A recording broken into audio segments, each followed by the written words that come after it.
Good evening, everybody. Welcome to the channel. For some reason, I'm not showing on my picture. I'll fix that in a minute, hopefully. Can you all hear me? Because I know Andy can, but I'm just a bit worried the fact that there's no picture coming through my camera at the moment.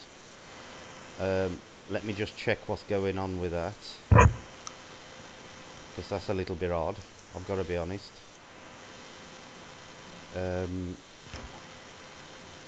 Yeah, that should be showing me, Andy, and it's not.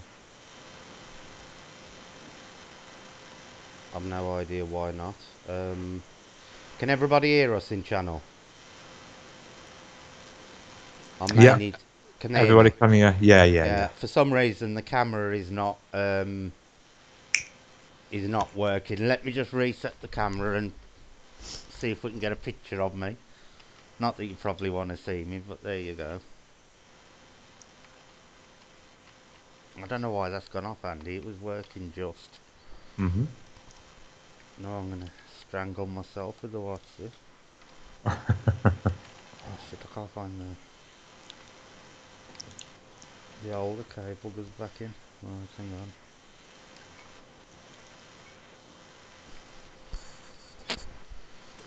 on.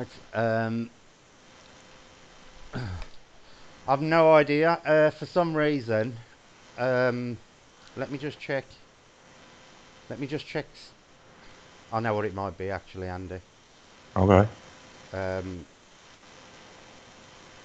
there we go. Am I on now? I am, but I've shrank. Give me a second, so I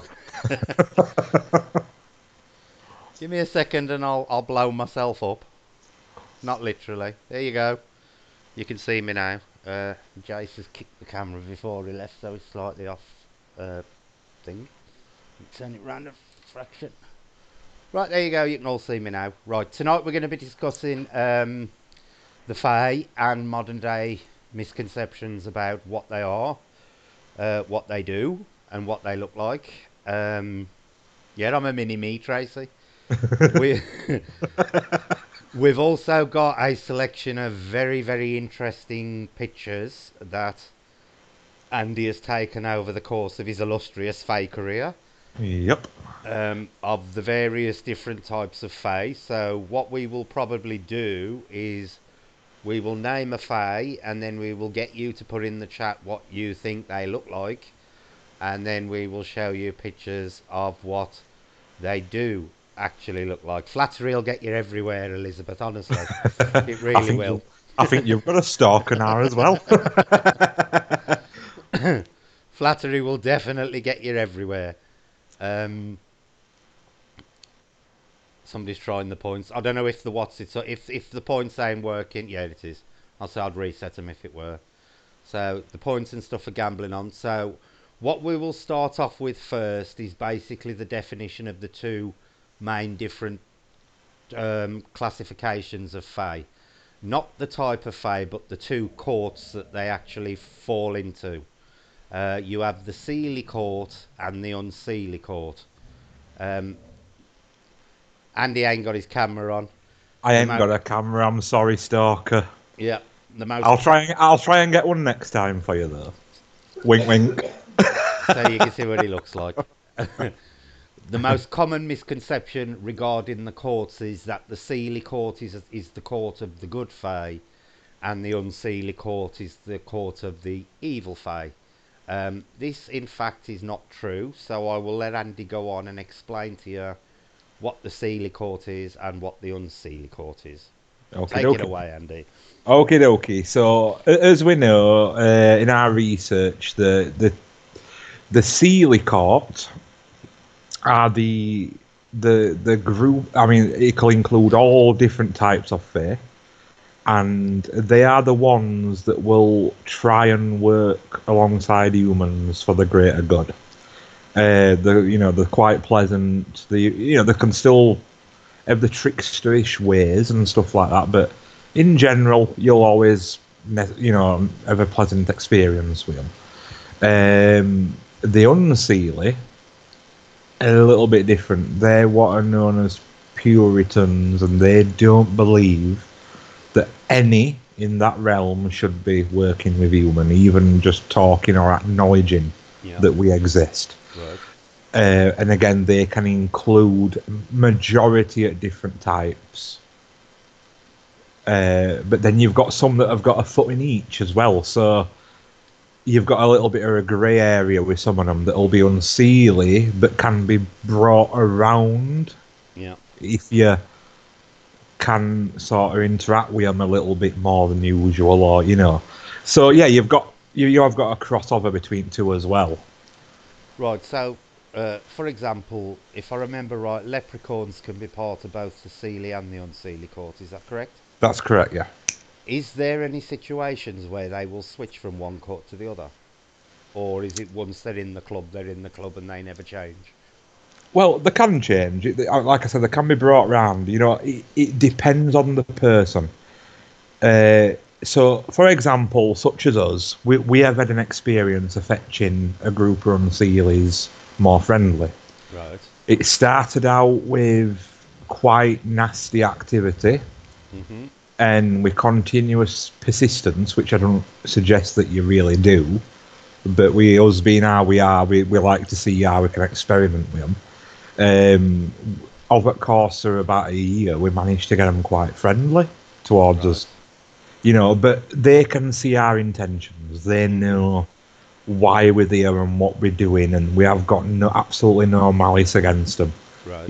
We're going truthful and honest. So I think, say for example, if somebody went just to do that and then, to go, oh, but then I'm going to try and trap one of them, and they got that in their head, they'd know that.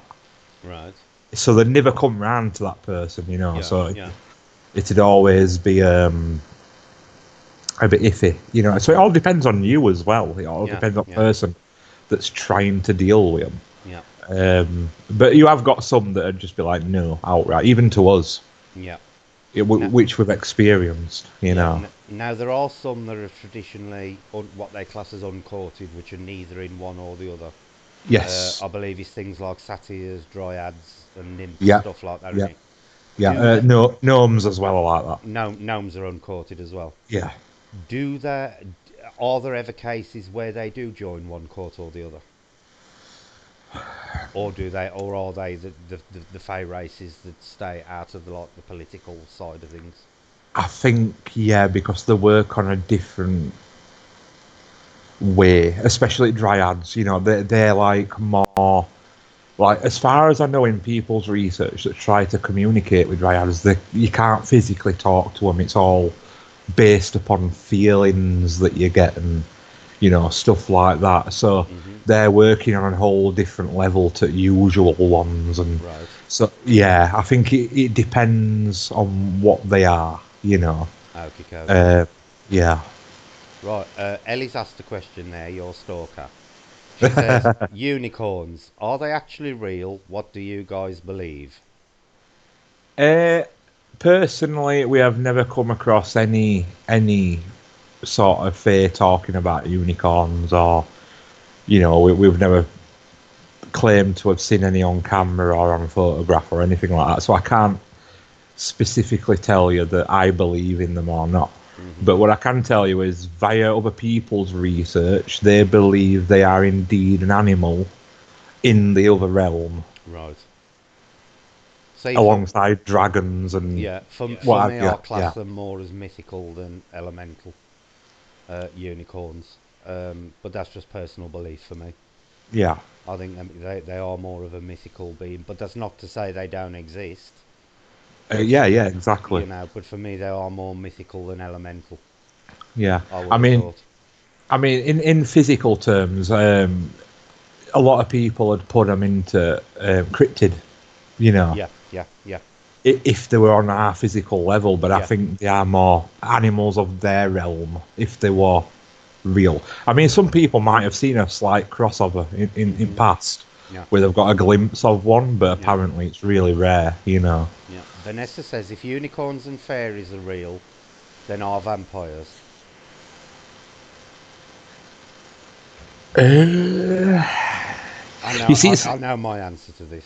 yeah, I mean, it's a strange one, this, because you do see vampires in the fairy books, Mm-hmm. in the encyclopedias of the Fae and stuff, they are listed Mm-hmm. alongside many other oddities like jinns and werewolves. They are listed in there. Yeah.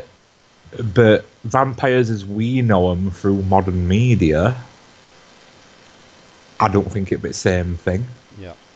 Because that's very human based, and there is a disease, isn't there? That Yeah. This you is what know, I was going to cover with it. yeah, For me, I think if there are elemental vampires, they would operate more on an elemental level. They yeah, would more liable feed off the elements energy, themselves and the energies rather yeah. than blood. There'd be energy vampires, Um, definitely. as for your Bram Stoker type Draculas, they are actually based on a known disease, and basically sufferers of this disease need to ingest small amounts of blood to help alleviate the conditions of the disease. They are also extremely sensitive to sunlight as well. Hmm. And this is a genuine medical disease. I cannot remember off the top of my head what it was called, but this is where it is believed Bram Stoker got the inspiration for the Dracula story. But I do believe there could be a form of elemental vampire, but they wouldn't um, prey on human blood. They would be more of an entity. Disease, the disease or the syndrome is called porphyria. Yeah, there you go. Yeah. I couldn't remember what it was called offhand. Right, Saint says, "Hi, Brett Andy. What about mermaids? Are they myth?" Go on, Andy. By all accounts, for again in the physical term, yes. In the Fey elemental term, no. In their frequency, they are a water elemental. They don't. You've got to think of this as two separate. There's our realm and their realm, and there's a little crossover. Mm-hmm. So if we were going to see one, we'd probably see one ghost-like, you Yeah. know, because that's how they come through most of the time. I mean, they can make the sense solid if they so wish, but I don't think they would, Right. you know, or it'd be very, very rare extreme circumstances. Okay. Um, Okay. yeah, so there you go. They're not actually living in our oceans like disguised. I don't Yeah. think, Yeah. kind of thing. I think if anything, they may actually be based on what the Fey water nymphs and stuff like that. Yeah, yeah. If they have been seen, I think that is more liable to be a cause for them. I do know in the Caribbean and places like Florida, where a lot of the original mermaid reports came from, they were actually mistaken identity of manatees, which are a large water mammal. Um, I don't know if any of you have seen pictures of manatees. I've actually seen them in real life in Florida, and how anybody would mistake a manatee for a beautiful woman with a fishtail is beyond me, because they are quite ugly on the front end. They basically look like elephant seals. So that is one of the things that people say they were actually mistaken for. It's got to have something to do with rum. The intake of rum Yeah, that they yeah, used to have, yeah. Well, you they know. used to live on it. Right, Ge- Andy. Go on. What we'll do your first set of pictures. So Okay, okay. we'll start with one that a lot of people um, would probably know. So any of you in the chat, would you like to type in chat what your perception of a gnome currently is? What you think a gnome would actually look like? This is going to be interesting, Andy, because we're going to find out now how much modern cartoons and stuff Yeah, have affected people's perceptions of what they think certain fae are. yeah. My star sign has a fishtail. I'll watch it. Uh, So if you, hi Selena. So if you'd like to put in chat what you think a gnome actually looks like, and then I will show you two pictures that Andy has taken, and he'll just give you a quick description on each one of what he believes to be gnome captures. So we just big ears, right? Okay. Maureen's going right for the Dobby look. Oh, yes. Sorry, my headphones are dead. Little man with white beard, red hat, and a spade. Fantastic. And you can guess who said that one, Joanne Yeah. B. Yeah, Maureen is definitely insistent on the big ears. Big On the ears. side of a pond with a fishing rod. Old face, colourful clothes, big feet. Hi, Louise. Oh, interesting. Yeah. The big feet section of that Selena is very interesting. Right, Andy, shall we show them the first gnome capture? If you Little like. Yeah. person with a hat and country clothes and beard. Like the gnomes we have sitting by a fish pond, round, chubby stomachs. Okay, this is the first picture that Andy has actually taken of a gnome. There you go. So what you need to be looking at is the actual face in the mirror. Do you want to describe there what you captured, Andy?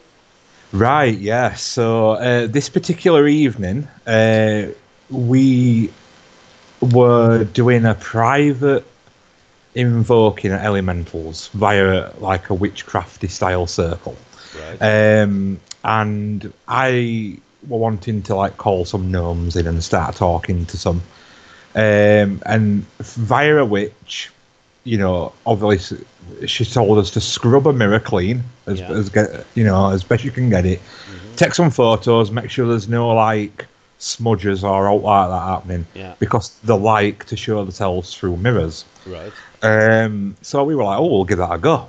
As you can see, there's some stones on the floor we'd done as pentacle out of stones. It were really cool. Yeah. So over at Spirit Box that evening, we got Gnome come, and it's a really awesome capture. Yeah. When I said while we're talking to it, goes, it's the gnomes, and it was really clear. And we got a little model gnome on the floor, and it said this figure a bit bigger, trying to tell its size reference of themselves. Right. Anyway, we got a name come through and stuff. Name was Achilles, apparently. Yeah. And he had fetched a load of young ones to school them about us. This is what he said. Yeah. So when I asked if he could show up for a photograph, and I was just sat on the chair where I am now, aiming photograph, took it, this face, when I look back through him, appeared. But obviously I was taking loads and loads and loads and loads, and it were only one where this face was. But apparently that is an elder gnome. As you can see, he's got the classic pointed hat. Yeah. I'll tell you what I can see there. I can see a pointed hat, eyes, up nose, and the mouth. I'll tell you what he reminds me of. Punch from a Punch and Judy show. Ah, right, yeah. That kind of beaky face, but with the pointed hat. That is what I can see in that picture. Yeah, there's definitely enlargement to nose there. Which I thought, but to some degree, and this is the best word I can ever use, he looks a bit grisly. Right. I think he's heavily weathered. Is that old chap? Jackie says the little bugger escaped from her plant pot.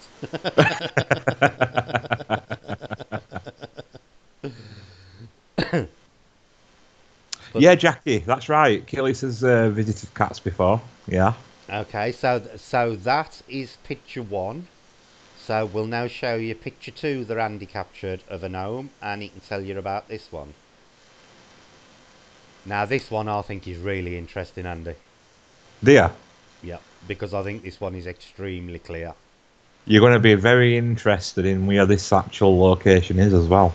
Go on. So, I'm just waiting for it on my end with a slight delay for it to show up. Did I only send you 2 pictures of gnomes? I think I did, didn't I? We've got 2 of gnomes. Yeah. I actually forgot to send the best one, but never mind. Right, it's just... Right, okay. So this is actually in Munwell Woods. Really? It is. It is. And where that shape is, we actually had a wren bear just over in that direction. Yeah. And as earlier on in the evening, as I started walking, it's like a little ditch just in front of where he'd be sat.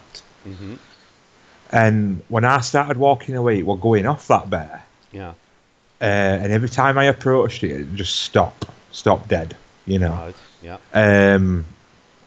And that were just an impromptu, you know, we were just taking random shots of trees, you know, as we were walking around and stuff like that.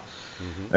And the thing is with this, right, I'll tell you a little bit of cool information about this photograph. If I was to show you the raw photograph, Mm-hmm. the trees in the background would be non-visible. It'd be nearly all black because it was took with a flash, right? And I've got this bit of software called Photomatics, and what it does, it registers light information inside a photograph. Right. So it works on the raw files. On the raw file, Yeah. right? And it rebuilds the information back.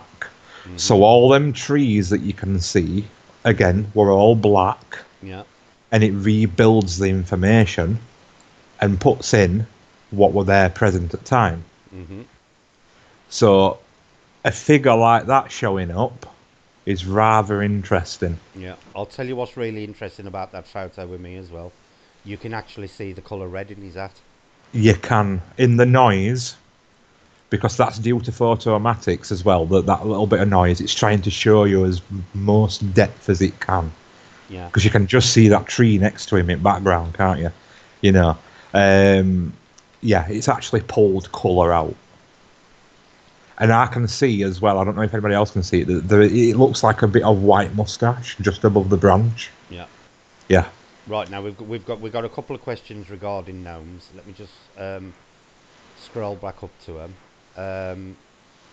Vanessa says, "How do you call out for a gnome?" Joanne B says, "Do gnomes have green skin?" And the Saint wants to know, are gnomes fixated on woodlands? Right, so what first question what first question again? Let me scroll back up. How do you call out for a gnome? Right, okay, so gnomes, they've got a foot in each realm, so they're a fae, but also an earth elemental. They are the highest of the earth elementals. So gnomes, again, are uncourted. They are obliged to work with humans to some degree. They've got to. Yeah. And also every living thing that's got a mineral in it. Mm-hmm. You know. So trees, the earth itself, everything that is to do with the earth, rocks, everything they are a part of. Mm-hmm. So to call on one is, and they're very friendly as well. To call on one, the easiest way is to actually do grounding, and that is to go barefoot on the land that you're trying to connect with a gnome.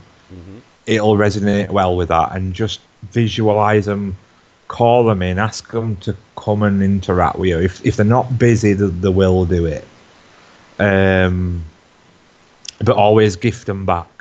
We find gifting them a copper penny is a really good return for their presence. Also, they like anything to do with like bread and cheese. Yeah. Gnomes are supposed to be very interested in metal, aren't they? Very interested in Aren't metal. they one of the few fae that like iron? Yes, they love it. Iron pyrite. Very good. Very good. Yeah, because again, metals in the ground all come from earth-based stuff, and you know they're really good. Only thing I would say, you know, I get a little bit of a weird head sensation when there's a gnome around. I tend to feel like I'm going to pass out for a second. Yeah. It like makes me really dizzy and stuff, but I think that's because they are really grounding. Yeah. Also, they're very abrupt. Yeah. They like to speak the mind and they tell it as it is, if you ever get a chance to speak to one. But they're quite happy to use spirit boxes as well. Right. So the second question is, are they green skinned? No, as far as I know, not no. That's more one of others will be covering later on. Okay, yeah. Right. And the third question was, are they fixated with woodlands? Yeah, they love them. But obviously they'll come into urban areas as well because there's earth materials. Yeah. But they're everywhere. Mhm. So yeah. Okie dokie, guys. So that is what your gnomes actually look like. They are very similar to what people, you know, are familiar with as a garden gnome. Yes, we've always Um, said that one of best closest depictions is a gnome. yeah. That you can get in ornament format. Okie dokie. Right. So what we will do now, we'll go on to the next one, which is fairies. Now Oh, we've got two pictures of fairies. So do you want to put in the chat what you actually think a fairy looks like? Now, I this is going believe to be interesting. there's a large number of different types of fairies on there, Andy. There's quite a fair few. Yeah. We've got a specific one pictured here Mhm. when we put pictures up, but we've got one I can tell you a little story about, but it's a little bit different. Mhm. Okay. So if everybody wants to put their their perceptions of what they think a fairy is, and then we'll show you Andy's two pictures. And no, Selena, you wouldn't be able to keep them as a pet. Um, Maureen Roundtree says she thinks they look like Tinkerbell. Dorothy says she loves the woodland. She always gets a special and magical feeling in woodlands. That's fantastic. Hi, Hey, Tara. Tara.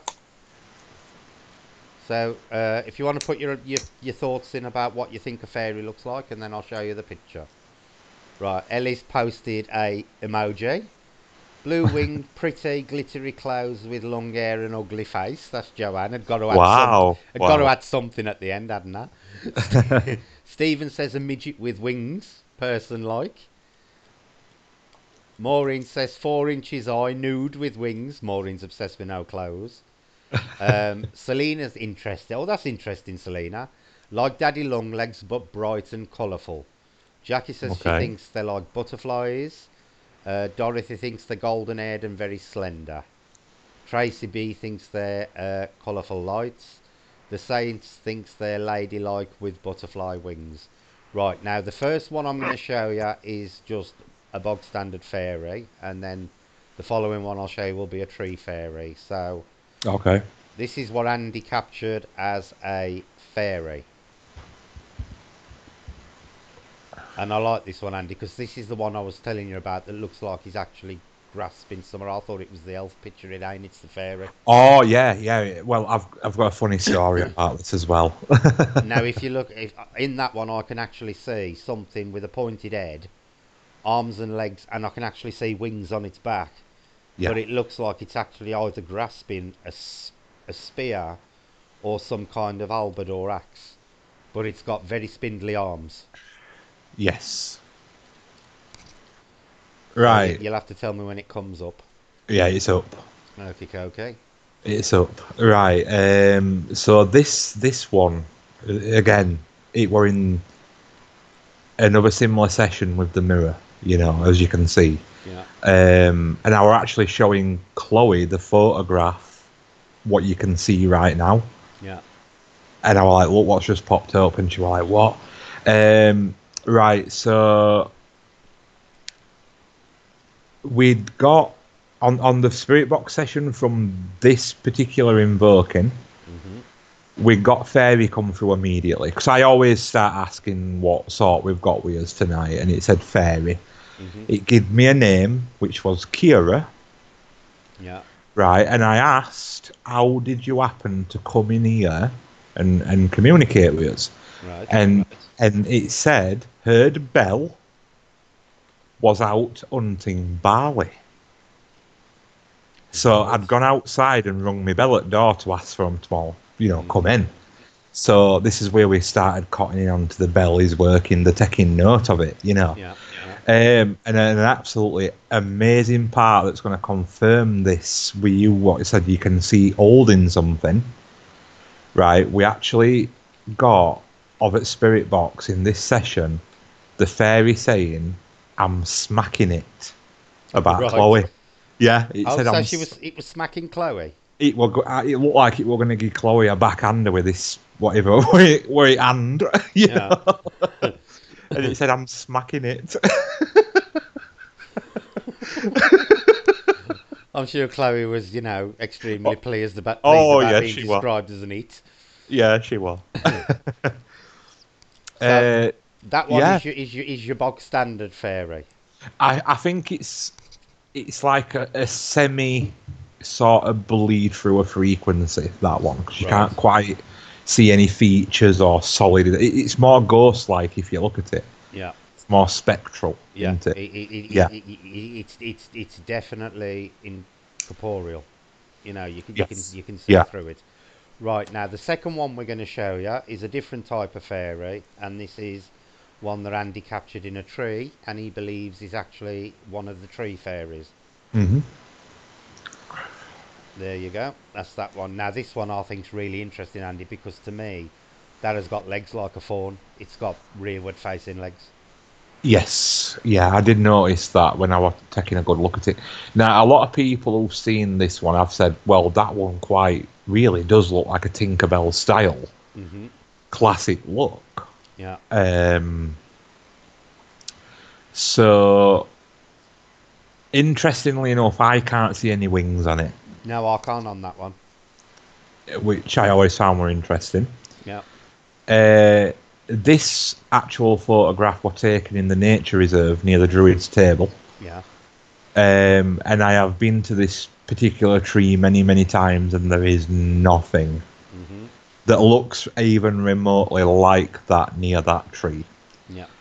right? And Now, what you hang want? on, can I just interrupt you a Yeah, yeah, minute? of course you can. What Of course. Joanne's put there is exactly what I thought the second I saw that picture. Oh, it's cute, it's peeking out, and that is what it looks like it's doing. It actually looks like it's leaning forward to look Yes. round that branch. Yeah. Yeah. Now, somebody once asked me, is it not part of them vines above? Mm-hmm. Because if you look at the colour tone on the distance, the original photograph, you Yeah, could mistake it for a yeah, vine. yeah, But that vine is on this foreground tree. yeah. You can see that, and that is Whereas that is definitely on the tree in the back, well, in the that is, background. yeah, because it's cutting half at face off, it's like Yeah, some of it is behind that thick branch, yeah, you know. definitely, definitely. So, but it shows what sort of camouflage that they can do and what you wouldn't necessarily see in a photograph Mm-hmm. if you weren't specifically looking. Yeah. You know, it's Selena interesting. wants to know if it's a boy fairy. I wouldn't know. I've always assumed it were a girl. Like we never got a chance to talk to this one. It was just again a random catch. Um, I think it's a girl personally, but I don't know. Yeah. You know, we can't confirm. Yeah. Dorothy says, are they ageless, or can you tell the difference between a young fairy from an old one? Old ones have Zimmer frames, Dorothy. They do. They do. um, in most accounts of folklore and research, they do age to some degree. Right. You will notice an aging process if you come across an older one. You know. Hmm. But I love that picture because you can see that that's standing, but it is leaning forward to look round that branch. And there is definitely some hints of clothing as well. Yeah. Yeah. Yeah. But the first thing that strikes me about that is those rearward facing legs like a fawn, Yeah. or the god pan. For me, Yeah. that is very. It's very. Um, it's very much what I consider as an earthy type elemental type thing with the fawn type. Yeah. I've just I noticed. can't remember what they could call it. Is summit knees in it? Is it Oh, reverse knees yeah. or something like that? Yeah, something like that. But it I've definitely looks like it's got reverse knees. Yeah, I've just noticed Vanessa said it's definitely not a leaf with a question mark. This was taken in really late autumn, and as you can see, there's absolutely no leaves on that tree. Yep, they're all Um, bare. yeah. Saint says, Andy, is there anything in the term fairy dust? Uh, I've never come across anything, specifically. Mm-hmm. Um, I don't know if that was a sort of a media sort of Disney style thing because Mm-hmm. you don't hear about it much in folklore either. Yeah. Yeah. Right, Selena says, do they age like us or become unwell or disabled? Apparently, they can become unwell. I have heard of accounts of that, and they do age, but it's apparently in compared to us, it's at a much slower rate. Right. We could be talking thousands Yeah. and thousands of years lifespan. Joanne says, do all fairies have wings? Uh, I assumed so when starting out, but I can't see any on this particular one unless they're tucked behind. I don't know. It's a bit strange. Yeah. But I can't say specifically. Yeah. Now we've got two conflicting ideas here. Chris says it looks naked to him. Yeah, Paradox says it looks like he is wearing a red yeah. purple jacket. I see the jacket as well. Yeah, and I do. I, Well, I can't make and out whether maybe it's a jacket or whether it's actually a dress type thing, but yeah, because it definitely there's looks like there's a neckline to it. there does like we at chested be. Yeah, yeah, Yeah, yeah, yeah, definitely. yeah. Yeah, right. So that is your two fairy pictures. Right. The next ones we're going to go on to are the ones I dislike the most because they tried to poison me. So Oh, we I will know what cover this the is. brownies. So The would you like to put brownies. in chat what you think a brownie would look like? I'm dying to know what people think brownies look like. Yeah, me too. Hi, Baz. So we'll just wait for people's ideas on the brownie. Now, this is what I believe um, actually put the gravy in my coffee, and I meant to tell you earlier, Andy, and I forgot. So while people are Okay. putting the things in, I'll tell you. We had another incident with Jason's shoelaces yesterday morning, Really? but only the one shoe. He got up and the lace had been woven into a chain Ah, okay. for about 3 inches, and it was literally woven into a chain. Okay. So I don't know what that means. You'll have to tell me later. Well, look up. They used to do it with people's hair back in Right. the day, Yeah. but look up fairy knots. Right. Okay. Yeah, you might get some answers. Okay. I'll look that up later. A brownie Yeah. is more of an elemental that lives in people's houses and does house chores. Right. Yeah, house guardians. Yeah. Joanne says brown clothes, quite tatty looking, rosy cheeks. Ellie wants to know where we go on investigations, all over the place, within the Yorkshire area normally. Stephen thinks they're stick insect like. Oh. Um, Selena's laughing about my gravy overdose. Maureen says little people about 2 inches high. Nikki says like Gollum off Lord of the Rings. Um, Oh. Jackie Interesting. Evelyn says little grumpy man, earthy in colour and stout. Um, Hmm. Paradox is still on the gnome. We've covered gnomes. Dorothy says short and chubby with large feet. Dorothy thinks they're hobbits. Vanessa thinks they look like a golem. Okay. Tracy B says long legs, long arms, and a little bit fugly.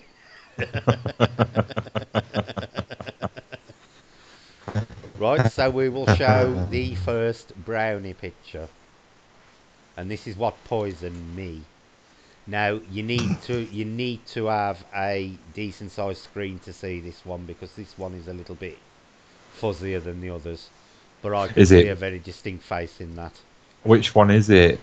It's Brownie one, the one in the mirror next to the Oh, fireplace. mirror. Hmm. Okay.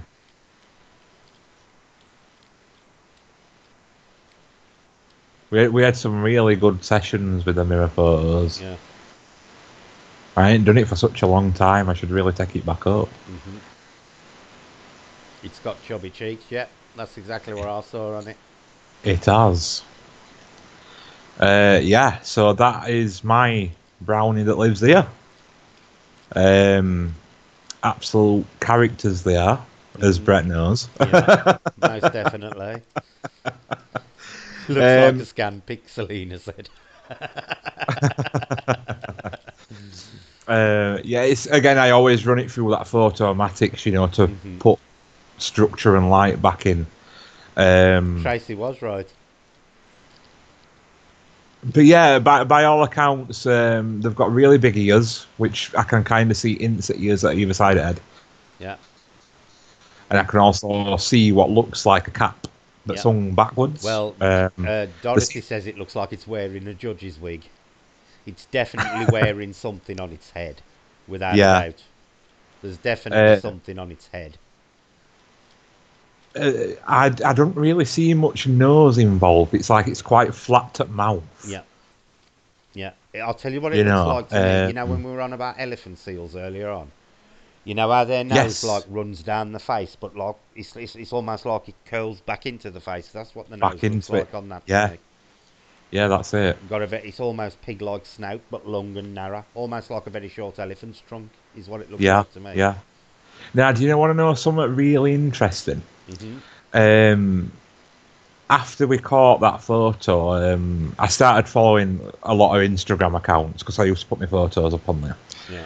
And there is a lady from I believe Wakefield Mhm. that makes models of Fae. You know, quite expensive models. They're all Yeah. hand sculpted and they're absolutely beautiful.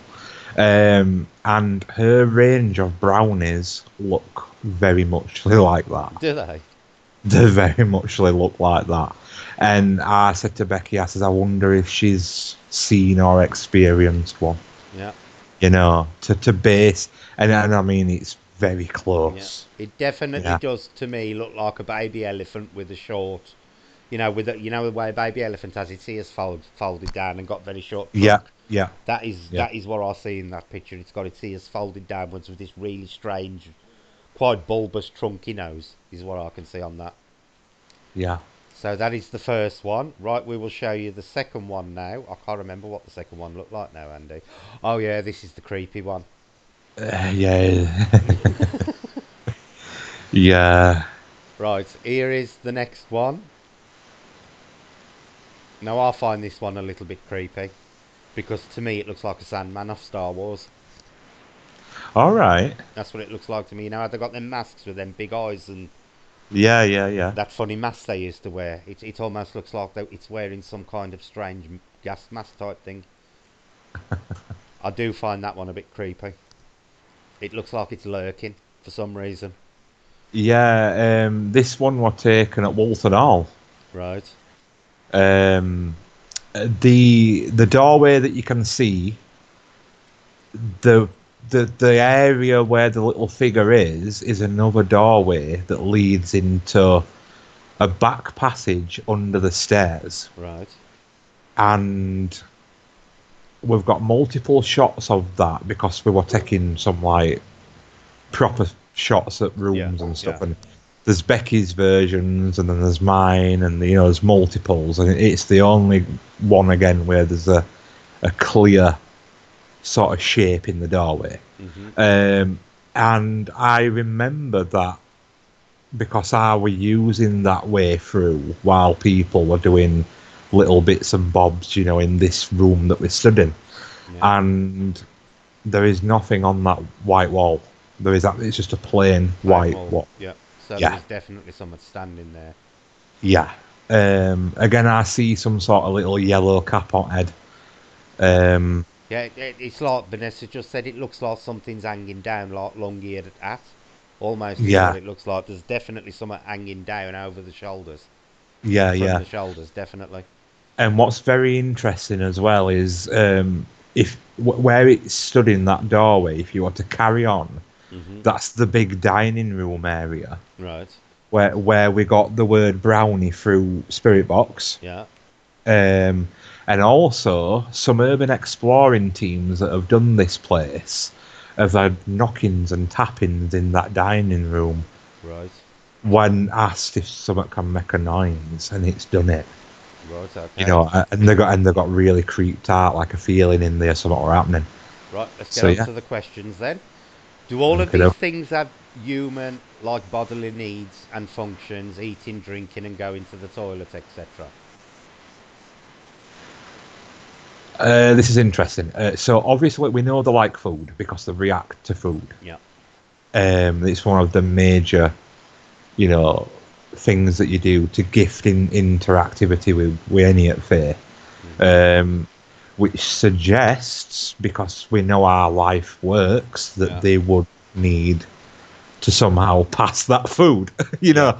But obviously, it's not something they ask us or we ask them. You know, it's just we just don't do it. I think we'd have to really understand that. It'd be like the old alien scenario where you'd have to do autopsies and find out what they're working via, and you know, and I wouldn't know. Yeah. You know. Paradox says it's very interesting because he's seen things like that. Vanessa Oh, says she can fantastic. see her doggy nose. Tracy B says she doesn't like that one. I'm not overly keen on that picture, Tracy. I get a bad vibe off that picture for some strange reason. I've got to be honest. And I ain't saying it's evil, but I just get a bad vibe off it. Yeah, To me, it looks like it's behaving slyly. That is the yeah, sort of vibe I get off it. it is a little mischievous bugger. Yeah, I can say that I've dealt with it a couple of times, and you've got to really tempt him, yeah, you know, to come out. yeah. Vanessa says it gives her creepy vibes. Tracy says it feels quite intimidating. Yeah, I don't like that picture. I've got to be honest. He does come across as a bit creepy to me. That one. He comes across as sly. The site says, Andy, do they have medieval weapons? Some do. You'll find sort of, you know, some at Goblin-esque like style stuff like red caps and that are always said that they're carrying form of weaponry. Yeah. You know, like axes and long Yeah. sabers and stuff like that. Yeah. Red caps are famous for an axe or a scythe, ain't they? Yeah. One or the other. Okay, so that's pretty much that, I think. Bet there's a family of them live around McDonald's. When is the next live and what you're doing next? This is good and interesting. It'll be Sunday the next one, but we're doing Cupid on Sunday. Uh, Cupid's a little bit cheeky, so his some are a bit different, right? So that is your brownies. Right, the next one we've only got one picture of, and this is a pixie. So what do you think pixies look like? Yeah, Tracy says the other house brownie pick is how I pictured them. This one was out. Yeah, that one was entirely different for me as well, Tracy. Yeah. I did get strange vibes off that picture. It just came across as it was a bit sly. I just want to add a little bit to this pixie thing. It's an offshoot variant Right. that call themselves greenies. So a little bit of extra info there on these ones. Bye, Vanessa.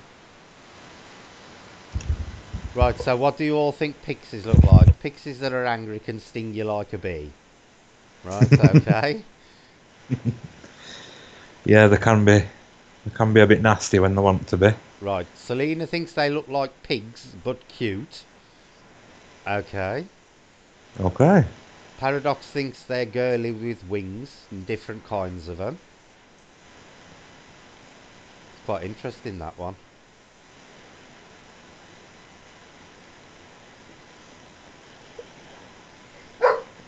Be quiet. Anybody else got any suggestions on what they think pixies look like before I put the picture up? Dorothy thinks they're small, ginger haired, long thin nose and long thin feet. Be quiet. Ellie Oh, thinks. interesting. Ellie thinks they're small and cute. Maureen again thinks they're 4 inches high, pointy ears, noddy type hat, and clothes. That's Ja- interesting as well. yeah, Jackie thinks they're like Peter Pan. Okay. Okay, so let's call up the picture of the pixie. And there you go. Now this one is quite distinctly standing next to the tree, is it not? Or up the tree? I can't work out whether it's Yeah. on the bank or up the tree. But this one you can distinctly see.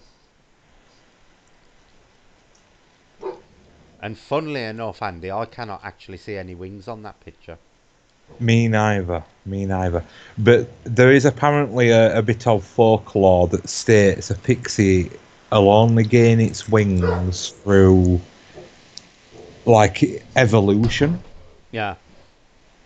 And apparently, if they grant a wish to a human, Mhm. they lose their wings and have to start again. All right. Yeah.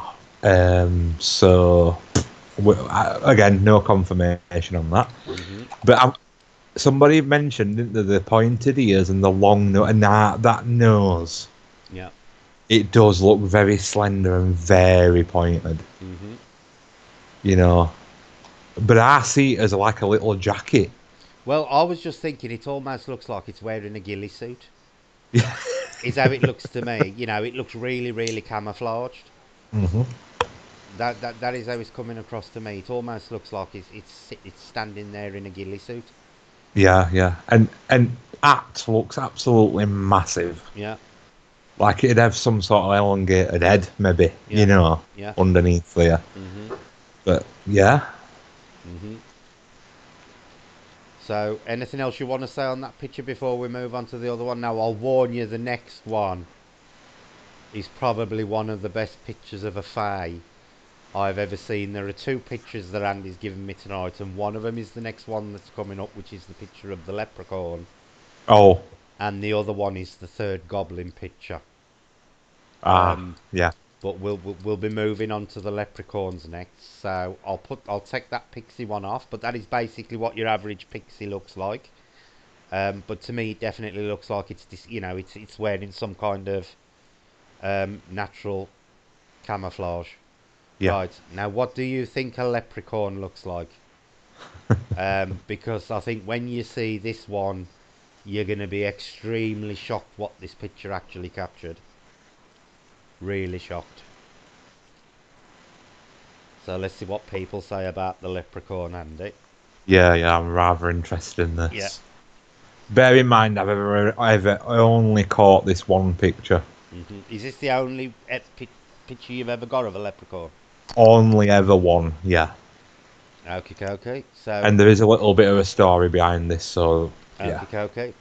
Put in chat then what you think your leprechauns look like. Nothing like we expect him to, lol. That's cheating, Tracy. Little and nasty, lol. Little and nasty. Craggy looking, large features. Mm, interesting. Oh, Jackie says the stereotype. That's Oh, interesting, Jackie. yeah. Tall hat, big boots, long jacket, pot bellied, big buckle belt. Okay. Okay, Maureen. I've no clue, honestly. No, I think the majority. Big nose, skinny, long with big boots on. That's Selena. Now, I think people are going to be grumpy little men. People are going to be extremely angry, evil looking weird person. Everybody seems to think leprechauns are angry and evil. You're not going to believe this picture. I'll put it up now. No, I absolutely love this picture, Andy. You do? I Oh, good. absolutely love this picture because for me, it's everything that everybody thinks they are. Yeah, So let me know when it pops up so everybody can will see do. it.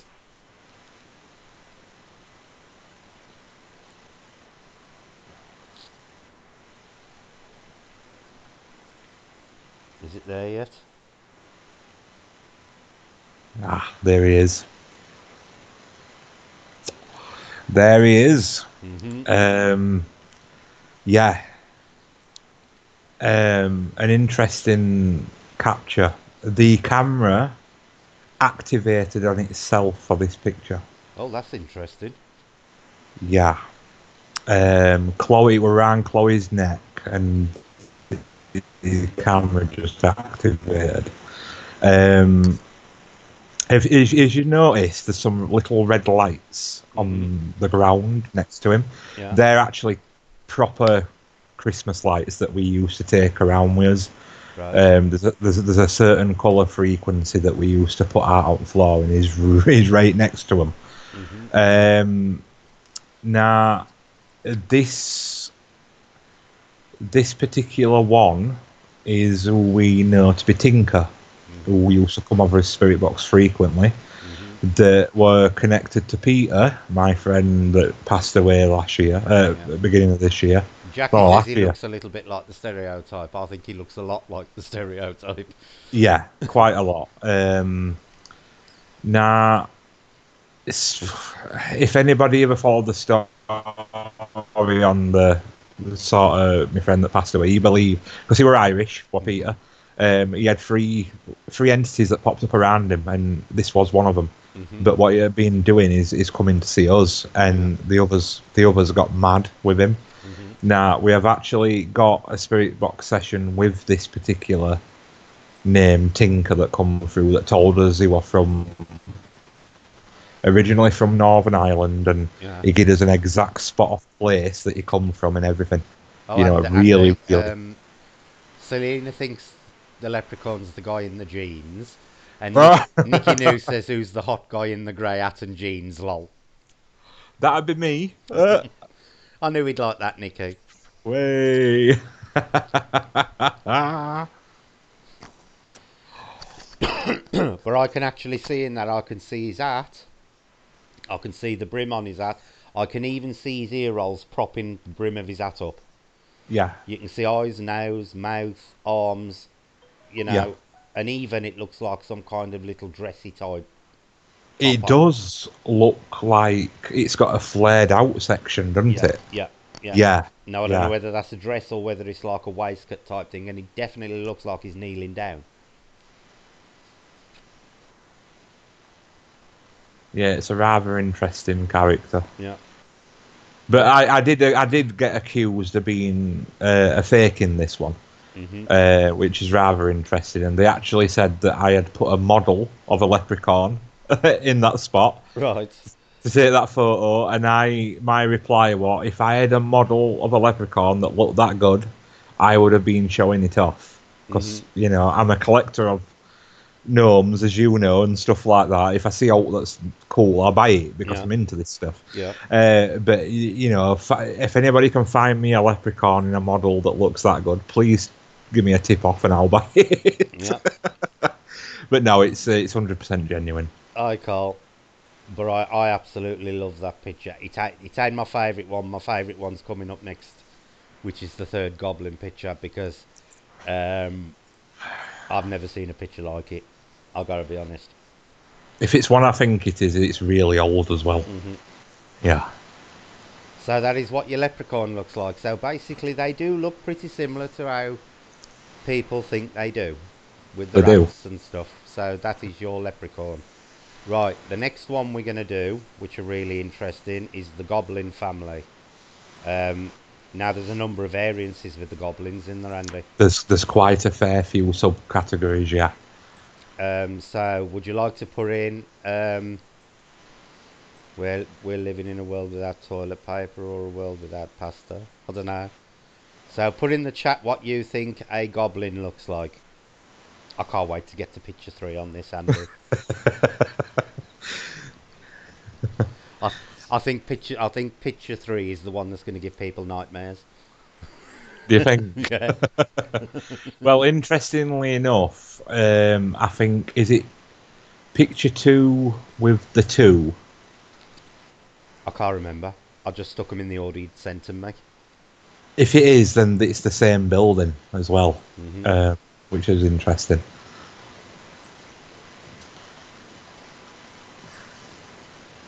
Who asked about? Jackie wants to know where his pot of gold is. If he told me that, then I've got an hold over him, so he's not going to tell me. Right.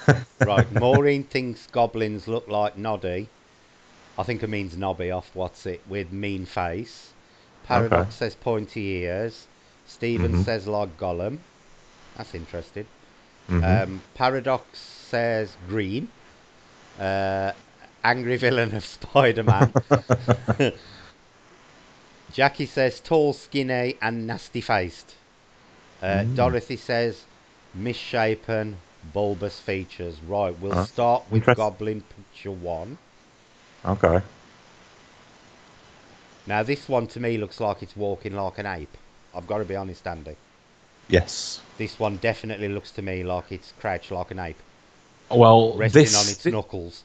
this photograph I took back in 2014 at the tunnel Right.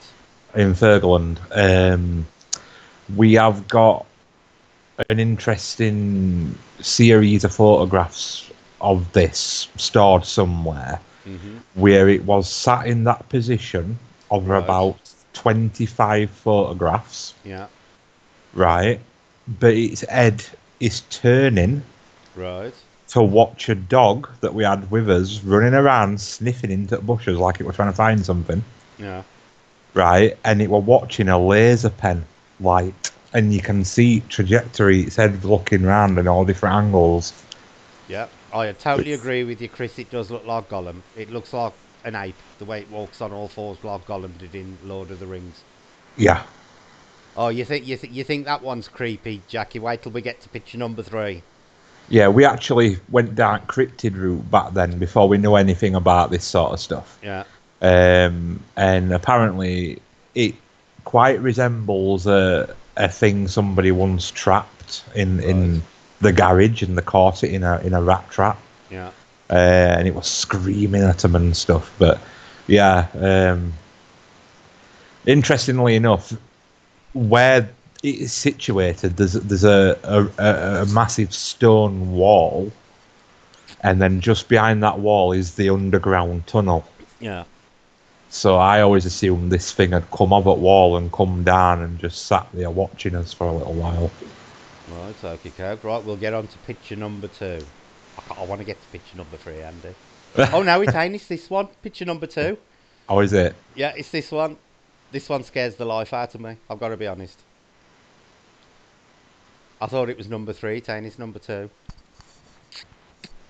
Now, to me, that is my bog standard goblin look. It really is.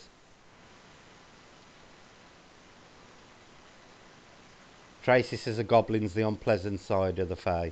There can be, not all of them. Ah, yeah. Right. So this one, That one looks evil. I've got to be honest. he does look a little bit unpleasant. Right. So this was in an abandoned school in Sheffield. Right. The school is currently being converted, so there's absolutely no way we can get back, Yeah. which is a damn shame. Mhm. Um, the the perspective is what weirds me out with this one, Mhm. because if you look just to the side at red circle, you can see the hinge of the door, Yeah. which means it's quite small. Yeah. Yeah. Obviously, you can see it pointed here. There's Yeah. again the what looks like a cap.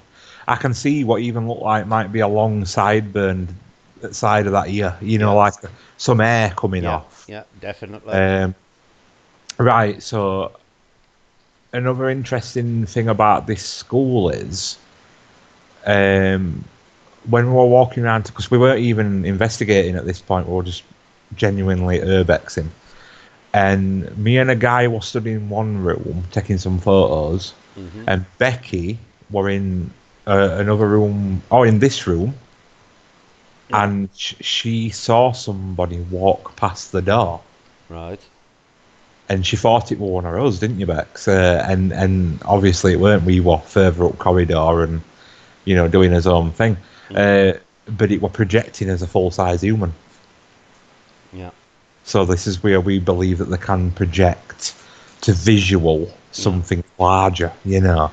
See, what Uh, I find unnerving about that is the pure black almond eyes, and they are yes, definitely almond shaped, and they are definitely pure black. yes, There are absolutely no pupils that I can see or irises in those eyes at all, and they are nothing. most definitely almond shaped.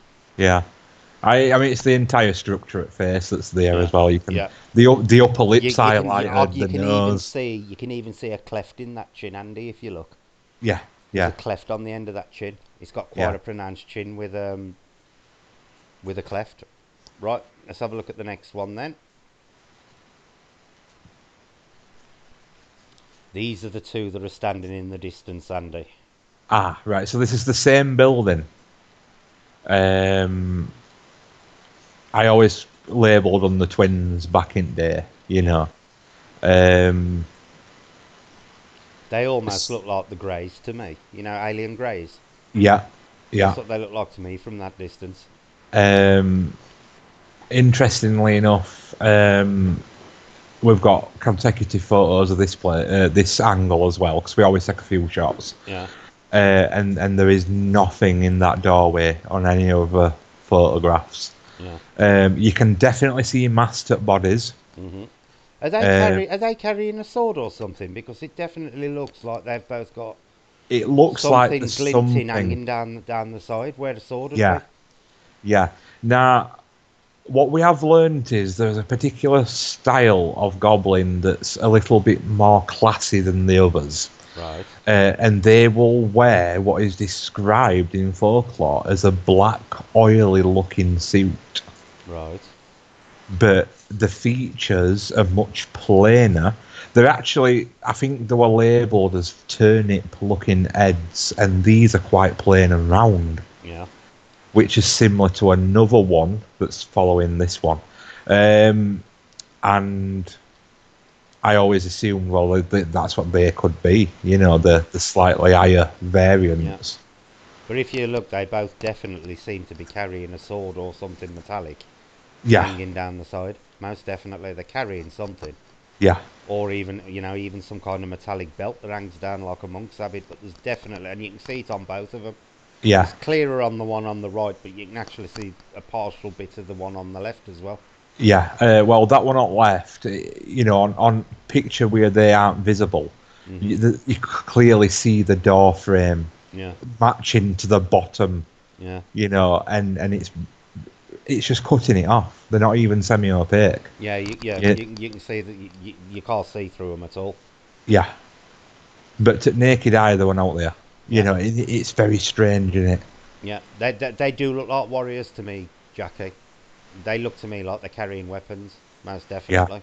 yeah. Right, let's go on to picture number 4 of the goblins then.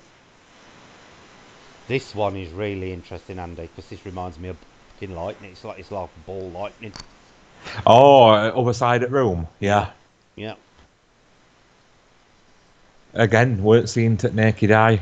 It's mhm, really strange, isn't it? yeah, But I reckon that the two previous are similar to this one. mhm, Again, there's like some sort of black suit yeah, with a plainer looking head. But what's interesting about this is we took that photograph, and this is while we were part of Soul Reaper Paranormal. Becky took that photograph. mhm, Later on, behind where the figure is stood, there's a staircase that goes up into attic. right, Yeah. yeah, So we did a little bit because there's a large pentagram on the floor that mhm, somebody's drawn. So we were taking some photos in the area. A little bit later on, we went up the attic steps, and Becky shot off another photograph at the top of right, the attic steps. yeah, And there's a large door that goes out onto the sort of roof area, and mhm, there's the same thing, but it looks more skull-like, and it's like it's screaming at us from stood yeah. in that doorway. Now that thing Uh, to me looks like it's actually emitting an aura. There is actually a glow to that. yeah, yeah. Um, and then a little bit later on, we've got the same style head again, but it's looking round top of the staircase. So we've actually got 3 in this set, with Mhm, the same being in different parts of the building, yeah. which is really, really cool. So what do you think that orb thing is connected to it? That one at the other side of the room, I have got no idea, because that literally, like you said, looks like ball lightning in the middle of Yeah, the room. But it was pitch black in there, yeah, because that's stuck with a flash on, yeah. you know. But you can actually see that's got a really bright center, and you can see the fuzzy aura around it. You can tell that that is self-illuminated, whatever that Yes, is. That is yes, definitely some kind of energy plasma ball, most yeah, definitely. yeah. Now, is it connected to the goblin on the left-hand side? Maybe so. We don't know. What could it have possibly? Yeah, it just speculation of what could be happening Yeah, there. yeah, You know. yeah. Could there even be, because they say a lot of fairies appear as blue glowing orbs.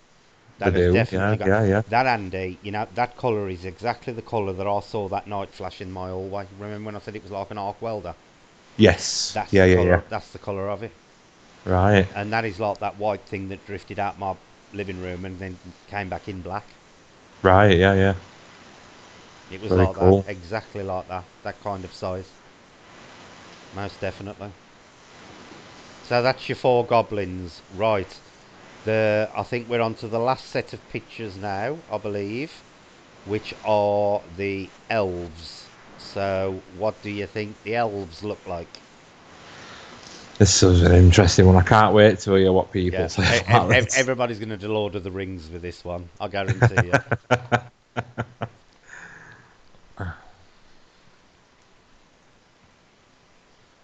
Right, let's see what they come out for with this one.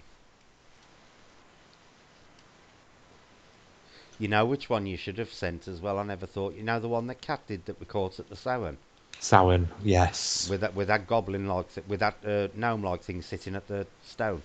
Yes, I forgot all about that one. Yeah, that was really good. Right, what do you think the elves look like, people?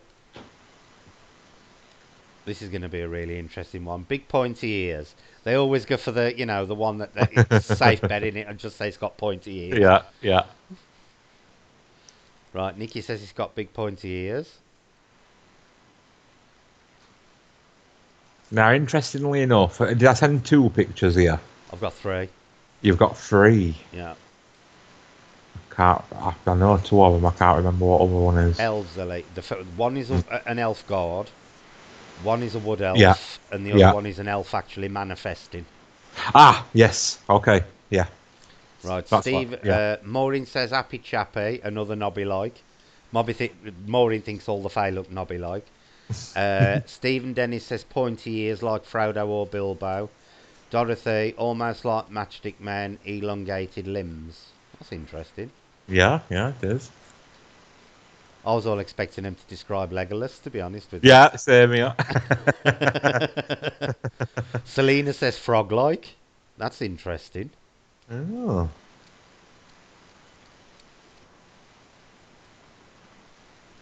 Right, which one do you want me to put up first? The wood elf, the elf manifesting, or the elf god?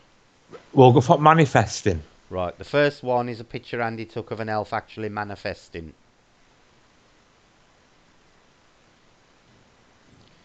Now you see the shape of that, Andy, where it's like that squarish shape. Hmm. That is like that light that used to appear in my room. It was that squarish shape. Yeah.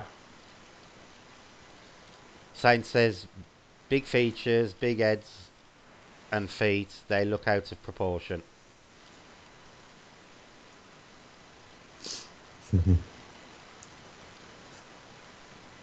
That is that actually manifesting in your living room? Yeah, yeah. If you notice as well, there's the old light spectrum next to it. Yeah, There's something to these. They resonate with certain color lights, and there's definitely something to it. Um, that was obviously picture one, and then picture two. It were a yeah, few seconds apart. yeah, Um, yeah, I thought, and I think Chloe heard something.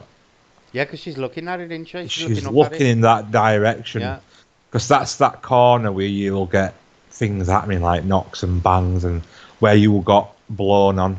yeah. You know that That like is exactly the that. spot where I sat, where I was sitting when I got Yeah, blown on. yeah, yeah, yeah.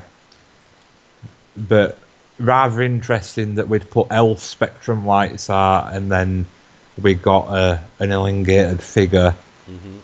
still short, Yeah. manifesting near them lights, which is really cool. Mhm.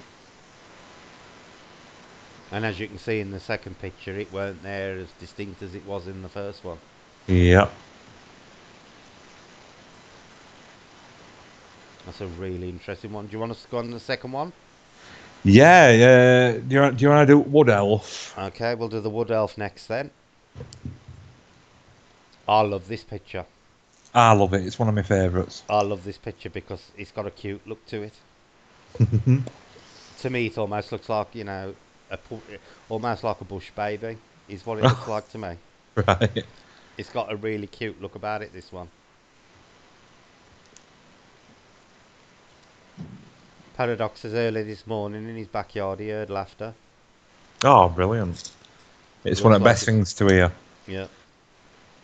Let me know when it comes up. Will do. It's just about to. There we go. Yeah, Yep. got it. Right, so again, One Woods. I've actually got in this set, I believe, 3 or 4 pictures of different ones in different trees, Right. all with a very similar look to them. Yeah. Slight differences, obviously, as you would, they won't all look Yeah. identical, Yeah. but they've all got similar sort of hats on their head, which Mhm. is very common for elves. That Yeah. they always, nearly all, wear a little hat. Of some Um, description. yeah. Right. Interestingly enough, we read Jackie says it before. looks like a brownie. Oh, Or what she thinks a brownie looks like. right, right. We did read that they had like a really odd color scheme. Right. It's like a fleshy, greeny, grey Yeah, blue. that looks good. That looks like grey blue to me. Yeah. And that were a different researcher and it kind of crossed with our sort of research as well. And I'm like, yeah, I can believe that statement. Yeah. But yeah, I can definitely see the large ears with it. Oh yeah. You know, it's quite clearly sat in that branch. Yeah. And again, it looks like it's peaking. Hmm. It's leant forward to Yeah. peak. Hmm. Really Yeah. interesting one, that one. Yeah. Ellie said, when I went to Wormwell Woods, I felt like there was always someone behind me. What's Always. really interesting, Andy, is the fact that Wormwell Woods is extremely well known for what a lot of people put down to spirit lights. Yes. So it does make you wonder, are they seeing the manifestations of various fae? Again, as well, if some of them are will o' the wisps, some Yeah, of them back in day used to be called elf lights as well. yeah. So it all kind of ties up to some degree. hmm Right, we'll go on to the Elf Guard, which is the final one of the pictures. I hope you've enjoyed them all. I think they're brilliant. This again, Andy, this one is really, really good. Because this one, This it looks like it's actually kneeling down. I don't know whether to me, it looks like he's smoking. I got to be honest, it looks like he's having a puff on a cigarette. really Yeah, it looks like it's okay. blowing something out of its mouth. Well, what you'll be interested to know with this one is this one's somebody really special to us, Right, and this is Stuart that we right. work with, or we used to work with. We haven't heard Mhm, from him from a while. mhm, I didn't actually take this photograph. All credit goes to Kyle from Soul Reaper for this one. mhm. We were on a collaboration together, Right. and he took the photograph. And while we were walking away from the building, he was having a flick through, and he goes, "What's that?" And I looked over, LCD, and I was like, "Just zoom in a bit." So he Mhm. did, and I goes, "Send me that photo, as quick as you can." And I said, "I'll have a look at it." Yeah. Um, Now, what I see happening is that he's hung on that window frame, Mhm.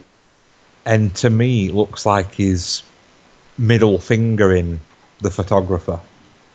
Yeah. Now, to me, it looks like he's just took a smoke out of his mouth because I can see, you can see his black hair and Yeah, stuff. I can see yeah. smoke coming out of his mouth. It looks to me like he's just took a pipe or Oh, something out of his just mouth. just to the side there. Yeah. There's like Yeah. a yeah, yeah, yeah. I can see what you're saying. Yeah. Um, Now, interestingly enough, when I was talking to Stuart on the Spirit Box one day, and I got this photograph up on big screen, and I said on Spirit Box, I goes, "Is that you in that photograph?" And Mhm. the word and the name Kyle come back over the Spirit Box. Yeah. So I assumed that were him confirming that Kyle had took a photo of him, Yeah. which I thought were absolutely mind blowing. Yeah. But he definitely looks to me like he's chilling there with the fag. It looks like he's hanging off the frame, with his left hand, and he's got a cigarette in his right hand, and he's just took it out his mouth, and he's blowing smoke out of his mouth. That's what I can Right. see. Well, being around us so much, I won't be surprised if he were a smoker now. Yeah, yeah. But to me, yeah, he looks bare-chested with some sort of brown trousers and green Mhm. shoes. Yeah, yeah. Proper classic elf Mhm. style look.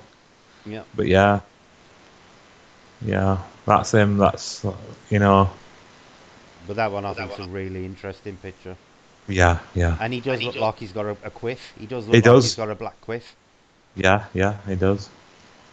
Most But but you can see the ears on him as well, Andy. You can if actually you see the ears. if you zoom into it though, right far, there's what looks like outlines of really big round eyes. Well, I can see them from here because I've got it on a 48-inch TV. Yeah, and they look kind of cartoony to some Yeah, degree, yeah, you know. yeah, But it's always suggested that elves like like they can see far distances, and apparently, again via other researchers, their eyes are huge, mhm, and that kind of lays lend again, and the skin has got that sort of odd tone to it, yeah, you know, yeah. which I think's really good. But unfortunately, via our Kyle's, you know, when he put the picture out on Soul Reaper, everybody were calling him an imp, and I'm like, it's not an imp, it's an Yeah, elf. yeah, You yeah. know, stop being offensive to elves. Well, an imp wouldn't have hair anyway, No, no, they and it wouldn't. certainly wouldn't have a black quiff because But that yeah, has definitely got a black quiff. to some degree, I think he looks really pleasant and innocent. Like, you Yeah. know, he looks really like, hi, it's me. Do you know? Do you know the first thing that popped in my head when I saw him? He Well, looks like uh, almost like a genie. all right, yeah, You know, like what people see as genies with like the broad belt and the billet trousers and the yeah, yeah, yeah. he's got that genie quality about him. Very Right. elfin. He's got an elfin look about him, like Demi Moore. Not Yeah, Demi yeah. Moore. What's her name? Winona Ryder. He's got All that right, yeah. kind of elfin look about him. Most definitely. He does look young. He looks like a teenage lad. Yeah, he always said he were quite young. Yeah. You know, he look to me. I'd say he looks like a 13-year-old boy, 13, 14, that kind of age, Yeah, young lad. but tiny. Yeah, but little, really little. So those are your pictures, guys. Various elves. I hope you all enjoyed seeing them. Yeah, I hope it's been an eye opener for you because a lot of people don't really, a lot of people only have knowledge of the Fae by what they've learned through the likes of Disney and Fern Gully and stuff like that. Anything you want to add about the misconception of Faes, Andy? Um, yes. Go on then. There's. I've personally noticed a lot lately that there's a lot of scaremongering going on with it. Hmm. I know of an event that's happening quite Oh close yeah, to us yeah. at Todd Morden, which is all about the dark side of the Fae, and they've hashtagged it scary fairies, and they've got speakers in that I would hope have had experiences and that actually know what they're talking about. I was talking to you the other day, went to Brett, Yeah, that one yeah. of them is actually a guy from Emmerdale Farm, you know, here in Hmm. UK, and it's like, has he had any experiences with Fae? You know, but it's my thing that genuinely they're not all bad, you know, they're Hmm. really not. I've had some absolutely wonderful experiences with them. And the key to them is if you can laugh at yourself, Yeah. you'll get along with them, Hmm. you know, because they do find things hilarious, Yeah. and that's part of the trickster image that they've got. Hmm. Um, but they're not dark, they're not evil, they're Do not you, here. do you think a lot of the misunderstandings is because their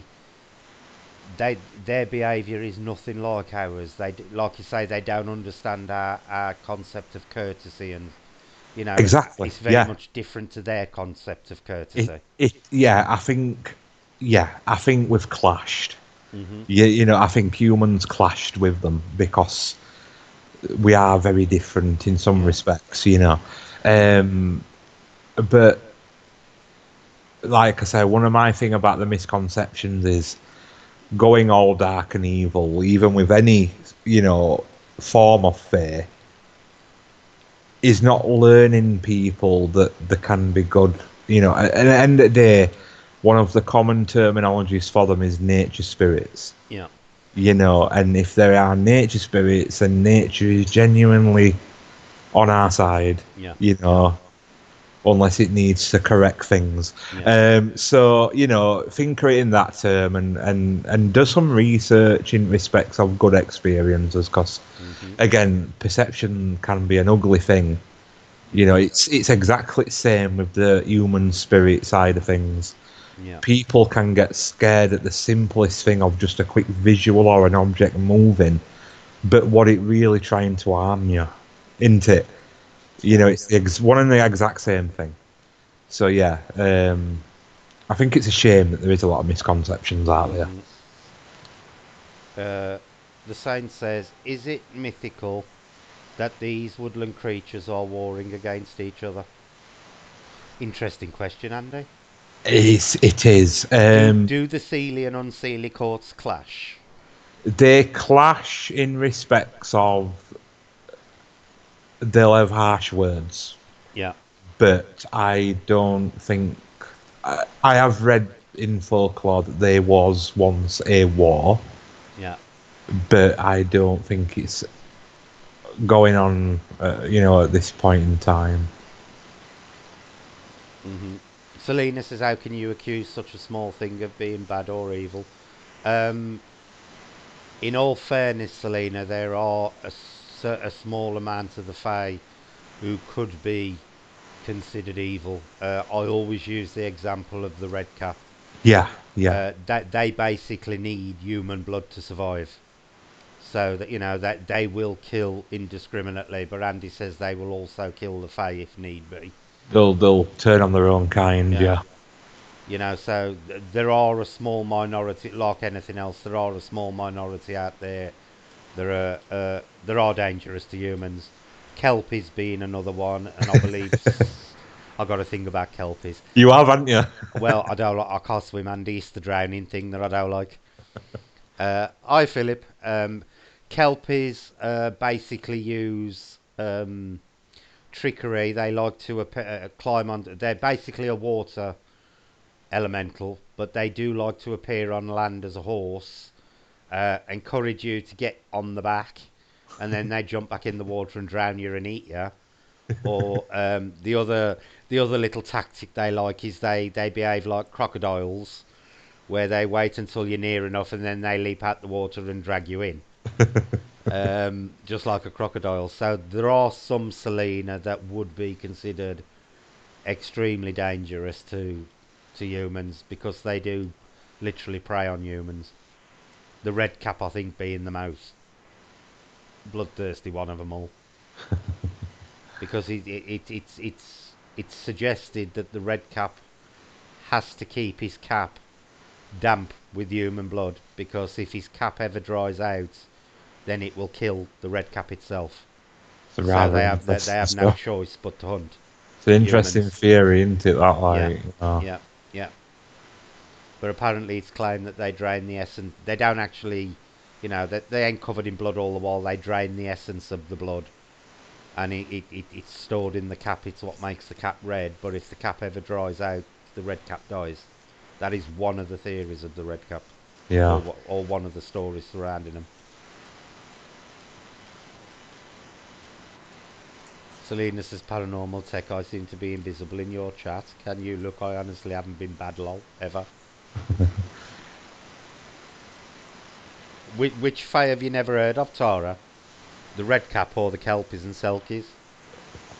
See, I ain't a big fan of the water elementals because a lot of the water element. Have you noticed, Andy? A lot of the water elementals tend to be a bit dicey. They do, don't they? And I I don't know bet why. You'd expect it to be the fire elementals and stuff like that, but it does seem to be. it does seem to be waters. Yeah, Yeah. and that's the element. There's one of the elements associated with healing and stuff, but Yeah. the elementals themselves seem quite aggressive towards humans. How do goblins, pixies, and fairies, etc., reproduce? Trust Dorothy to ask that. I wouldn't know. I wouldn't know. Right, here's another good one for you. I like this one. By Tracy. Andy, can you explain glamour? Yes. So, right. I've experienced it. It's so strange. It basically is exactly how it's perceived to be if you've ever seen it in, like, TV shows and film. So Mm-hmm. they'll put you into like a trance-like state, Mm-hmm. but you yourself do not realize that you're in it, Right. right? And time is moving differently in your perception to what other people are seeing you do. So, for example, I was stood out, I were in a trance. I thought I were absolutely normal, and I were rolling a cigarette normally. But Mm-hmm. Becky and Claudia, when you do that thing where you're like kind of just rolling up and down with your fingers, I was Mm-hmm. just stuck in a staring state doing that for ages. They could hear something rather large walking towards me in woodland, Mm-hmm. but I couldn't hear it. So that's like a glamour to put you into like a state so they can like probably come and check you out. Yeah. Then you've got another variant where they can make you see stuff Right. that isn't necessarily there. So, Mm-hmm. for example, if you were to do a deal with a fairy, Mm-hmm. and the deal was, oh, you bring me 5,000 cakes, right? And Right. I will, and that fairy will then say, and I'll give you two massive bars of gold for it. Mm-hmm. You could take all them cakes and they take them away and give you your gold, and then as soon as they've gone, your gold will turn to leaves. Yeah. You'll Yeah. be like, oh no, and you've been Mm-hmm. glamoured into believing Yeah. that you'd got something good, and they just run away with all their belongings, laughing at you. Mm-hmm. Right. Paradox says, do you think it's because of pollution in the water? Personally, no, because um, the stories surrounding the Kelpie and the Selkie go right back to time immemorial. So, it's something they've always been known to do. So I'd say no. Andy, what would you say to that? Uh, I I don't know. You see, if they were water elementals, as we know, elementals are a slightly different offshoot than the general Fae, Mm-hmm. then I have heard some people's research saying that they can be affected by pollution. Yeah. Yeah, but what he was asking is, do we think that water elementals are aggressive because of pollution? Well, And to me, This to is what me, I'm I'd trying to. say no because it's gone on time immemorial. Go on. True. I understand what you're saying. I was going to think that maybe that they can turn due to pollution. Yeah, yeah, get nastier. Yeah, Yeah. like because like we if you go down into deep witchcraft stuff, that Mm-hmm. we've got like an elemental that will reside with us because we've got like sort of water in us bodies and stuff like Yeah. that. And if you pollute your body, Mm-hmm. the elemental will get ill with you. Mm-hmm. So it might lend to natural ones as well. Maybe I don't know. Yeah. That's all theories. Yeah. Paradox says time slows or speeds up. Do you want to explain the theory about the difference in time between the Fae and human realms? Yeah, this is really interesting. Yeah, I like this one. Um, so, by all accounts, and I've seen this cross research by a lot of people, um, they basically have 2 days to our one, right? So, this is why we see them as a very quick blur, because their frequency is a hell of a lot faster than ours. Yeah. Um, um, I don't advocate sort of drugs or anything, Mm-hmm. but if a lot of this is why shamans used to use a lot of Yeah. stuff Mhm. to slow your perception down would make it easier to view What they're their doing. frequency. Yeah. Yeah. And I completely understand that Yeah. because Yeah. I have trialed methods. Mhm. Um, yeah, it's rather interesting that apparently they've got to everything that we have. Yeah. Maureen says, "Do the Fae like humans?" Redcaps do, Maureen. A lot of them do, yeah. Depending But on redcaps love humans, but not for the right reasons. like I've always said with that, I wouldn't generalize it. Yeah. I'd do it as a personal thing. Mhm. So they will like you if you are true, you know. Um, it's like I've always said, if I go out to do a Fae investigation with a slightly angry head, there's no point me going because I ain't going to get a damn thing happen. Mhm. And I've always said that. If I feel like I'm getting irate or I've got to try and bring my son back to calmness really quick. Yeah. Saint says, "Books seem to portray these creatures smoking pipes, anything in it. Do you want to tell them about the Fae's love of tobacco?" Yeah, well, it's mainly leprechauns. I've actually heard one, doing that classic on a pipe, Yeah. and I didn't realise at the time it was my mum that brought it to my attention. She's like, probably smoking a pipe, and I'm like, oh yeah, you Mhm. know. Um, a lot of others will take tobacco to trade Mhm. as an offering to trade Yeah. for certain things they need from, 'cause by all accounts, leprechauns are the tailors of the Fae realm. Yeah. They make a lot of the clothing and Right. stuff. So Yeah. yeah, Dorothy says she likes cake deals. It's not advisable to make any deals with the Fae, Dorothy. They are famed for always making sure a deal is to their benefit.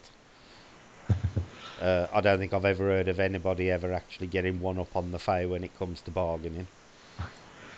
you see, to some degree, anybody that goes out to contact the Fae are already slightly entering into a deal. Mhm. Because it is on a minute level. You're going, can we deal Mhm. for this offering for communication, or Mhm. to Yeah. show up on the camera or whatever? But most of the times we've found that they're all right. That they don't. Again, if they see you as a greedy person, Yeah. then they might do what you've just said Yeah. as payback Yeah. for you to learn a lesson. you Mhm. know. Yep. But to most human, they'd go, "Oh no, they just did me out or whatever." Mhm. So it's all again, it's perception of what they're doing. Yeah. Tracy says, as a follow up, is there a way to protect yourself from being glamoured? Apparently, there's a few different techniques. Would iron work? It depends what's doing it to you, because by all accounts, iron is just for the fairies themselves, Right. but the masters of glamour are the elves. Right. Um, so apparently, carrying a four-leaf clover is the best way to stop it. Oh, really? Yeah, yeah. That is the absolute best way. See, you Uh, learn something new every day. you do. Another, you see, like I wear black sunglasses a lot when I'm out, even at night. Mhm. Yeah. Weirdly enough, somebody once come to me and were like, "Do you wear them to stop the glamour?" Mhm. And I were like, "No, I wear them to tint light spectrums so I can see better. Yeah. Yeah. Not see better as in our physical, but there." Mhm. Yeah. Because obviously when you've got a lens on with only a bit of natural light, it can tint Yeah. spectrums. Yeah. It were all scientific in my head. Mhm. And then somebody goes, "Well, have you ever read Artemis Fowl?" And I was like, "No." And they were like, "Well, they wear sunglasses in them books to stop being glamoured by Faye." And I was like, Right. "Oh, I never knew that because I've never read books." Yeah. So yeah, that was an interesting little question on one side. But yeah, by all accounts, four-leaf clovers. See, I don't know. That's something new I've learned today. Here's an interesting one off Jackie. Andy, are you going to do a video on how to make a Fae garden in our own backyard? Are you going to do a video? I could potentially do one in summer. I could do one in my garden and show you what I've got in my garden and what they're like. Yeah, Yeah, yeah, I think that'd be a good idea. yeah. Right, the Saints. Do you think these creatures have declined throughout time? They haven't declined in personal, like decline in like the numbers. They've Do, declined from showing yeah, do themselves. you think Yeah. they've just withdrawn from us rather than declined in I numbers? Yes, yeah, but I think the cycle of life means that has to happen as well. Yeah. Because by all accounts, they're moving in an opposite direction to us Mm-hmm. in cycles, and at some point we meet in middle, and that's when we live side by side, like what was told back in the medieval ages. Yeah. Yeah. Tracy says if you're willing to trade cake for gold, you deserve to have it change into leaves when the leprechauns leave.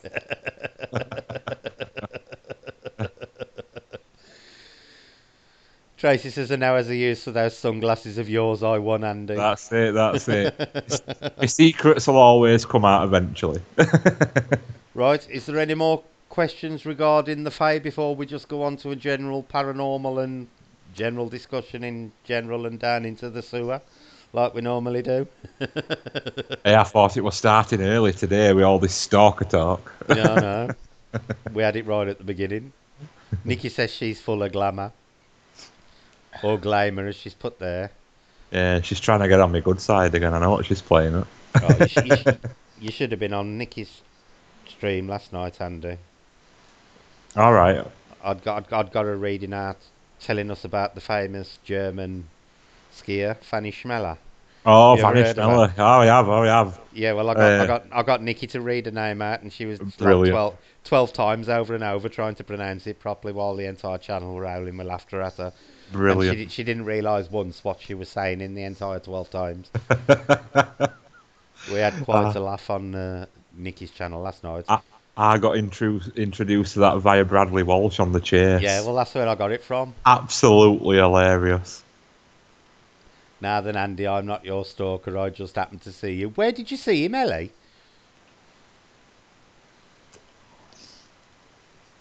Breft twat. What's breft twat, Nicky? But A bereft twat.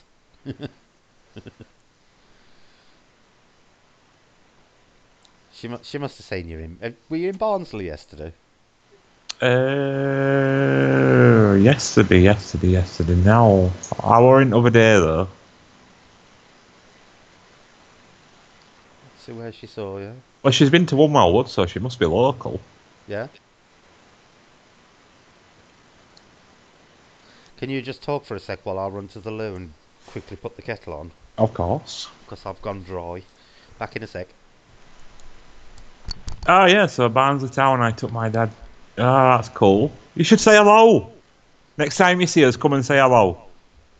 For sure. Last Friday, you were with your partner. Last Friday. Last Friday. I've got no idea. I've got no idea what day I'm on day today. But yeah, if you ever see us, just come and say hello. You live in Sheffield. Cool.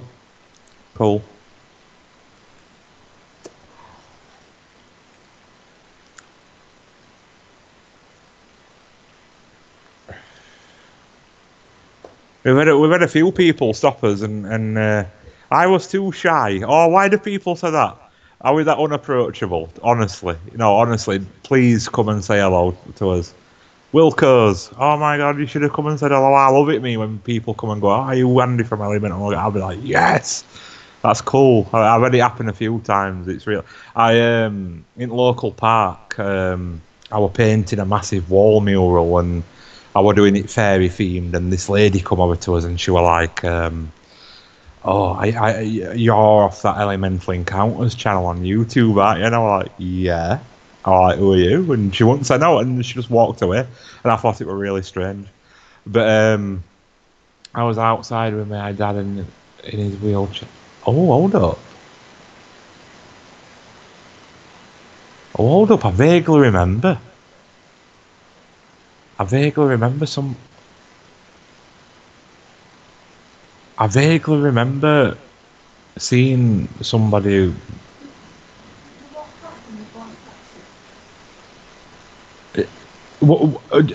Did he phone a taxi?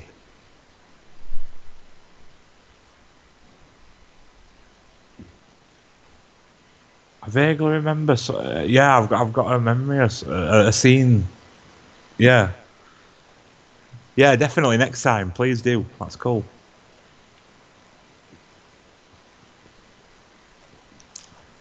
Oh, for sure, Sam. I regularly put Bradley Walsh compilations on, don't I? I love them. I think he's proper funny.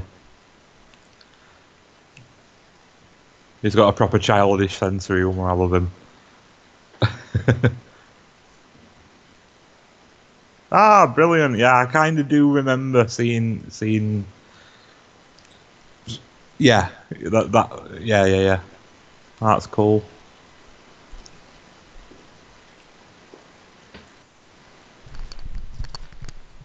I'm back. I desperately needed a coffee. Yeah, she saw us. She saw us in Wilco's. She was with her dad. What were you buying in Wilco's? What were we buying in Wilco's? I Mm. have got no idea. What were we buying in Wilco's, Bex? I was outside with my dad in his wheelchair. He's got one leg. Why are you laughing about the fact he's got one leg, Ellie? I think we were buying a tin of paint, so I just painted bathroom green. All right. I'm just wondering why Ellie's laughing about the fact that Dad's got one leg. Right.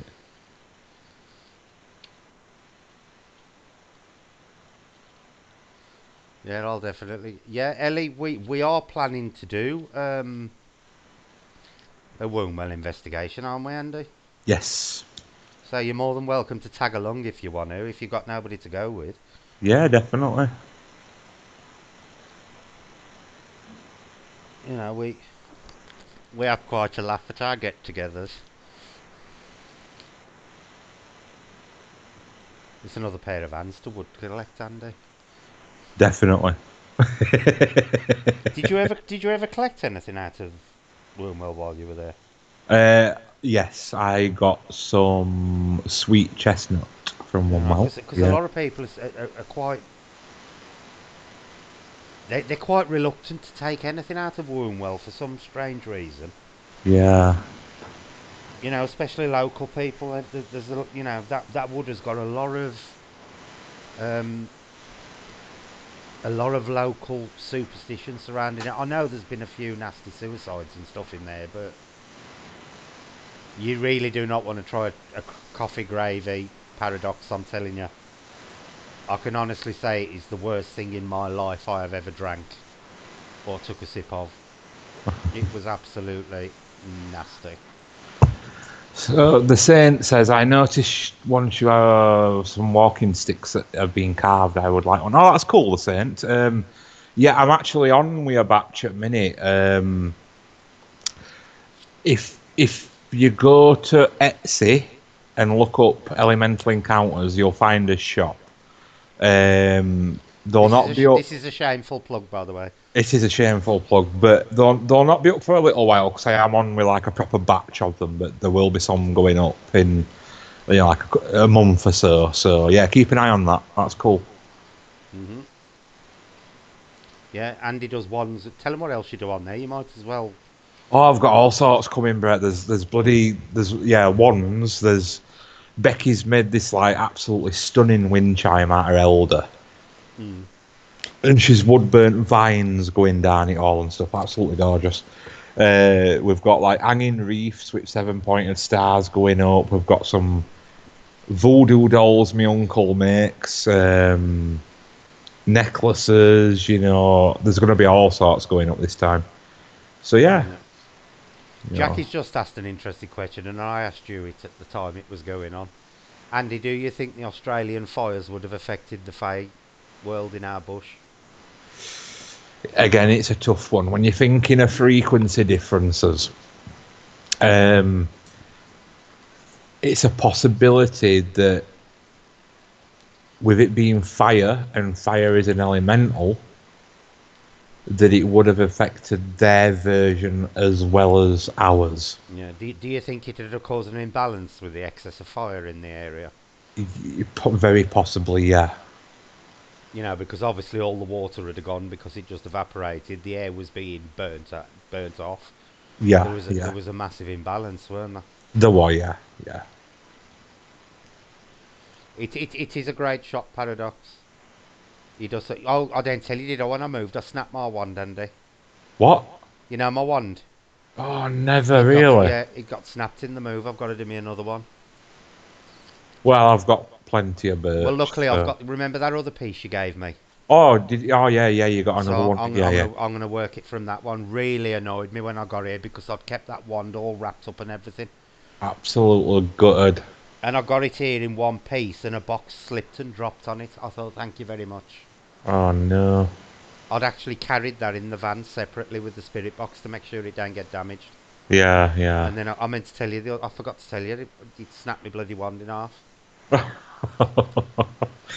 They have to put some sellotape around it like they do on Harry Potter. I've sacrificed it. Have you? Mm. I had a little ceremony for it and Ah, sacrificed it. I've right. kept the crystals and stuff off it, obviously, but Yeah, yeah, yeah. Well, you can always do reactivation down at yeah, Nature Resort. I mean, nicer weather's coming as well, so I'm looking forward to the nice weather down there. yeah.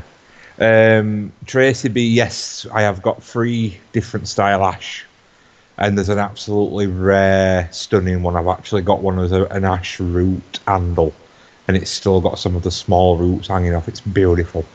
Oh, that'll be nice. Yeah. Jackie says they've been busy. The regrowth has been quick and amazing. Yeah, I was watching Unearthly. What's it the other day with a video that she's done, and you could see that the regrowth has actually started around the trees and stuff. That's it. That's Yeah, that's really good. yeah, a lot of the trees have started sprouting already. But it's coming up now to the Australian winter. Right. As we move towards our spring and summer, they'll be just moving into autumn and winter as we go into spring and summer. Yeah. But yeah, I'm gonna make a start on my new one because I found my piece of wood out the other day because I'd kept it in my bag, so I'm gonna restart me another one. I'm gonna do this one slightly thicker, I think, because Okay. I loved how delicate it was, but I don't want to risk breaking another one. Yeah. Where's you got? My favourite is Wormwell Woods without a doubt, and What favourite place? mhm. Uh, Favourite place to investigate? Oh, that's a tough one for me because I've done such an array of different places. Just let me think. Oh, that's tough. Actually, my favourite place to visit has no longer got access. It was a massive, and I'm talking huge, abandoned mill in Huddersfield, Mhm. and they've very recently demolished it. Oh wow. Um, it were absolutely massive, and I had. Well, we were first saw an item move in front of us, spot camera and everything. It was just mind-blowingly good, but yeah, it's no longer there, unfortunately. Yeah. For me, it is definitely Wormwell, but I do enjoy Uber as well. We did Needles Eye. Needles Eye, I don't. To be honest with you, I don't really get much of a connection with the area. We got some decent evidence from there, but I never really. You feel a connection for the place, or you down, Andy. Yeah, yeah. And I got absolutely no connection to that place whatsoever at the Needles Eye. And yeah, Right. Uber stand just down the road. I absolutely love the place, and that was where I encountered my first elemental at Uber stand. Yeah, yeah. So I got a bit of a soft spot for Uber, but I absolutely adore Wombwell. And a lot of people find it really, um, they find the place a bit intimidating. I find it really relaxing and grounding. I love the place. Can you make ones from root fruit trees? I have a Yes, beautiful apricot tree in my backyard. of course you can. Very good for Fae. It's always recommended you ask the tree before you take any branches off it, though. Yeah, and put an Or offer in. yeah, Yeah, or get one that's already fallen.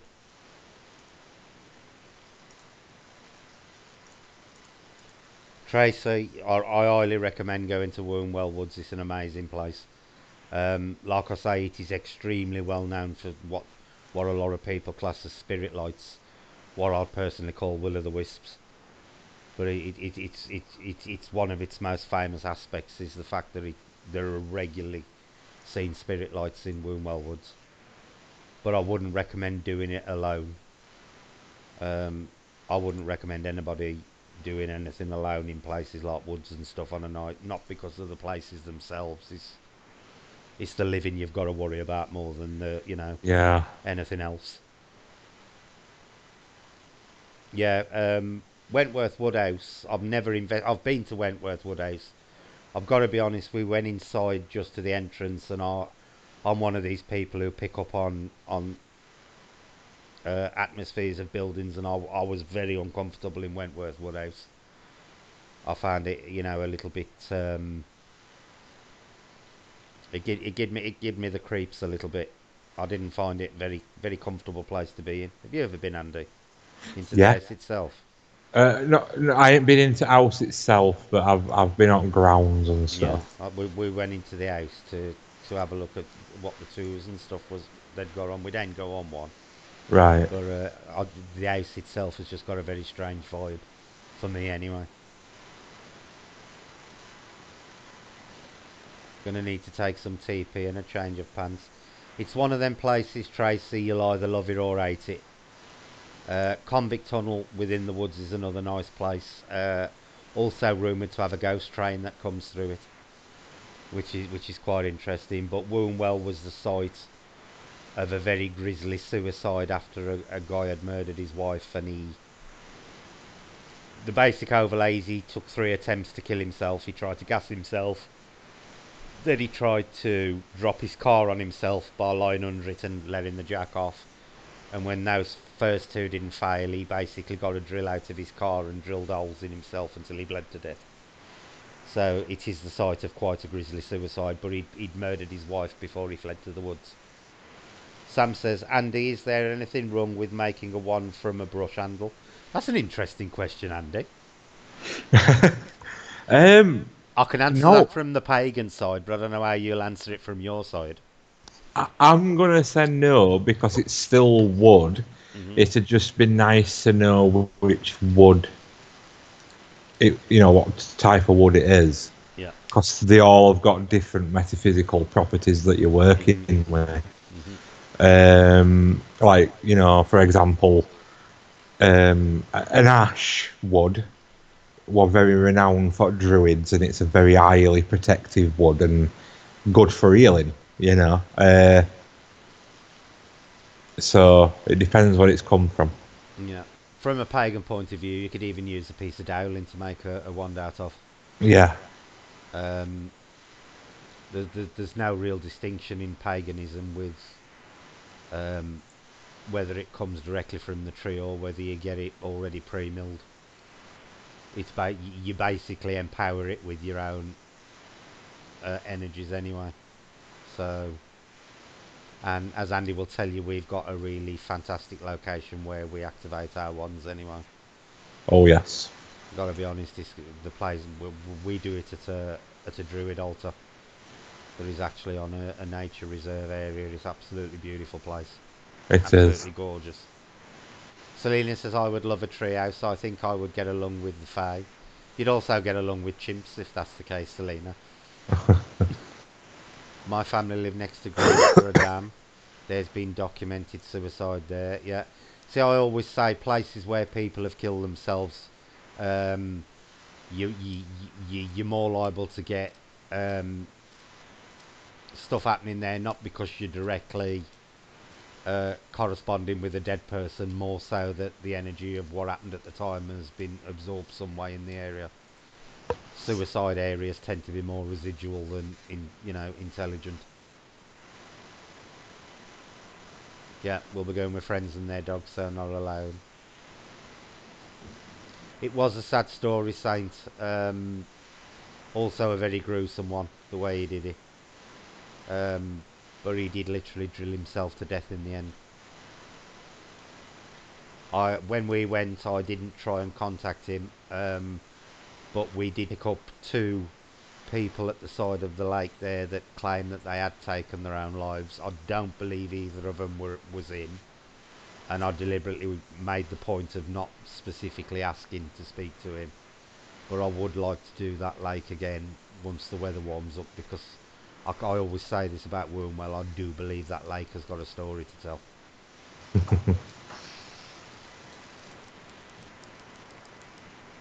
Be right back. Tablet time.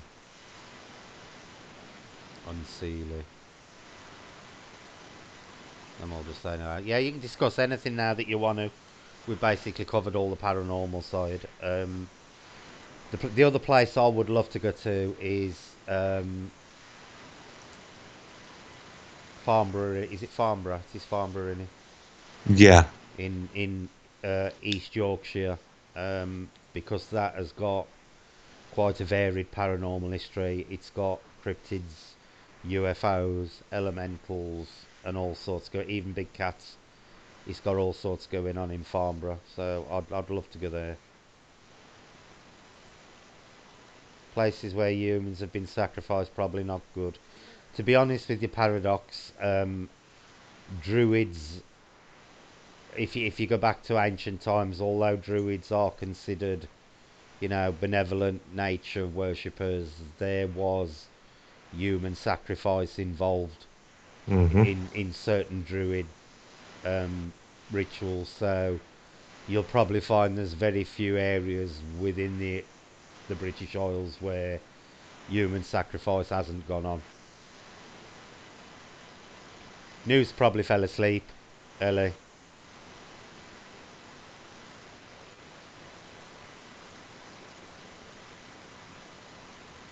If you can choose one place in the world to do an investigation, what would be your top number one spot? Easy for me, it would be Gettysburg. Andy?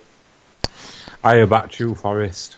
Yeah, that'd be my second. But I would love to go to Gettysburg, because it occurs over such a large area and there's such different variances of things going on there. I would love to go to Gettysburg. I never say Ayabachi Forest, Andy, because I can never remember the sodding name of it.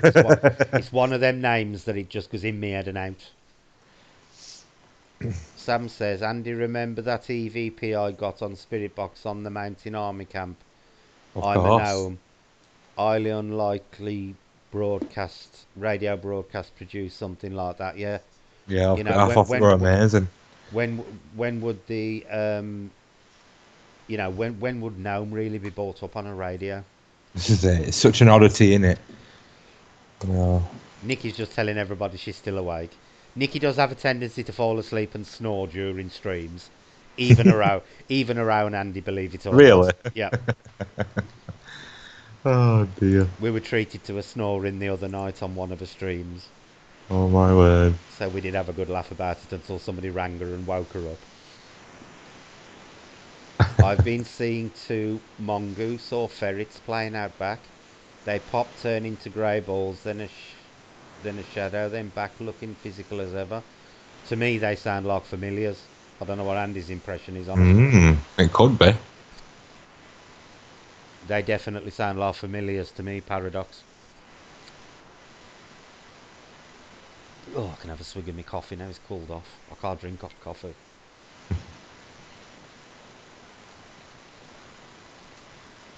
I'm normally in bed when you guys live, so not sure Friday's my only night that I stay up late. Nikki's going spread. Says much about her chat as lol. Snoring and Snoring and farting. Spread. farting. And she often tinkles on the kitchen floor. She says, I'll just be a minute," and then you hear like running water.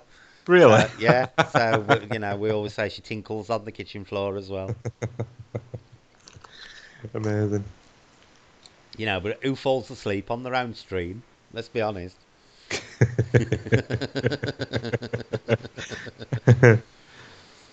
I Oh, love dear. coffee, Ellie, but I don't like. I have to let it cool off so it goes lukewarm. I ain't a big fan of hot coffee. I entered a coffee for 3 months. Oh, it must be killing you, Andy. It is, Knowing it how much is. you love coffee. I You know. like me.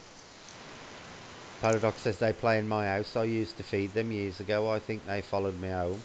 See, that's really interesting if it was years ago because I think your average age of a ferret is about 4.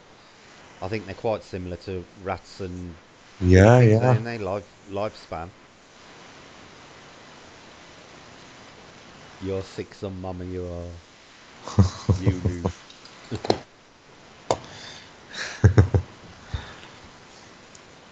I'm not coming here no more. Don't listen to him, Andy.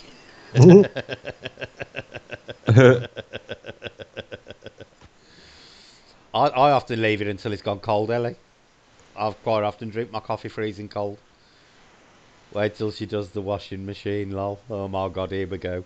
Conversations rapidly diving. It is. Mind you, we were having quite a funny conversation on Unearthly Wanderings Australian channel this morning, and it went downhill rapidly to the point we got Julie mimicking giving somebody a gobble. It was the conversation did go quite low. Dorothy says, "How come you're abstaining from coffee, Andy?" Because I've got a dodgy heart and caffeine ain't good for it. Basically, and it was forced. It wasn't voluntary, Dorothy. No, yeah. Andy's a great lover of coffee. Oh, he's a great lover. See, I've always said if anything happened to me and they said you got to cut out dairy products, I'd just have to die of it, Andy.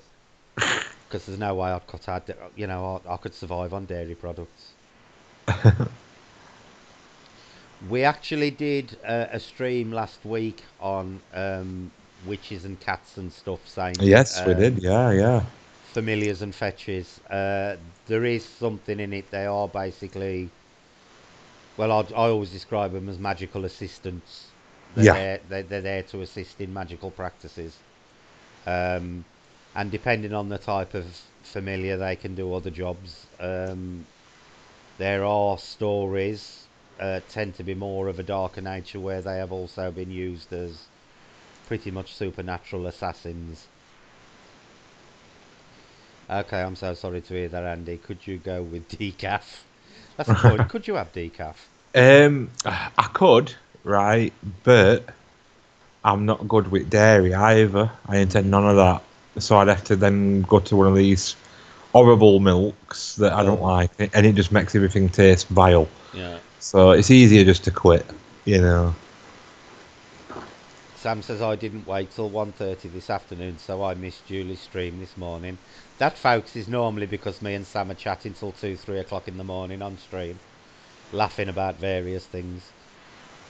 Cigarettes and coffee. It'd be a nightmare, that would, if I had to give up cigarettes and coffee at the same time. Oh god, That would kill me. I can't even process what that'd feel like. Oh, no, me.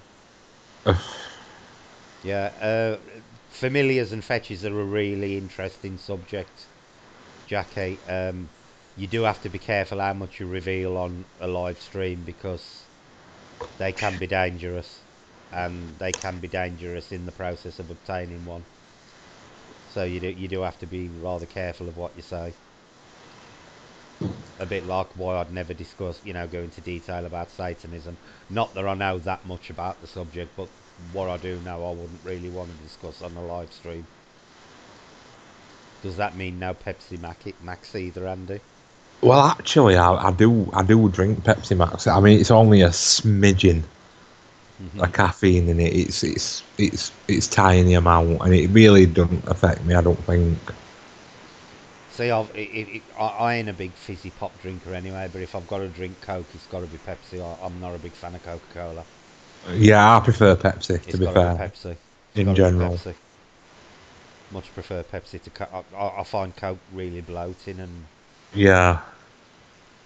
all foods are looking scarce in supermarkets today. So is the bog roll and hand wash. I would be able to live with no cigs or coffee. I'm trying to vape to cut down on cigs. Yeah, same Um, here. I tried. Somebody borrowed me an electric cigarette, and to be honest with you, I just don't find it helped. I did pack in for 4 years. I just went cold turkey, and to be honest with you, for the first 2 weeks, I could have cheerfully killed somebody. Literally killed somebody. I was climbing the walls, but after 2 weeks, I got better. Then my mother-in-law passed away. Somebody offered me a cigarette, and that was it. I ain't stopped smoking since. But I do want to pack in, but I might try one of the new vape things and see what. Guess what, Brett? What's that, Jane? What have I got to guess? You need to give me an hint on what I'm guessing on. Guess what, Brett is a bit too general on this channel. Guys, I have a family barbecue. Thanks again for a family life. You're welcome, Jackie. You have a good day.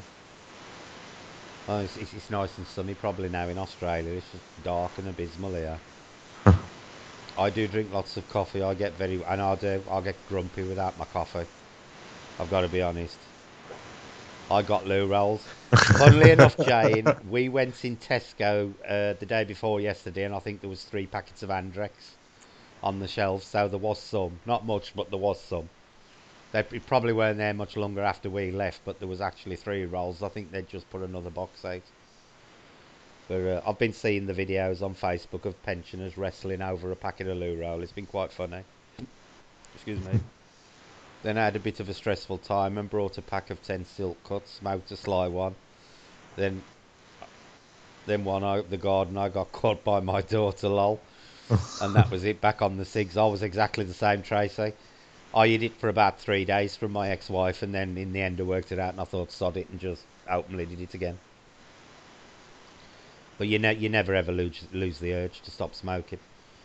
Even 3, 4 years down the line, I was still occasionally getting an urge to smoke it. You have a good day, Jackie, and enjoy the barbecue. Save me a See you burger. later. Save me one as You well. gotta have one. You got a bad heart. I'll have Andy's. Hey, it's not that kind of thing. I had my blood pressure taken the other day, and it were absolutely perfect, apparently. Oh, was it?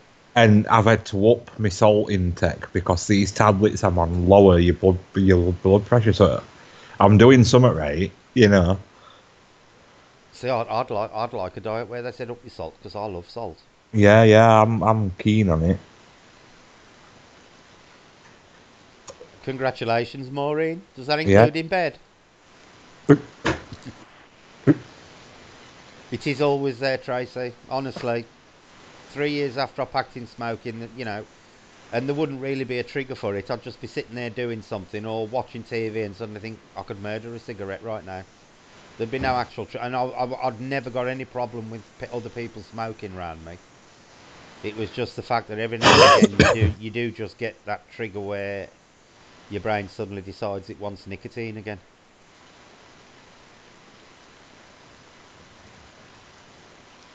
Brett stress free with the smokes, yeah. Yeah, I did cold turkey as well, Maureen. I did the second time I tried to pack up was, I suppose it's funny if you look at it, because I went to the doctor's and he prescribed me patches. These them horrible patches, Andy. Yeah, I hated them. And I used a packet of them, and all I succeeded in doing with the patches was, one, I got a really nasty allergic reaction off the patch, Hmm. and two, my smoking went from 20 a day to 40 a day while I was still wearing the patch. Honestly, Andy, it got to the point where as soon as I darted a cigarette, I wanted another. And I Wow. swear it, and the patch, I came out in great big lumps on my arm where the patch was. So they had the opposite effect. I actually went Yeah. from 20 a day to 40. I had to stop using them. I think it is with a lot of people. It is boredom to a point, but I do reach the point where I do need the nicotine. That was what I was actually prescribed, Champix, and it was really good, but they wouldn't give it me the second time, Tracy. They gave me them patches, and it did really horrible things to me. A lot of doctors won't prescribe Champix now for some reason. But I did. I went from 20 a day to 40 a day on bloody patches. And that's why I wouldn't use them again, because for me, they increase the urge to smoke. I don't know whether Yeah. it was because it was constantly feeding me nicotine, and I was thinking, oh, more nicotine, more nicotine. Hi, Sandra. but I literally doubled my smoke intake overnight. Amazing. That went on for a week until I couldn't. I ran out of places on my arm where I hadn't got these horrible like blisters coming up off the patches, so I had to give them up. I thought, I've doubled. It's costing me twice as much to smoke, plus I've got this nasty rash all over my arm, so I just gave them up as a bad job. Yeah, I think I'd have done the same. I do, Dorothy. I do function on nicotine and caffeine. I normally eat once a day, and then I live on caffeine and nicotine. I'm surprised I've lived to 50, if I'm honest. But I'm the perfect example that eating healthy don't necessarily mean that you're gonna have a long life, and eating unhealthy means you're gonna die. Up to this point, I've actually had school friends who've passed away now, at 50. My colleague started smoking again because he missed the smell from my Zippo lighter. Worked that out. It is scientists amazing what triggers you back to it. They won't let me have them now unless I register with the Stop Smoking service. I tried, but as I live right on the border of Dorset, Hampshire, county will take me on. Neither county. Oh, that's a bit of a bugger. Oh, I got to sort me a doctor out, Andy. Really? Yeah, because if this don't work, I might have to have an operation on it, and I've got no doctor at the moment. Ah, yeah. So I've got an horrible feeling in 2 weeks' time when I take this off, I'm still gonna have a floppy finger. But honestly, you should see it. You should. I'll send you the picture later. Have I sent you the picture? Yeah, I've seen. Where you finger or bent? Yeah, my S-shaped Yeah, finger. yeah, yeah. I've seen it. Well, Yeah. now when I got up, I took that the night it had happened. When I got up the following morning, it had curved like a bird's talon. Really? It had folded over in the night. It looked like my little finger looked like a question mark. And I literally couldn't move. From that knuckle bit up, that joint before the end of your finger, it just will not move. It just folds over very slowly Oh into an hook. dear. So, but I ain't been to a doctor's in 5 years, Andy. Really? When I first moved up to Sheffield, I went and registered at the doctor's in Sheffield, and I never went. I only went to register. I've never been. Right. And I left Sheffield 4 years ago. I've never had a doctor in Rotherham. I have not been to a doctor's in 5 years. I ain't been ill enough to go to a doctor's, and this I had to go straight to the hospital with, obviously. Well, yeah, yeah. I knew there was nothing the doctor could do for it anyway. Oh, I've laughed about it, Tracy. Don't worry about it. I've laughed about it. Hang on. Let me see if I can add the frigging picture for you to see. I would just think it's same, Dorothy. It could be worse. You could have a floppy somewhere else. It'd definitely be the Viagra then. Let me see if I can find this bloody picture of my finger. Um, I don't even know where I saved it. I don't even know if I saved. Oh, I did. Um, Let me fit it to screen. There you go. You should be able to see it in about 20 seconds. My lovely S-shaped finger. Tell me when it pops up, Andy, so that I know it's there. Will do.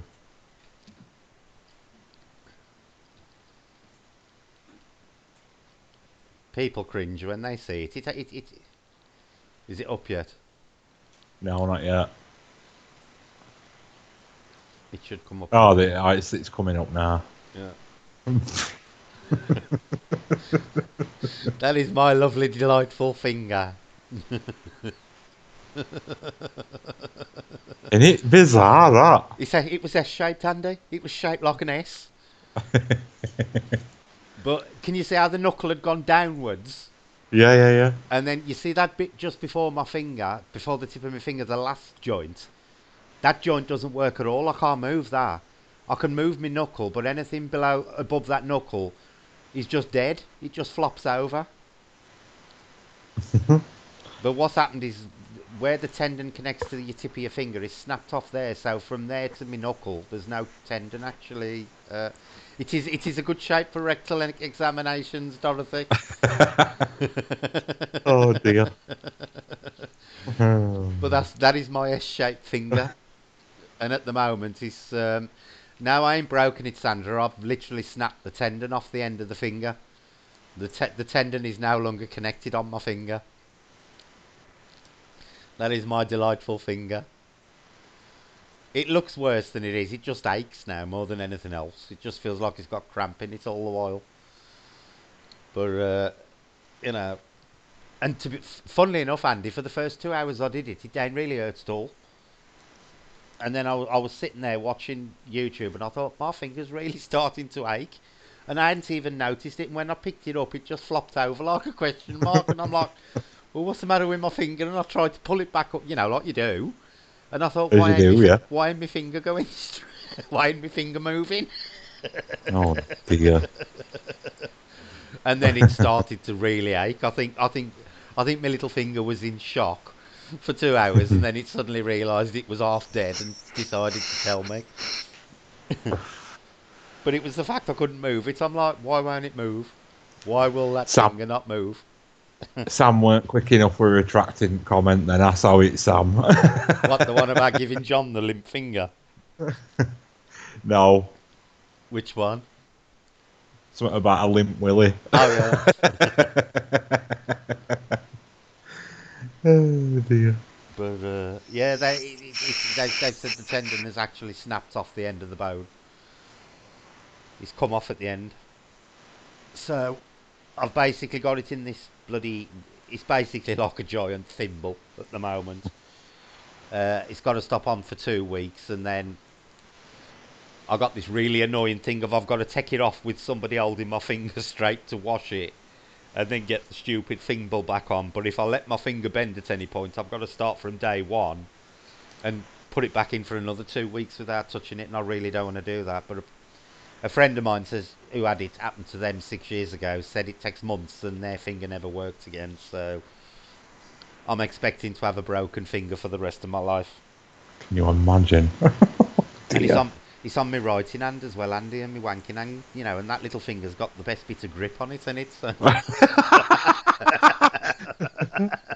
I'd have it cut off me and have little fittings made. Yeah, You could have like a little knife that you could yeah. like screw onto it and. Well, I'd have a little vibrating thing on the end of it. Oh, definitely, definitely.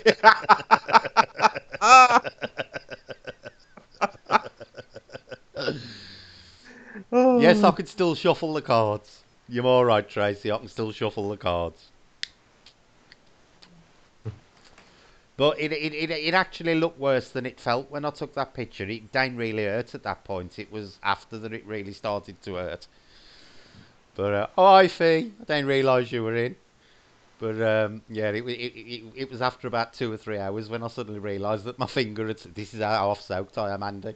It took me 3 hours to work out one of my fingers weren't working. How can you not notice for like 3 hours that one of your fingers ain't working? I've got no idea. I keep blaming Jason. I keep saying you assaulted me. Oh, but it's just a pain in the arse now. It really is. It's just constantly aching. I'm living on nicotine, caffeine, and paracetamol. So that's my daily diet. You could hang your coat on it. Honestly, I could have used it as a fishing hook. It literally goes into the shape of a it goes into the shape of a fishing hook, Andy. When I take this splint off, I could go dip it in the Don and catch myself a trout.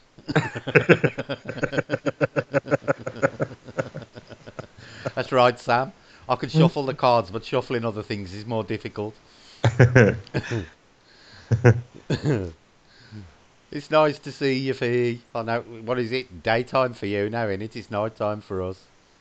You'll be able to get into places a straight finger won't get. Lol, yeah. Actually, Andy, I could use it to burgle with now, couldn't I? You could. You could. I could use it to lift window latches.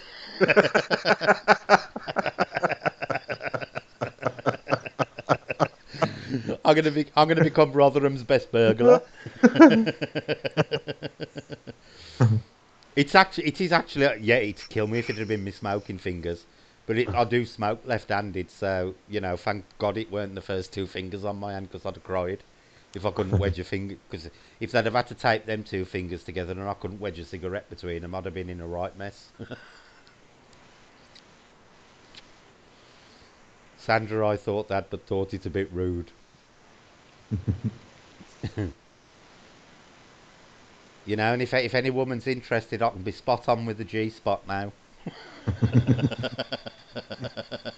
I won't even have to try. It'll just naturally drop into place now. How did you do it again?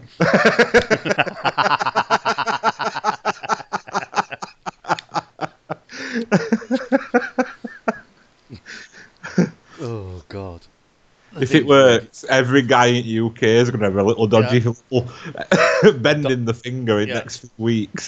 dodgy little finger. I'm going to call it my Heineken finger. Refreshes the parts other fingers cannot reach.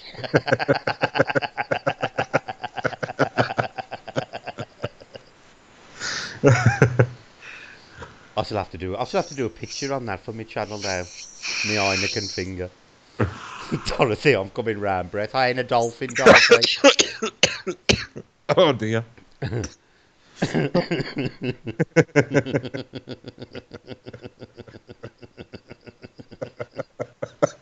It literally is, Andy. It's like a skeleton key for a pussy now.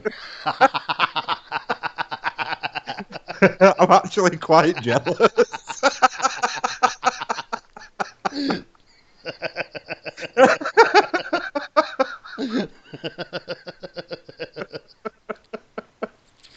I can see you just walking through rubber and flashing it. Want to try this?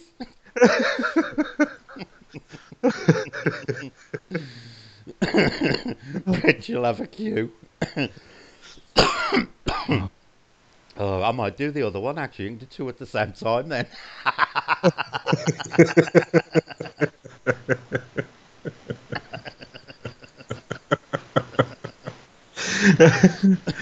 Oh dear. I could make money twice as fast, couldn't I? You could. You could.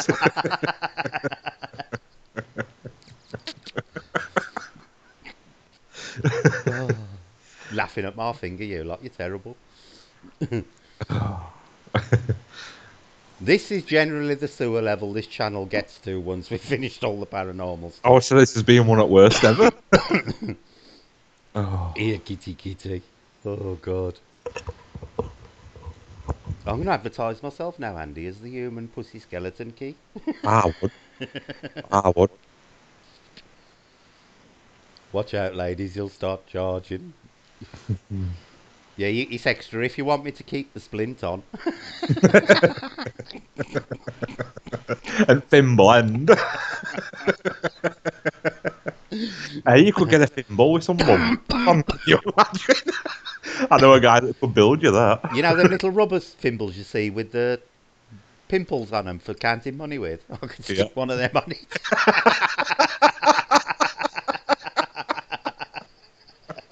I'd be every girl's friend. Oh Oh dear. God, Rabbit wouldn't have a patch on me. I nearly spat coffee out. Do I hear your door? Chap, that will be Dotty. She wouldn't have even bothered knocking, it'd have just barged in.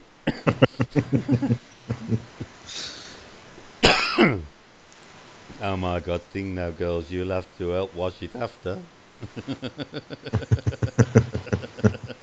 Yeah, you'd have to help me take the splint off after and give it a good scrubbing while I kept it straight.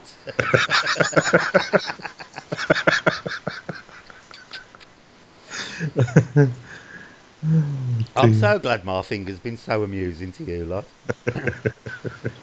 Thimble end, Andy. Yeah, we used to have them at work, them little thimbles with the funny little knobbles on them for counting money with. I put one Mm-hmm. of them on the end of it, it'd be perfect. It'd be perfect. Yeah. As Mrs. Brown says, stop that dirty talk, lol. Mind you, Fae who's on here today, now, actually did a really good Freudian slip this morning, Andy. Oh yeah. She was doing a tarot reading with a friend Julie from Unearthly Wanderings, and turned to Julie and said on the stream, meant to say, "Is your deck getting smaller?" And what she actually said to Julie Oh, was, "Is your dick getting smaller?" oh, On live naughty. stream this morning.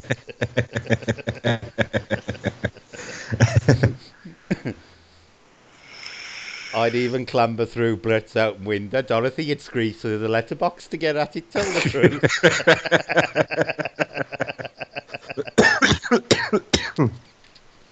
Oh dear. Oh, Oh, God, the things we talk about on here. At least the dog's gone to sleep now. Has stopped growling at people coming past. Andy wants the mould of your hand.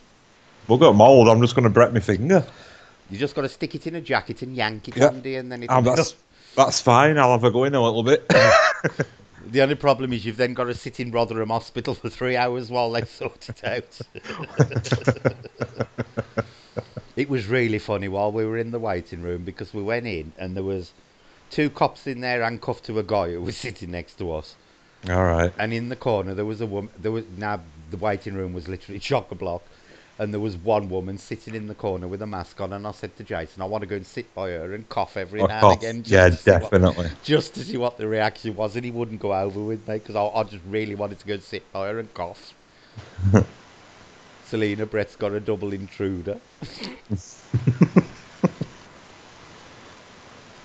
You'll have no trouble fishing out the pineapple out the tin. Oh, I know. I'll get the pineapple out the tin easy now. I'll just hook it out with my little finger. See you there. Hi, Adrian. You've probably joined this channel at totally the worst time to be joining it. What you got in your inhaler at the moment? In your It's vape? it's called Apple Fizz and Apple Freeze, and it's Oh, God, like I can't stand anything apple flavoured. really, it's like Yeah. proper like apple sweets. It's very Ugh. nice. You know, I love apples, but I don't like anything apple flavoured. Well, these do a coffee flavour one as well, and I'm gonna try that I next. don't like coffee flavoured stuff either, believe it or Oh not. my word! I cannot stand coffee cake. Really? Yeah, I love coffee, but nothing coffee flavoured. It's right nice. If New wasn't betrothed to Maverick, she'd be fighting to get there before us. Just send me a PM and I'll give you my address later, girls.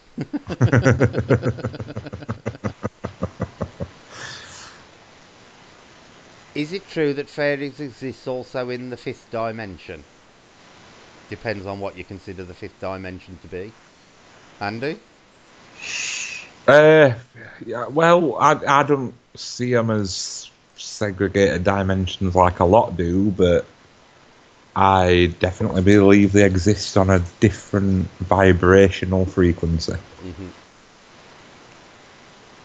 Do you believe in like multiple universes and multiple realities, Andy?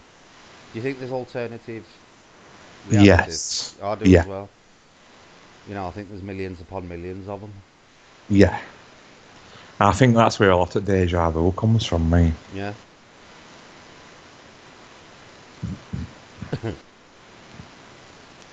Yeah, we've actually finished the paranormal stuff now, Adrian, and all the women in here have just been disgusted. They're a real bad influence on me. I used to be Yeah. really, really saintly until I started this channel and met Dorothy and Selena and all the others, and they just totally corrupted me. Totally.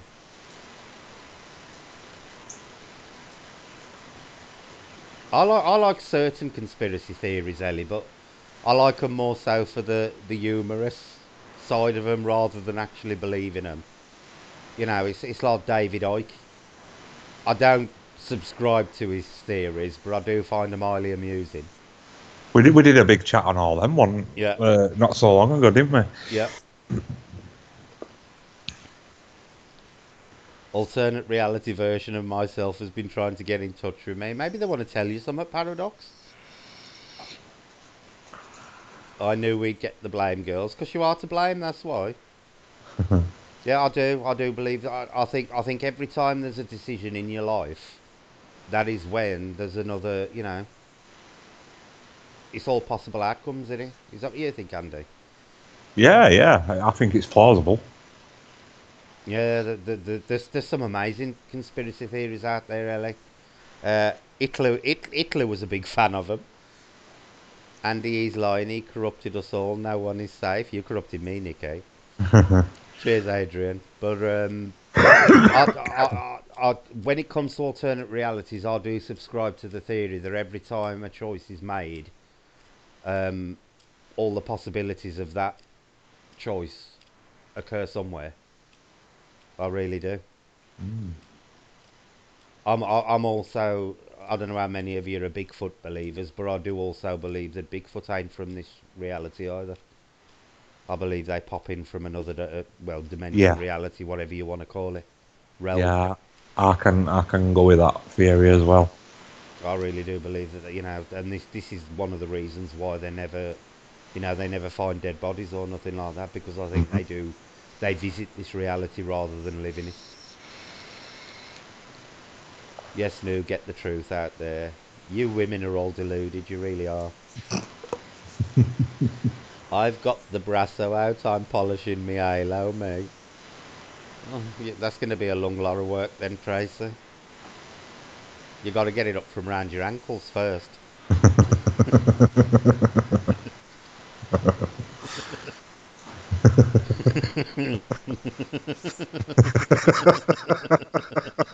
Oh dear.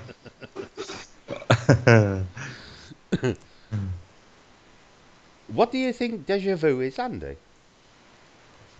Like I was saying earlier, it could be a possible alternative you that's experienced that just before you have. On like an alignment Hmm. because it's so familiar. It's always so familiar, isn't it? It could be like, if there's infinite number, one could have been doing something just slightly. I mean, you could do, like now, you could say something really specific, and an alternate one could have a deja vu in a few seconds Yeah, yeah, that's done thing from your version yeah. as well. See, I think it could be one of a couple of possibilities. One is the alternate reality one, and the other one is I think that maybe we're using some kind of latent ability that everybody's got, where without realizing it, we can actually sense a few seconds in front of what's going on, sort of thing. Yeah, yeah, And it's yeah. like we're experiencing the future just slightly before it happens. Just slightly. Yeah, is another one. Fee says I have deja vu with people all the time. I see someone, I think I have seen them somewhere, but don't know where. But the amount of times I have is unreal. Some people are really prone to it. Something I used to do a lot when I was younger, not so much now. It does still happen occasionally, but I used to have it happen a lot. Was I'd suddenly think of somebody, Andy, for no reason, and there'd be nothing going on to remind me of the person, Yeah. and it may have been somebody I hadn't seen for years, and I could guarantee within 24 hours I would bump into them or hear of them. I had an experience with that other day. I went a local shopping centre and I looked round and I looked at this guy and I thought it was somebody. You know what I mean? It blatantly weren't them, but I saw Hmm. image of this person I know. Yeah, And then I walked across the road and went into this shop and upstairs, and that guy was there, and I were ain't seen him there? for Yeah, years. Yeah, yeah, yep. I used to have that happen a lot in me when I was younger. Not I do still have it happen occasionally, but not often. But I had it like just before I moved up here. I was sitting in the house one day just before I went out, and I actually thought of somebody I went to school with. Wasn't even really a close friend, yeah. just somebody in my class, and I hadn't seen that guy literally since the day I'd left school. Now I'm Right, talking 35 years, and I bumped into him in the town that day. right. I hadn't even thought of the guy for 35 years. It was really that was one of the really Strange. weird ones. That's interesting paradox. Years ago, I had 8 hours of deja vu the whole day. Wow, but that were intense. Well, apparently, the government have done a U-turn. They are banning all mass gatherings from next weekend. Oh well. I used to get deja vu a lot when I was younger, not so much now. Exactly the same as me, Tracy. Exactly the same as me. Oh, well, it might be a good thing if Celtic and Rangers can't meet. That does tend to get a little bit What's it? Sam was saying earlier, if there's more than one Bigfoot, shouldn't they be called Big Feet? See, I've asked this of a couple of Bigfoot enthusiasts, and they all agree that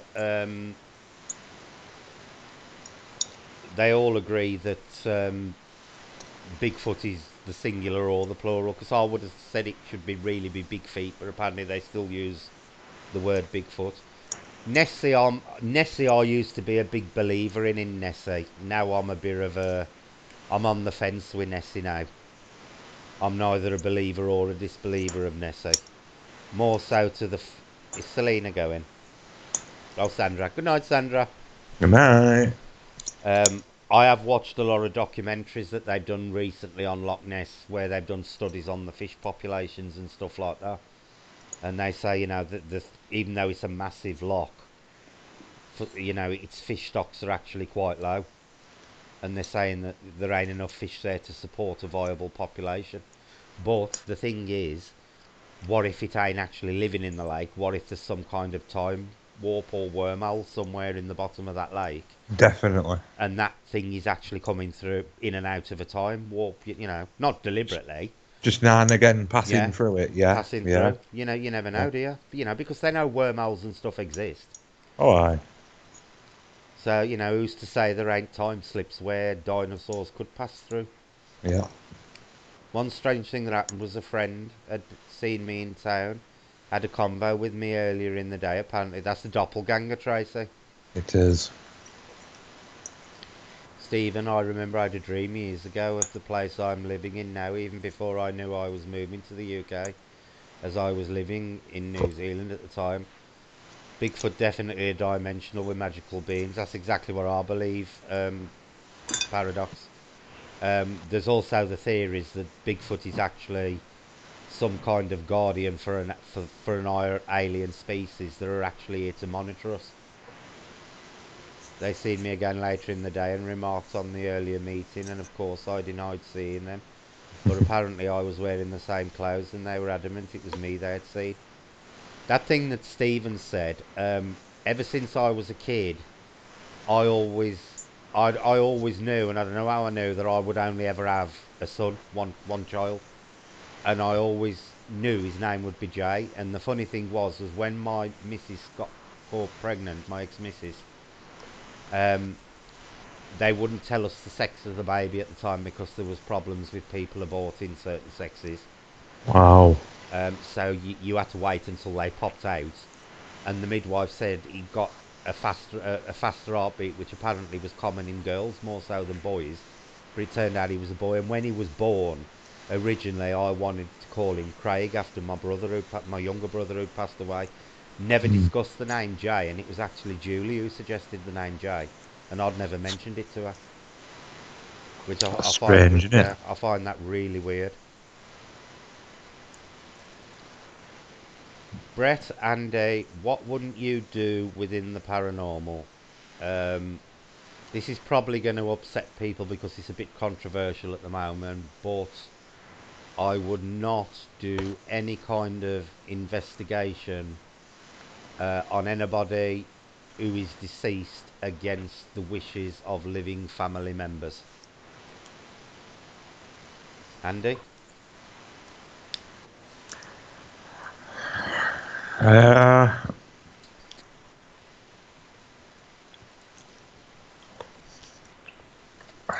Tough one for me, this one. Relatively the same thing, Mm-hmm. but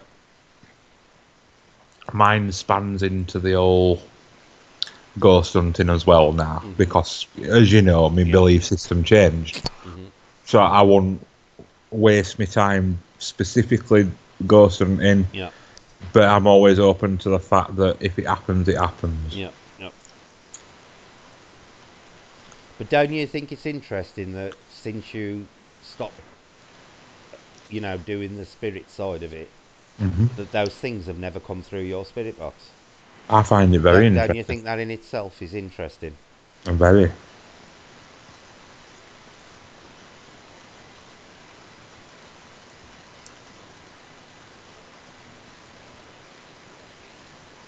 Lends to a couple of theories, doesn't it? Yeah. Tracy, that was exactly the same with me and my ex. She was adamant all the way through that we were having a little girl, and I was adamant we were having a boy. And she went on the heartbeat, and when he was born, he was a little lad. Depending on how old the deceased. Yeah, this is the thing. Paradox. I wouldn't do it if there are still living family members who have specifically stated that they would not be happy with me doing it. I wouldn't go against the wishes of living family members. If somebody said, "Come with me and investigate," Anne Boleyn in the Tower of London, I'd quite happily go. But with recent events on certain matters, I would not in any way, shape, or form do it for anybody. Selena, Tracy, I got told that too. Boy by heartbeat, then a scan again. Boy, I had a girl. Maybe it fell off halfway through, Selena. You never know. What's your opinion, Andy, on people who've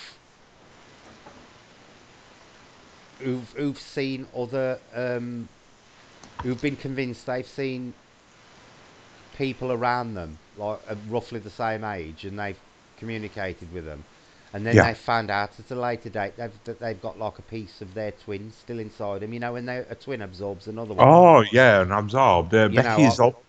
I've heard of a couple of cases where they claim that they were still in touch with the twin sort of thing. What's your opinion on that? I think it's definitely possible.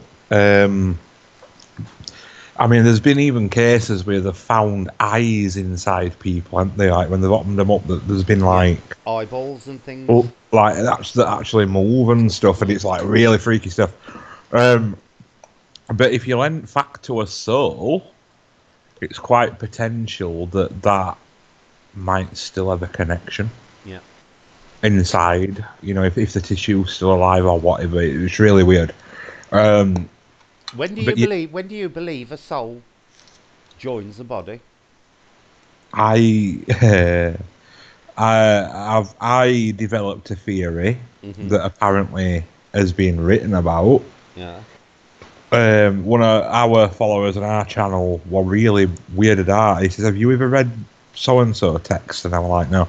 He says, "Well, what you're speaking about now is what has been written about, And I'm like, "All right, cool." But I believe, because I call the soul a parasite, basically, Mhm. and it looks for hosts, which will be a growing vessel Yeah. that's all based on electrical impulse as it's Mhm. growing, Yeah. e.g., surviving off the mother host. Mhm. And then once the soul bonds with that vessel Yeah. inside, Yeah. sparks the birth because it needs to be self sustaining. So you think that the soul enters the body right before the onset of labour? Yes. Right. Okay. I know it See. can get controversial, Yeah. Yeah. that belief system, but it's what Yeah. makes sense to me. See, to me, I've always thought it happens once the brain has formed, and that once that electrical machine is there in place for the soul to make use of. I think that when it bonds, and other people believe it occurs the minute of conception. But for me, I think it actually occurs once there's actually a functioning brain there. Right. Yeah, I think it's the trigger to spark the birth, the bonding. See, that could explain a lot of things like premature births and stuff like that, couldn't it? It could. Yeah, Where it could. there's no medical reason for it happening. Yeah. Yeah, yeah, Dorothy. There have been numerous cases where people have been taken into hospital thinking they've got brain tumours and stuff, and then when they've been on the operating table and they've opened them up, they've actually found pieces of a twin that the person literally absorbed in the uterus. Yeah, It's more common than you realise. Becky's older brother did it to his twin. Or absorbed him. Did I? Yeah, yeah, yeah. Sam says there's a bridge up the road from me and the area is meant to be haunted, but I wouldn't do a public investigation there. Has been a lot of lives ended there, and it's still happening regularly. See, this is why I wouldn't like to go to the forest in Japan where they do all the suicides, because for me it's more of a respect thing than anything else. And to be honest with you, I think all you'll get there is residual anyway. I think it's more the emotional energy stored in there than actual ghosts and spirits.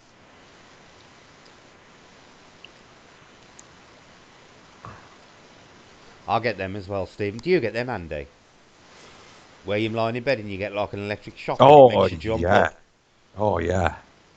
Or that where you like your legs just like flip up and then Yeah, like and you're like, what was yeah. that?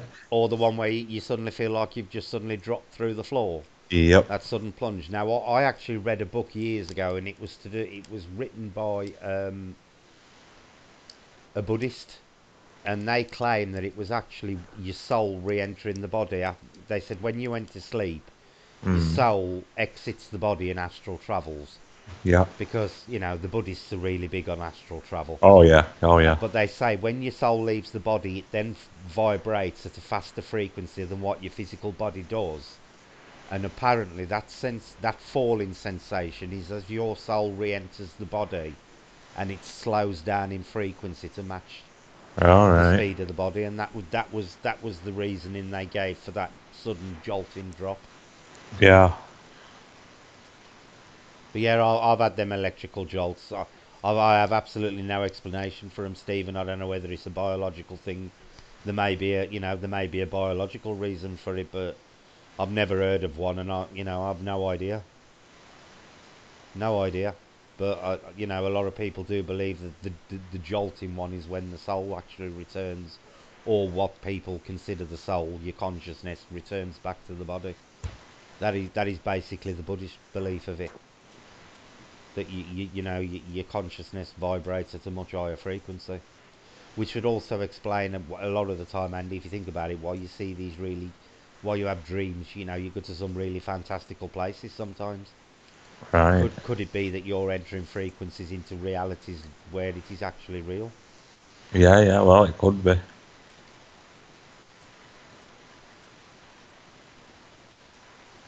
Brett, Andy, there was a local bad man buried next to some nice guy, so the council had him exhumed. Will his soul be in limbo? Well, that is more of a personal belief thing. Saint, for me, I believe once you die, your soul goes anyway. So I think before you're even buried, the soul's already gone. What's your opinion on that, Andy? Well, I'm a big believer in reincarnation, so for me, it's already on its way back for Mhm. recycling. Yeah. Yeah. Okay, Selena, no problem. You have a good day tomorrow at work. See you later. Yes, Press, first time it happened to me, I was 13, woke up on the ceiling looking over the top of the curtains, and able to see midnight blue sky and the stars. See, I've never had an out of body experience. Like, I've had a near death experience, but I've never had an OB. Have you had one, Andy? Yeah, I had that first ever live I did with you, where we were talking till 7:30 in the morning. Mhm.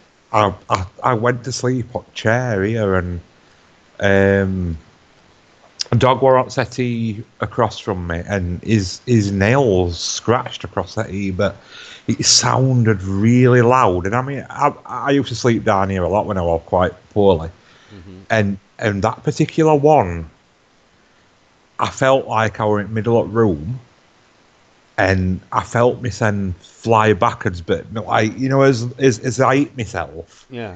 my arms and my legs flailed up in the air, and I like kind of like my eyes opened, and I were in that sort of like I'm gonna get hit by a train position, Yeah. you know. Yeah. Yeah. Yeah. And I was just like, oh, what the hell just happened? But yeah, I think I were in the middle of the room. I'm positive because that's where I felt like I come from. Oh God, how Yeah, weird. yeah, Yeah, yeah. I've never had an OB. I've never. But even when I had that NDE, I never saw my body. I never saw myself lying in the ambulance, because when I went and met annoying red-headed woman, Mm, I didn't even know there was anything wrong. And it's always hard to explain people about that, because it was like, the best way to describe it, Andy, is it was at the time it was almost like I was living from moment to moment.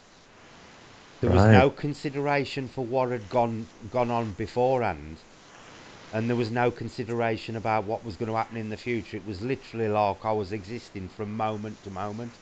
Yeah, yeah, I never once questioned why 1 minute I was playing pool and the next minute I was lying in bed with this annoying woman shaking me.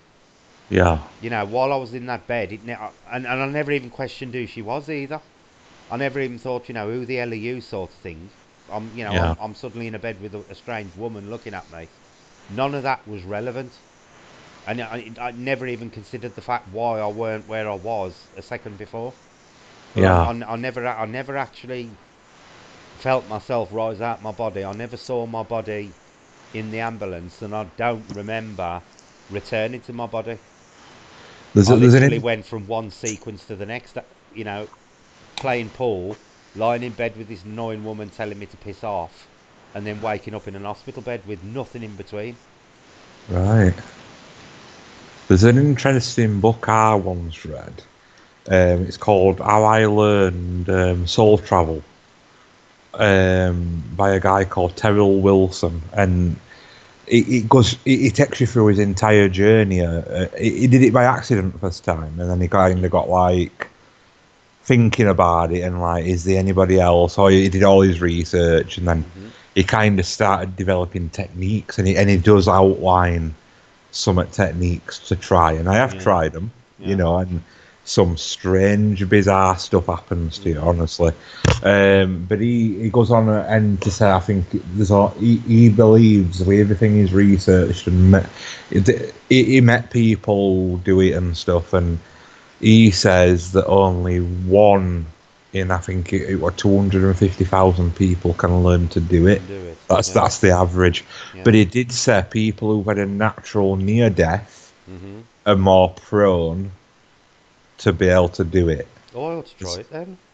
Yeah, I mean, I'm just going to try find it book now and just drop Yeah, a link I ought to try it um, then. in case anybody's interested. Yeah. Dorothy says a neighbour died and had to have a post mortem, during which they removed his brain. He was cremated without his brain. Would there be any consequences for his spirit? No, for me personally, I don't believe so, Dorothy, because I think once you die, your spirit and your physical body separate. They're no longer connected. It ain't like if you leave your brain behind on the physical plane, you leave your brain behind on the spiritual. I don't believe that happens. I believe once you die, your consciousness leaves your body, and it hasn't, whatever happens to the body after that has no effect on the spirit whatsoever. Tracy, what you're talking about with seeing things you shouldn't, that has been tested quite a lot, where people have actually reported viewing things that there is absolutely no way they could actually see them unless they were where they claim they were being, like floating around somewhere. They've seen things on top of roofs and stuff like that. So what you're describing is quite possible. Yeah, what's interesting as well, this guy writes about how usually when he leaves, he ends up in like a space format, with Hmm. distant stars. He Yeah, can fly through them and stuff, but yeah, he always ends up coming into a reality, if you will, yeah. where sometimes he's got a physical body, sometimes he hasn't. Hmm. He mentions meeting creatures that he couldn't even explain, Yeah. and actual going into depth in book are actually passing through objects. He once tried passing through glass, and he had a fraction of doubt that he could do it, and this glass apparently bent into shape on him and then shattered. All right. Yeah, really bizarre stuff he goes into, and odd physics, and yeah, really cool Mind stuff. you, what's interesting about that, Andy, is if you listen to a lot of Buddhists who are adept at astral travel, it's Mm, amazing how many of them will actually describe meeting really strange beings. So right. it does make you wonder. It does, doesn't it? It does make you wonder, because you're getting the same sort of reports from different angles, but they're all coming up with the same kind of results. They're all reporting similar things like meeting strange beings that they can't describe. Trace, Ellie says, is that book on Prime download? Do you know? I've got no idea. I once rented it from library and then I bought it off Amazon a few years later. But I don't. Maybe just try and search for it. But I recommend it. It's a good read.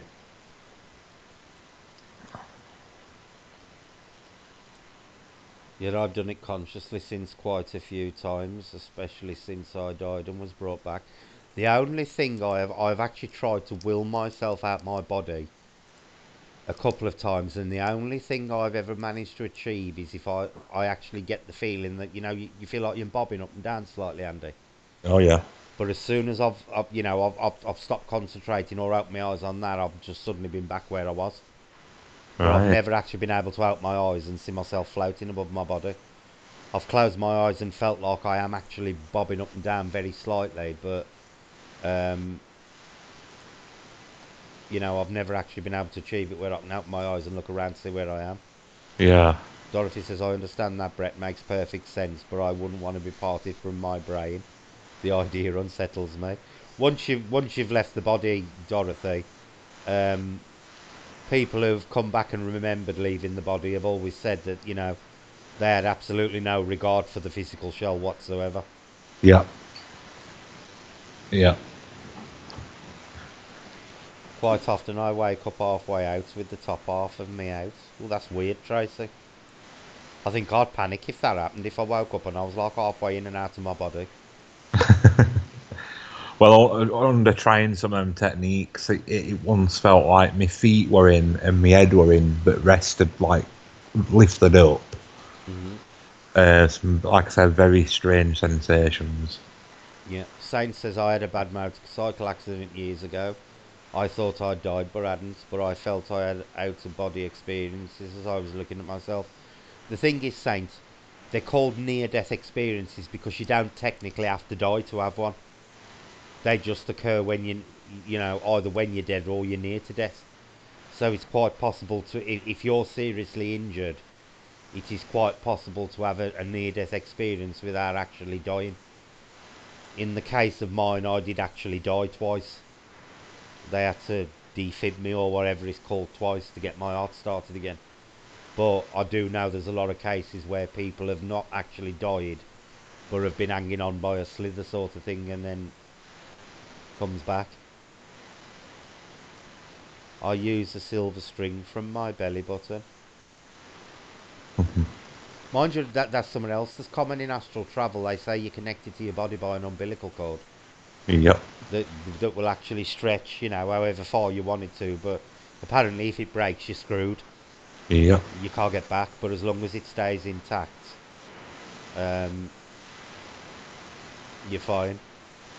Becky, it makes you wonder if some of the poltergeist activity that happens of things breaking is someone having a. I've often said this, Becky. I have often said this. It does make you wonder if it's more of an out of body thing going on than an actual, spiritual thing happening. Because it's quite funny that I had that poltergeist thing when I was a kid, and then when I died, I had that NDE. Hmm. So am I just one of these people who's prone to do it? Very possible. I've never been able to consciously do it, but maybe I can unconsciously do it. Jane says, "Oh, tell us about your NDE, Jane. I always love to hear about other people's NDEs because the one I had was not typical to a lot of them. I've always said there was no tunnel for me. There was no meeting dead loved ones or anything like that. There was a bright light. Oh, I'm sorry, my fingers just locked up. My little fingers just locked up. Um, I was in an area that was just bright light.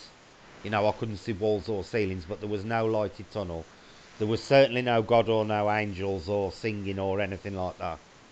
It was literally just me and this woman in this area, and she was annoying as fuck. Good night, Doctor Villain. You have a good night. Good night. Cheers for that, Saint. Yeah, I've actually had a couple of very close scrapes as a kid. I nearly drowned as well. That's why I got a fear of water. Luckily, one of the neighbours pulled me out, but I did nearly drown in a pool once as well. Hence why I don't like swimming or going anywhere near water. But that was weird as well, Andy, because you don't. I don't know if you've ever. I don't suppose you have. But when you're near to drowning, you don't even realise you're drowning. All right. I just felt like everything was nice and relaxing, and I was going to sleep. But I don't have an NDE then.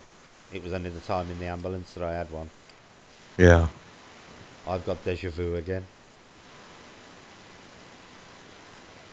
But I've often wondered that, Becky. Is it actually, somebody projecting themselves out the body? No, I think Dorothy's saying night to Doctor Villain. But I'll have a look. I'll have a look at that book, Andy, because it would be interesting to see. Yeah, yeah. It's a really good book. I felt my mother go through my soul the night she died. I think it was her breaking the cord, like you mentioned, that connected a mother and child. It was probably her way of saying goodbye, Nikki. To be honest with you, um, it is Tracy. I do not like water. I do not like swimming. Full stop. Anything above the knees, and I really ain't interested in going in.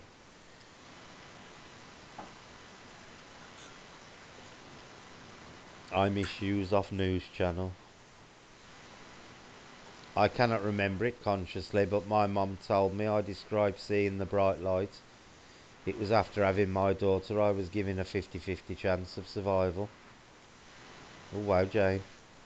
Yeah, like I say, a lot of people report, they see themselves hovering above the body, and then this nice little tunnel opens and they go through it, and, all the loved ones are there and turn around and say, piss off, go back. But I don't get that. I basically just ended up in an hospital bed with some really annoying woman saying, get up and piss off.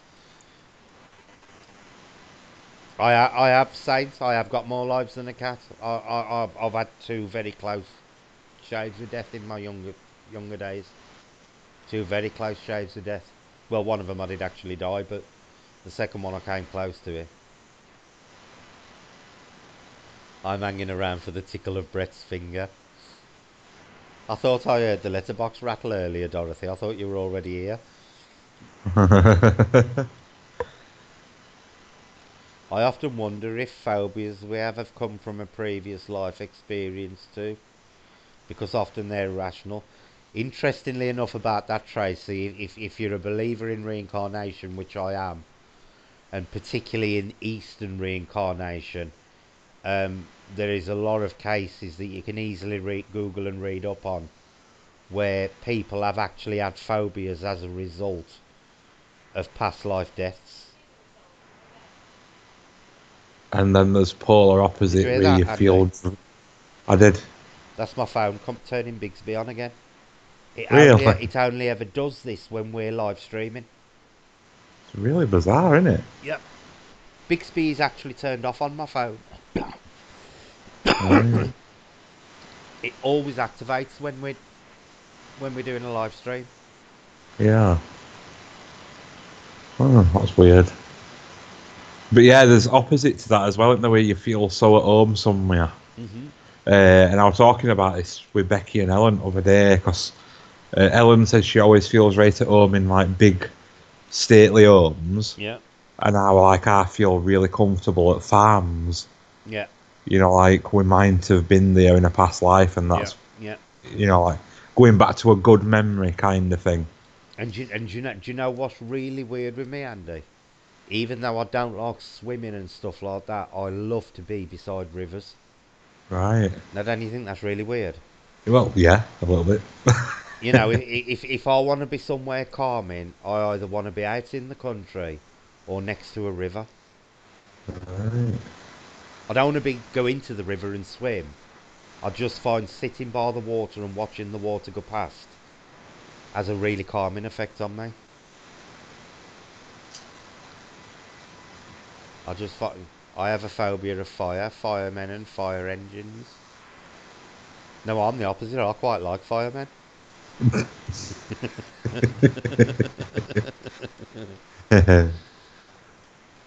I really set up a channel today. I will do. I will do. Let me have a go to channel.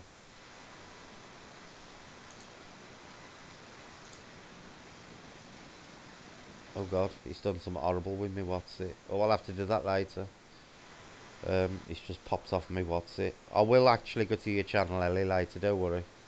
I'll just drop you a sub stalker.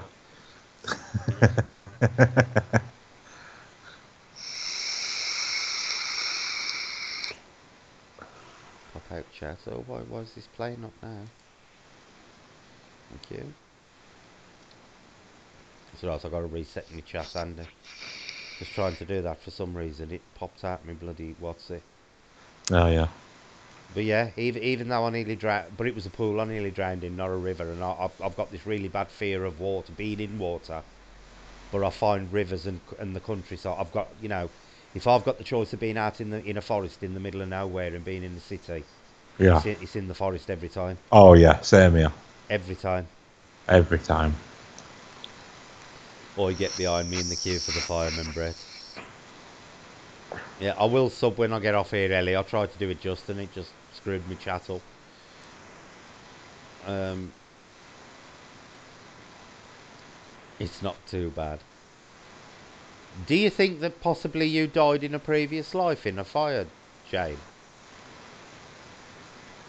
Do you think that's what it is? Have you got any phobias, Andy? Not extreme. Um, I'm not very keen on bugs being on me, Hmm. but that's about it. Yeah. Like with spiders things, I don't like them being on me, but I don't mind them being near me, if you know what I mean. I ain't got any extreme ones where it's just like lose control, Yeah. you know. So, I don't know. Modular, I ain't a big. I don't like butterflies and moths. You know, I used to work in a reptile shop with Yeah, snakes and spiders. I love them. I was never fond of the locusts. I used to hate it when people come in wanting to buy locusts because yeah, yeah. you used to have to pick them out of a sack one at a time, and I hated doing it, but I did it. But butterfly, I can't tolerate butterflies and moths around me, and if one lands on me, I freak. I absolutely freak. If, horrible things, butterflies and moths. I had a best friend die in a fire when I was 7 years old. Maybe that's what it is then, Jane. Does anyone else think birthmarks are related to? Yes, I do, Tracy. We're going to bring that up earlier. Yes, I do. Because I think, especially again in the eastern, especially in the eastern regions where reincarnation is strongly believed in, there's a lot of strong evidence that shows birthmarks match injuries on previously remembered lives. Well, mine would be a really strange one because it's between two fingers Right, on my left hand. right. Yeah. So how do you get that? What would that be? Well, could it be a defensive wound from a sword? It could be, couldn't it? Or some sort of torture, Yeah, like or sticking some. or Oh, the fact you like farms. Could it have been a farming accident? could have been, couldn't it? Can you imagine? You've only got to have some blade. The first thing you're going to do is put your hand up in it. It's a Yeah, defense. It's a defensive wound. maybe so. A strange place. Hmm. Places like I read that as Cucumber House. Then I don't know why. Places like Cumber House and the stables and horses give me a lot of comfort, but for some reason now I'm scared of horses unless they're the other side of the stable door or fence. That's because of that cow, Sam. I was going to say she's confusing horses and cows. Yeah, it was that cow charging out the house after you. That's probably what's done it. Large farm animals now. I'm just stuck in your subconscious. But that's another thing, Andy. I've never been comfortable around cows. You know? I've never had a I don't like sheep either. I've never had a problem with goats, and I've never had a Yeah. problem with horses, but I've never been comfortable around cows and sheep. I've got a cavernous hemangioma on the right forearm. What the hell is that, Tracy? I'm going to have to have a Google at that because I don't know either. Is that a large birthmark? Or have you got a big, All right, have you yeah. got an extra Right. vagina on your arm? Because that's what it sounds like. And it's cavernous. Right.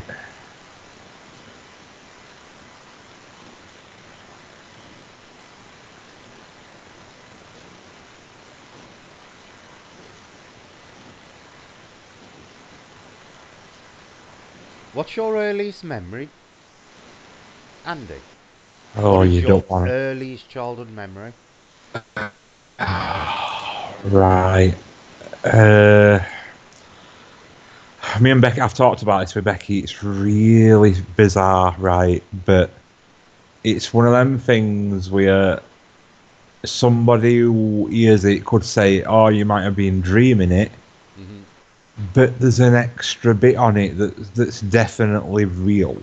Mm-hmm. So my earliest memory is kind of waking up in bed Mm-hmm. with my mum, in her bed, Yeah. unable to walk, so I was too young to walk, Yeah. being picked up into air, Yeah.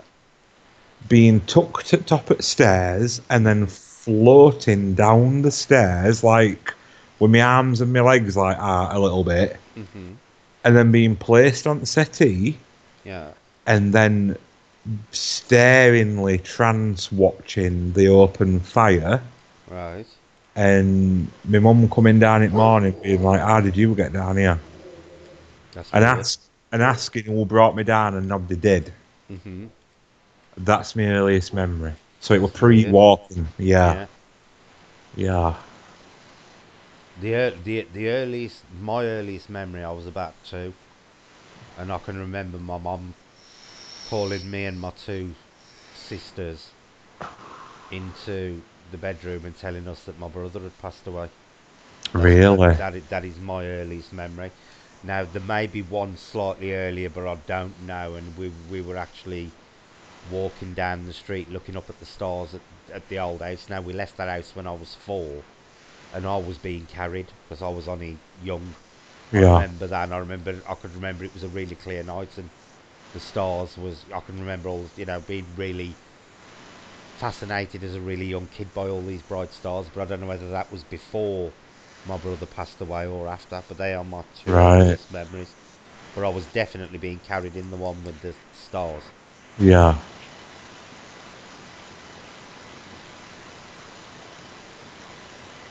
As a child, Sam said, as a child, I used to draw huge old houses with pillars and stuff, and live those old homes and the old white dresses and the lifestyle.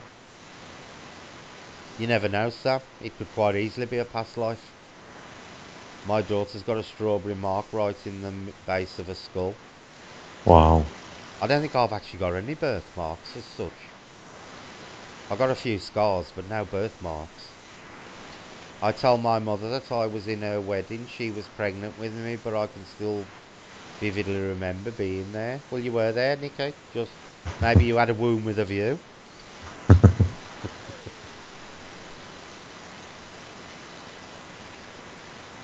I remember before I was born. Do you know, there's quite a lot of people claim that they remember being in the womb.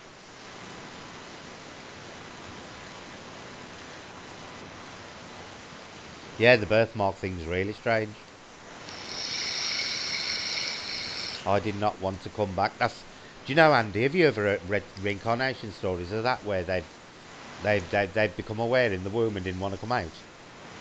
No, I I hadn't. have. That is not the first time I've ever heard of that. The paradox is just put there. I've read that before. I read a book on reincarnation, and there was 2 or 3 cases where they remember being in the womb and not wanting to be there. They did not want to Really? come back. Yeah, I've heard of that before. Paradox. It's not a common thing, but I have read of it before, where Yeah. people have become aware in the womb and decided that they shouldn't be there and don't want to come back. And the fact that they're even aware enough to realise they don't want to come back tells you something. It does, doesn't it? Because at some point, then your consciousness must block that all off before you pop Yep. out. It's like a reset, isn't it? Yeah, there must be a reset at some point before. before you come out, because there's obviously a greater awareness before you come out the womb. Then when you come out the room, you're like a fresh slate in you, a Yeah. clean slate. So, Yeah. so at some point in the room, that womb, that suggests to me that a reset button's pressed.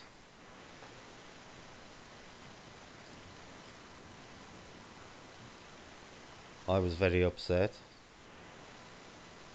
I don't want to come back again, Tracy.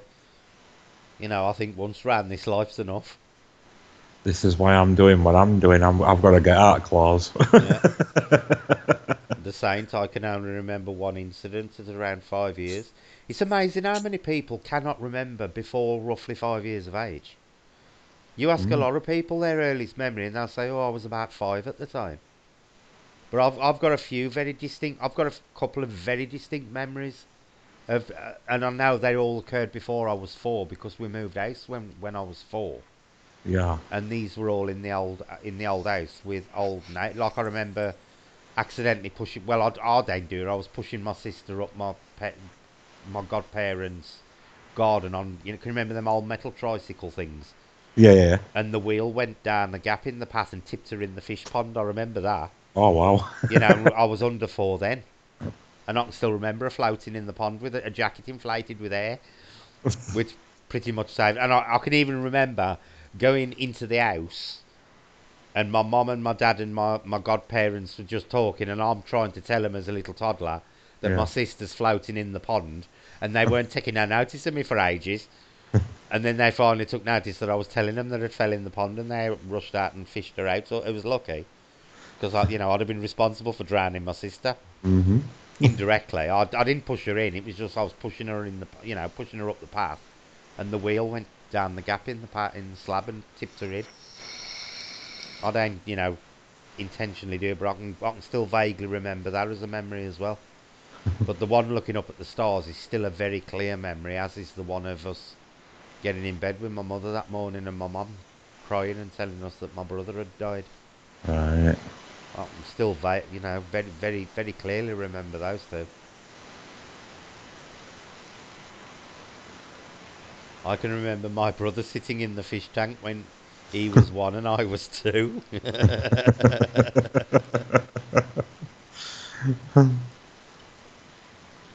That is an interesting point, Tracy. Is that why most babies come out screaming? Could it be that that's the point of reset, Andy, once they're out and the umbilical cord's cut? It could be. And up to that point, they're really pissed off that, they've come back again. Well, my mum says I went into a massive stare. I didn't cry. I just stared at everything. Hmm. You know, like proper wide eyed. Yeah, She only was telling the story the other day, and she was like, my mum said I felt like he's been here before. yeah. He's When recognising stuff. when Jay was Yeah. born, Jay came out totally quiet, and they cleared his airways, and he went to let us know he was breathing, and went straight to sleep. Yeah. And that Yeah. was at 8:30 on the night, Andy. We had to wake him up at 8:30 the next morning to feed him. Oh, We never had a sleepless night with Jay, and right the way up until he was like 6 or 7. Come 8 o'clock, he used to ask to go to bed. He was never one of them kids who wanted to stay up. He'd go, "I'm tired now. Can I go to bed?" right. Round about 7, half 7.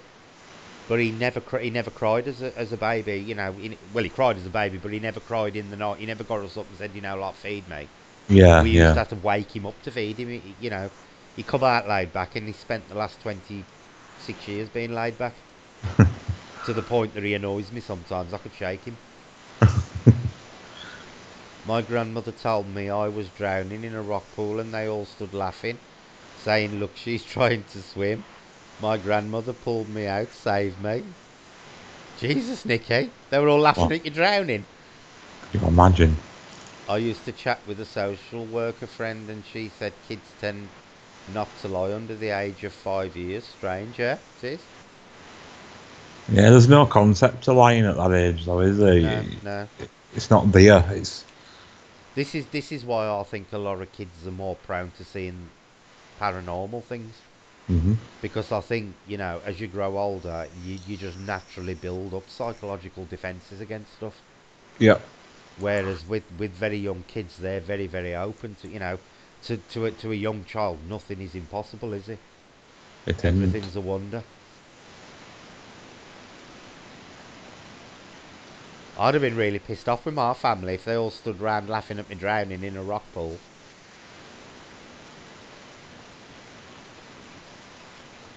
I can't believe Tracy can remember sitting in the fish tank. I'd love to know how they got in the fish tank at that age.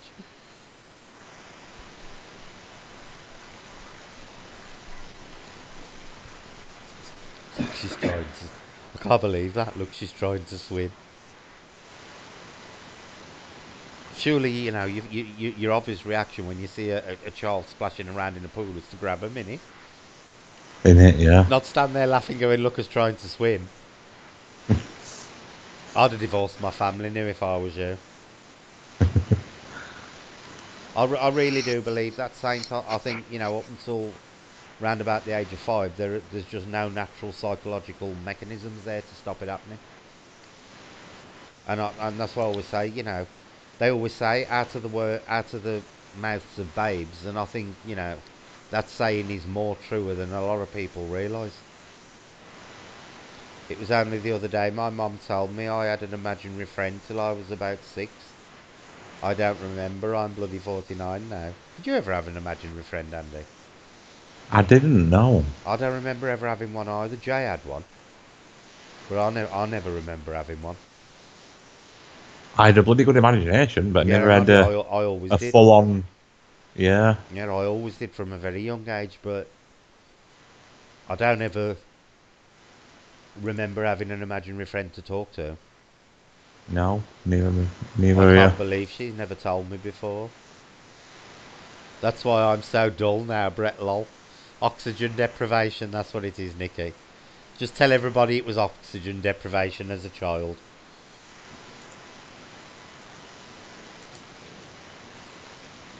No, my parents have never mentioned me having an imaginary child, and a friend, and I certainly can't remember having one. But I remember my son having one, obviously. I used to have to set a place at the dinner table for her, but that's quite common, isn't it, with imaginary friends? Because I remember my son used to hit the roof if you accidentally sat on the chair he was sitting on. Used to be a nightmare, Andy. You used to have to check before you sat down on an empty chair that his friend weren't in it. Wow. Honestly, it'd go crazy if you sat on his invisible friend. Fee said her daughter had one. But I'll tell you what is also interesting is how a lot of the time as well, when they have invisible friends, they're always the opposite. A lot of them are the opposite sex. Yeah. Where you'd think little girls would rather invent a little girlfriend and little boys would rather invent a little boyfriend. But a lot of the Mhm. times it tends to be the opposite sex. It does. I honestly believe all imaginary friends are probably something along them lines. Not necessarily a dead person, but I do believe there's some kind of paranormal entity. She was from South Africa and died in a car accident, the imaginary friend. Christ, Tracy, that's one hell of an imagination.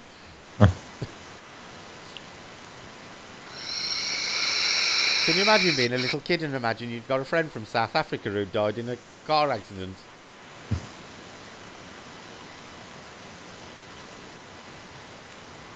Well, if Brett don't come through for me, I'll be having to put up with an imaginary finger. I've told you about this. The door's open.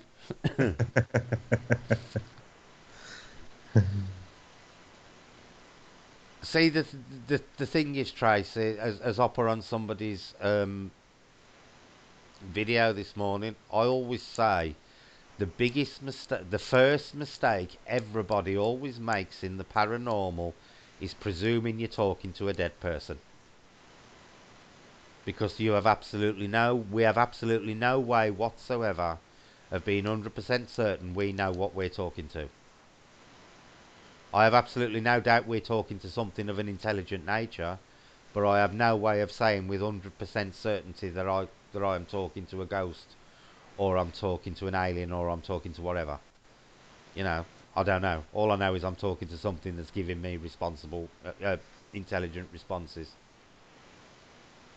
Okay, Kelly, you have a good night. What time is it, Andy? But Have we had another one of our mega late nights again? it's Oh, it ain't too about bad. It's only 12:30. 12:30. Good night, stalker. Good night, Ellie. Andy'll email you his address I will. so you can hang around outside until he notices you and lets you in. It was weird because one day we were out. Hang on, I want to read Fee's comment. He's just scrolled up. It was weird because one day we were out shopping and she just started talking to this friend. Do you know that is really weird, Fee? Because I cannot actually remember when Jay started talking about his.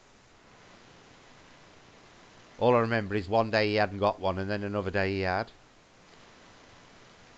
I honestly cannot pin down exactly when he started talking to his imaginary friend. And he went through a phase of being really secretive with him as well, Andy. That was really weird. All right. You know, he was never naughty as a kid. You know, he did put a Yeah. banana in the video and toast and stuff. We got through two front loading VCRs in less than 6 months with that kid. The first time he posted a banana in because he was banana mad. He would he was like a baby chimp. He would happily have lived on bananas, but he did then post his toast into the front of the video as well. Brilliant. But if he'd discuss things and you'd hear him talking and you'd say what you're talking about and he wouldn't tell you. All He'd right. say, I'm talking to what's it and he's told me I can't tell you, and that weren't like our Jay at all. And that's what leads me to believe that it probably was it was some external, nodding his Intelligent. head, Yeah. Yeah. because it was exactly opposite to his normal behaviour.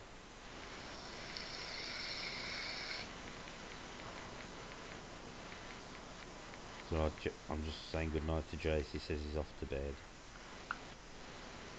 But Sa- go on. Sam said earlier on that she just had a flash of blue light in room.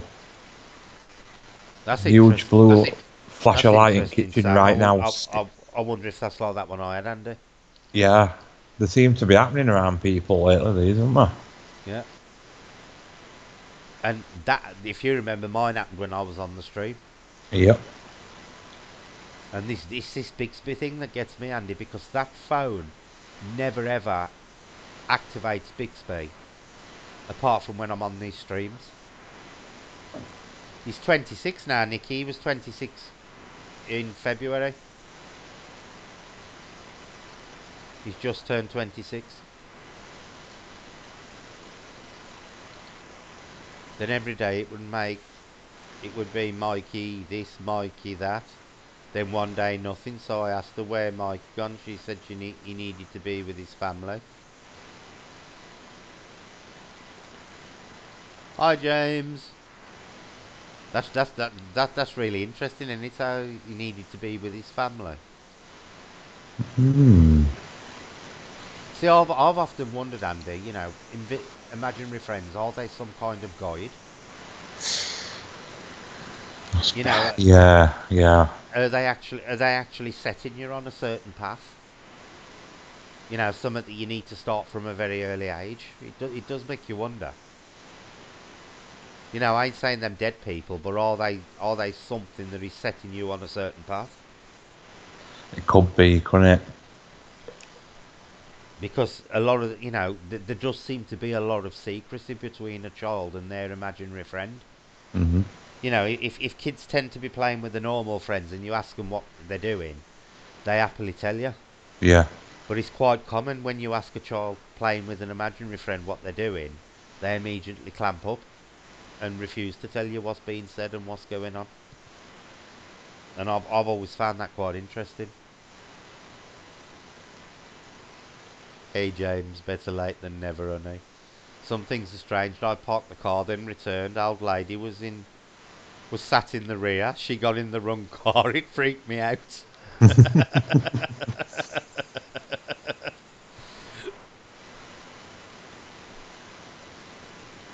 See, James, on weekends, family would just be booted out. It's like, now, sorry, it's YouTube time now.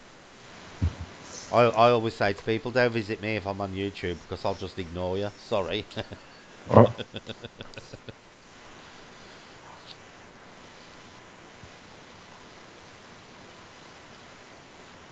But that thing about the invisible friends, Jay's behaviour with his invisible friend was nothing like his general nature, because he's always been extremely laid back, and he's always been a very open kid. But quite a lot of the times he wouldn't go into detail of what he'd been discussing with his friend. That used to happen quite often. mm. Okay, Sam, no problem. Kind of I'll, makes me wish I'd have experienced it, you know. yeah, Ah, me see you too. later, Sam. You have a good night, Sam. I'll type it in just in case it goes before it goes through.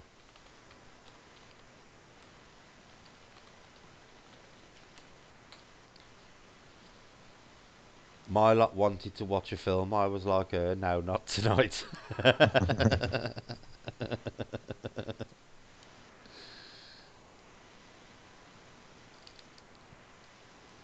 You have a good night, Sam.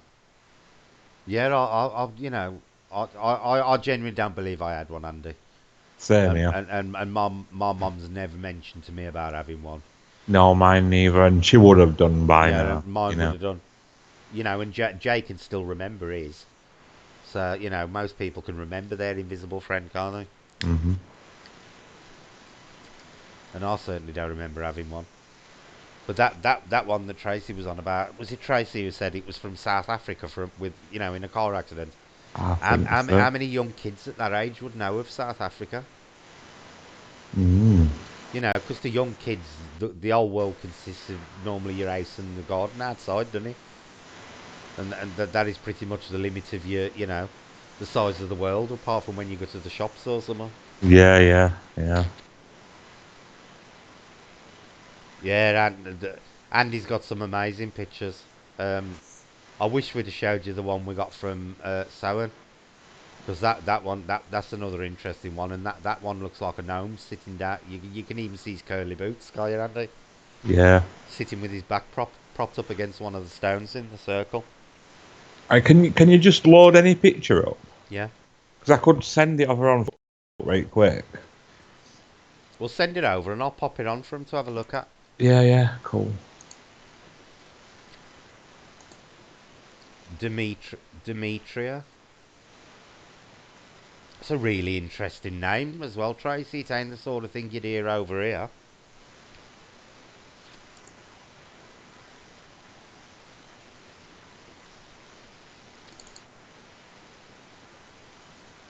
And I suppose that is something that probably could be a South African name, because it sounds quite Dutch, doesn't it? And there's a lot of Dutch ancestry in South Africa. So yeah,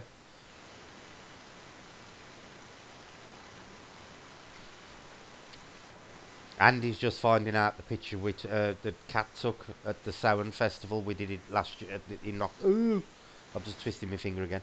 That we did in. I picked the keyboard up. Um, that we did in October on a very, very, very cold night, I might add.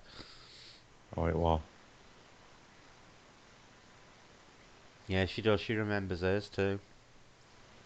I'm gonna send two over because there's my favourite gnome capture, which was near it were in my stone circling garden. Okay. So I'll send that one first, and Are I'll these have a look. coming via Facebook? Yeah, there might be a bit of quality loss, but it's just quicker.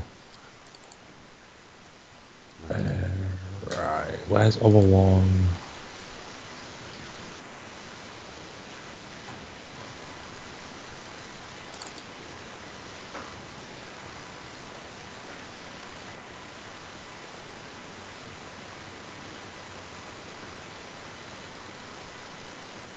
Where's it gone?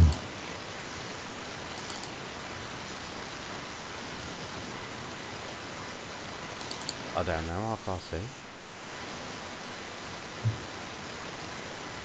It's that same one. I'm struggling to find it on my hard drive. But I put it in video that I put together, so you'd have thought it'd have been all these, but it's not there. Hmm.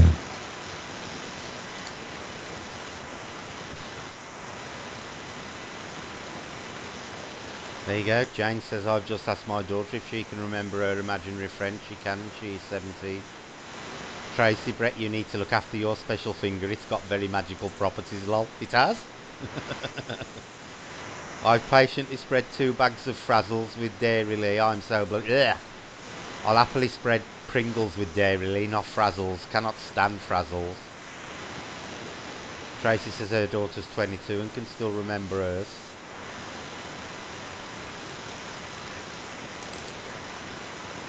It's the Frazzle bits I don't like, Dorothy. I don't like Frazzles.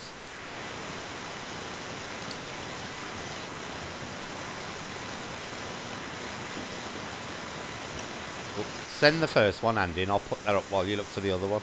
Yeah, I think it's just loading its send through Messenger at minute.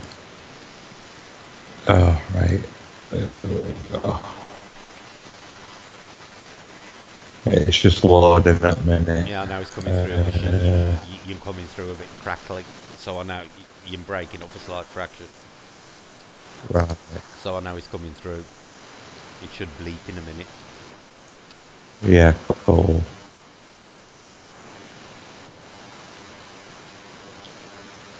I'm struggling to find this other one.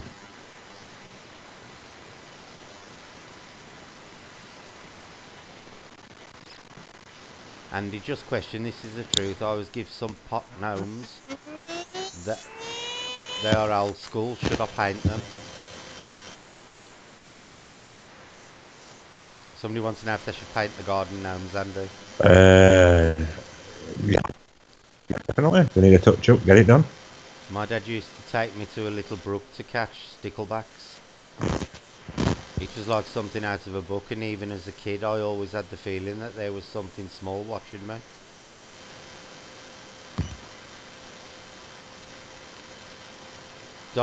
Nikki says, Dotty, I've got beef curtains.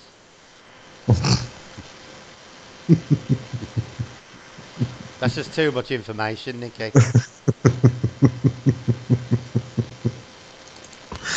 Oh dear.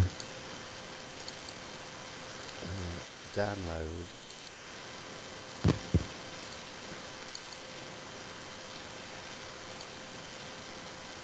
Showing folder. Seriously, where's this Salain picture?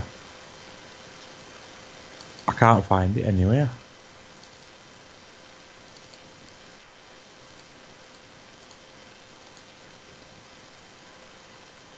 Right, I'm just going to pop that picture up that Andy's just put on. This was taken Beltane Eve night last year. After we'd done a little stone circle thing in my garden.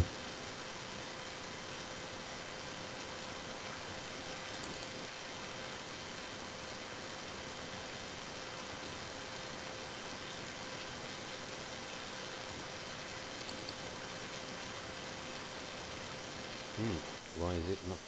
Oh, because I got it invisible. There you go, folks. That's the one. You can clearly see the face on that. He's got his mouth open as well. Yeah.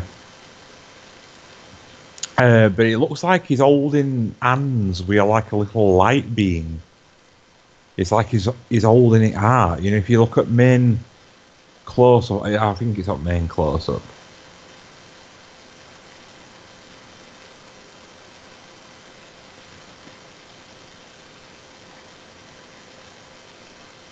Do you know what that actually looks like? Mm-hmm. The face in, like Jack of the Woods. Yeah. The Green Man. It's that kind of face, isn't it? Yeah. Yeah, because I see Gnome right next to Rock, and then it looks like he's holding hands with another being that's like right gold coloured. It's like really strange. But yeah, that's that Orient Garden Beltane night last year. That. Cool. Are the Fae usually found by streams and brooks, Brett? They can be found anywhere in nature, James. They can, but you know, like old becks and stuff like that, they're very prevalent with streams running through them and stuff. Quite a good places to like try and get in touch with them. Right, this other photo is absolutely killing me. I can't find it. I can't understand why. He's waving, I think. He has his hand up. He's got a magical finger like mine, Paradox. I can actually see his finger sticking out, Andy. What is he actually holding? I don't know. Like I Because said, it looks like a sack. to me, it looks like another body shape. Because I can see golden coloured 2 arms, body, 2 legs stuck to the floor, and then like an head that's looking into. To me, that looks like he's gripping a sack with Do you some. think? Yeah, like he's carrying a big sack, a big brown sack. Right.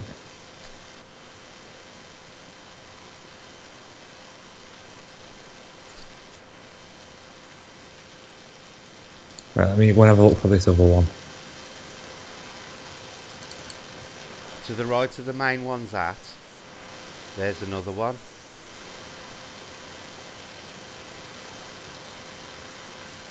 Hello, I'm back. Had to set up night vision. Had a big blue flash go off, so I set up a few cams. Yeah, keep them running, Sam. Definitely. I really wish I'd have caught that one that night in my hall because that was literally like an arc welder going off. Maybe he's collecting stuff. He could have been.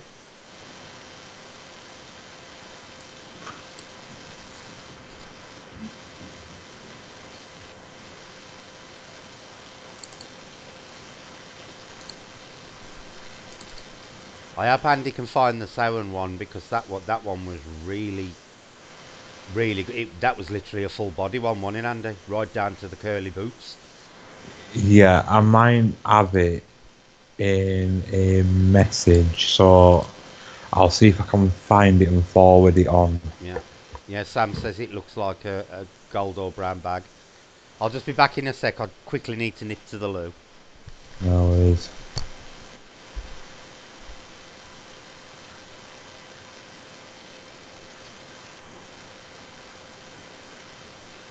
Right, so let's try and see if I can find this one because it is a really good photo.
Nope, not on that one. Oh, where is it?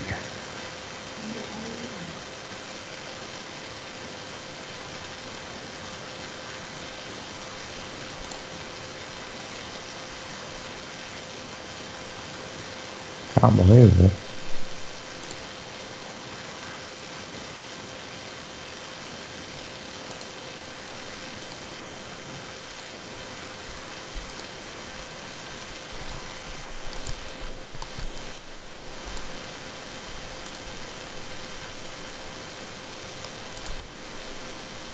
I'm back. Have you managed to find it? Not yet.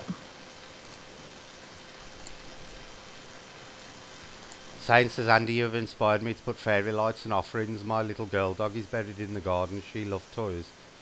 I Oh, would like to see more of your garden, mate. Andy's got a stone circle in his garden.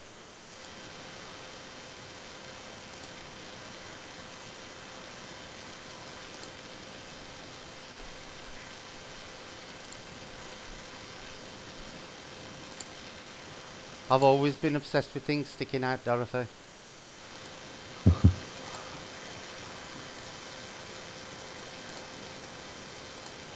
Hi, Gay.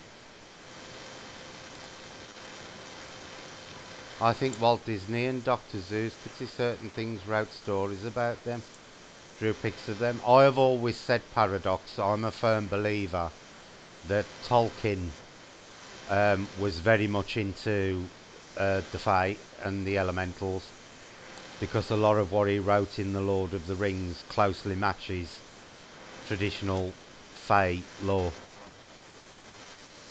Obviously, he dramatised it to make it fit his world, but a lot of what he talks about does match up with the Fae, most definitely. Yeah, if you look at the later on, Gay, if you got time, if you look at the start of this stream, we've actually gone through a lot of Andy's pictures earlier on of different type of Fae that he's got. He's currently busy trying to find another one.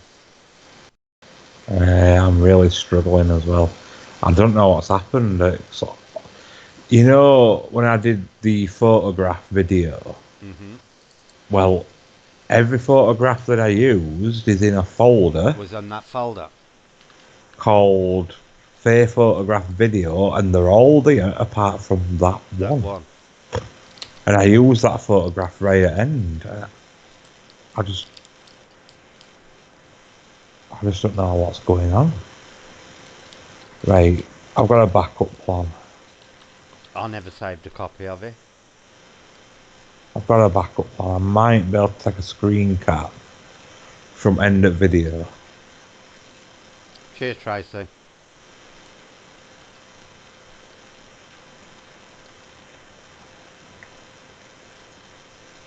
Yeah, you might be interested in some of the pictures at the beginning, Gay. We went through was there about 12, 13, 14 pictures, Andy? Something like that. Yeah, but about that, yeah.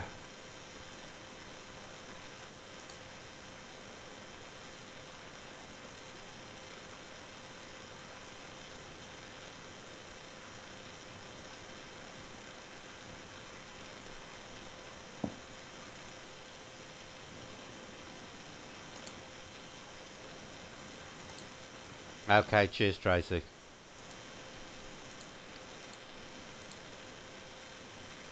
Kaya, can you go and lick your bits behind the sofa, thank you? It always likes to sit directly in front of you and do it, like it's something you want to watch. Saint, definitely, mate. It's really made me interested in this aspect of the paranormal. I'm definitely going to start getting into this as it's really interesting. I will have a look at those later too. See, the problem you've got with the elemental side of the paranormal is it's been Disneyfied. Um, a lot of people mock it and say, "Oh, fairies and blah blah blah blah blah," load of crap. What you've got to realise is pre-Christian, um, Ireland in particular had absolutely no ghost history whatsoever. Their entire supernatural system was based around the Fae in Ireland. Maybe they don't want you to keep the photos. You have a good night, Dorothy. It's been nice having you on. It's been a good night again and a good conversation.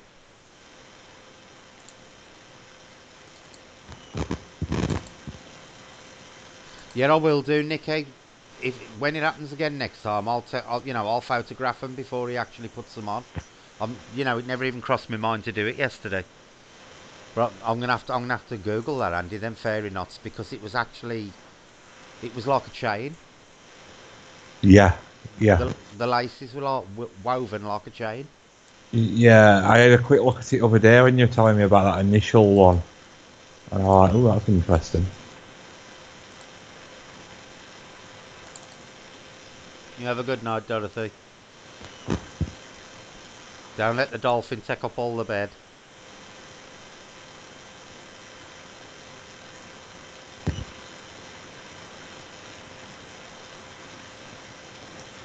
Right, I should be literally 2 minutes and then we should have that picture. Brilliant. you message Cat for it again? No, I'm going to take a screen. I've got it on a screen cap. Ah, right.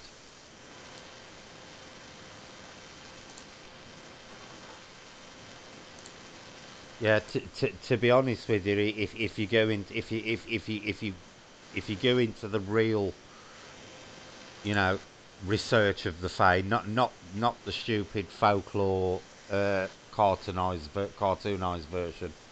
Go into the genuine folklore and history of the Fae, and you'll find they're actually a match for any drama-packed ghost video. If anything, I'd say that they at times they can be even scarier than a lot of what people report as paranormal. I've noticed more people are getting images just recently, realizing these beings are real. Many people all of a sudden, yeah, that they are Well, paradox. well, if they are, point them in my direction because I'm wanting to do an episode 2 of Fae and Nature Spirit photographs. Hmm. And I've been doing a call out lately for anybody to email them in and be credited. So, Well, point. me and Sam went on a live stream the other night that actually failed, and he was claiming he'd got nature spirits in the house, but it actually the stream kept playing up, so he had to end it before he showed us anything. But I actually put your channel name out in the chat All right, and said cool. to her, if anybody wants to discuss this, have a look at Elemental Encounters channel because they cover nothing but the Fae. Yeah. Oh, cheers.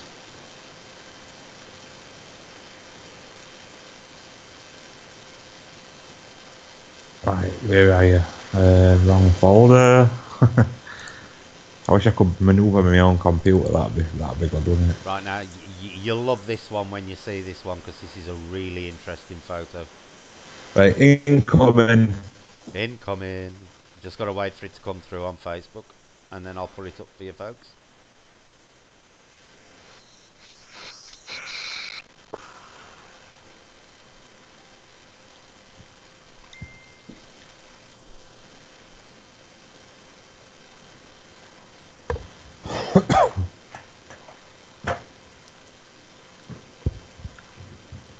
Right, it can go straight into me.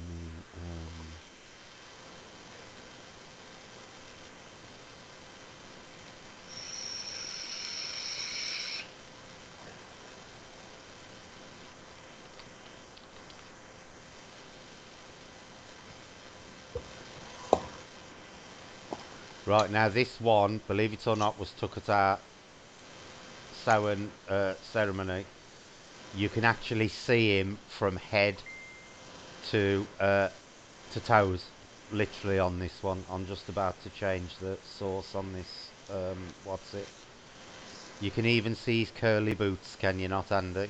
Oh, you can.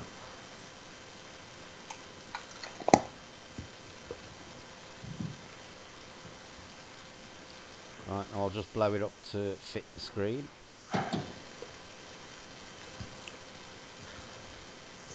Right, if you look at that one, you can actually see he's sitting down propped against the rock. And you can even see his boots. He's at the lot.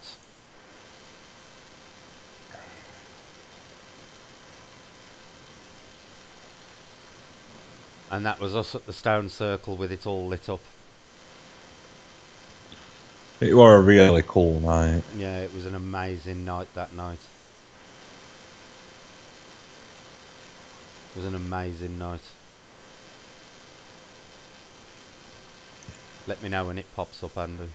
Yeah, I've just got pop up at small version, and there it is. It's up. There you go, folks.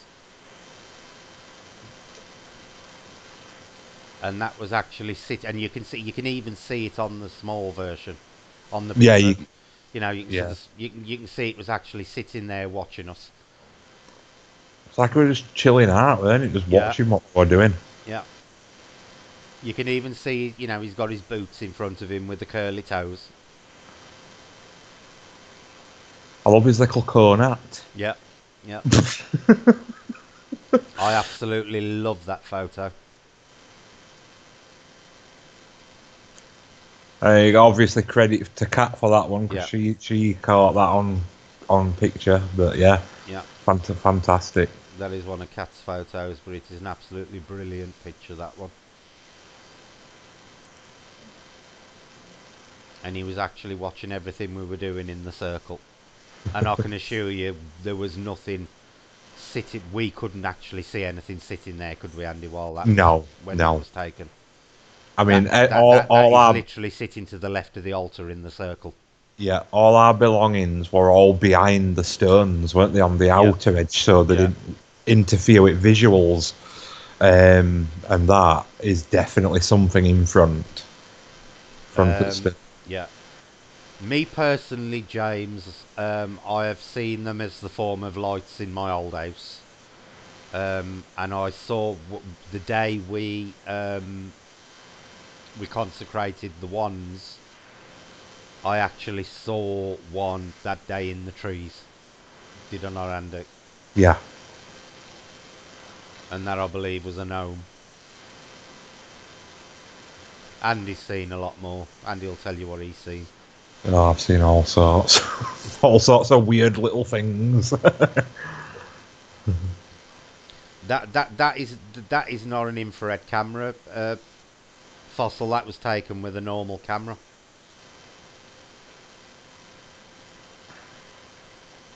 Yeah, I seem to struggle with them on infrared. Hmm. Um, I've always lent more to the show up in ultraviolet. Um, because that's how nature speaks to each other, isn't it? Via Yeah, patterns that we can't see. That's yeah, ultraviolet. yeah, yeah. And that's how we caught him, Gay. We couldn't see him with the naked eye, but when No. Cat looked at the pictures, there he was, and he's literally sitting right next to the altar in that we set up at the circle. Yep.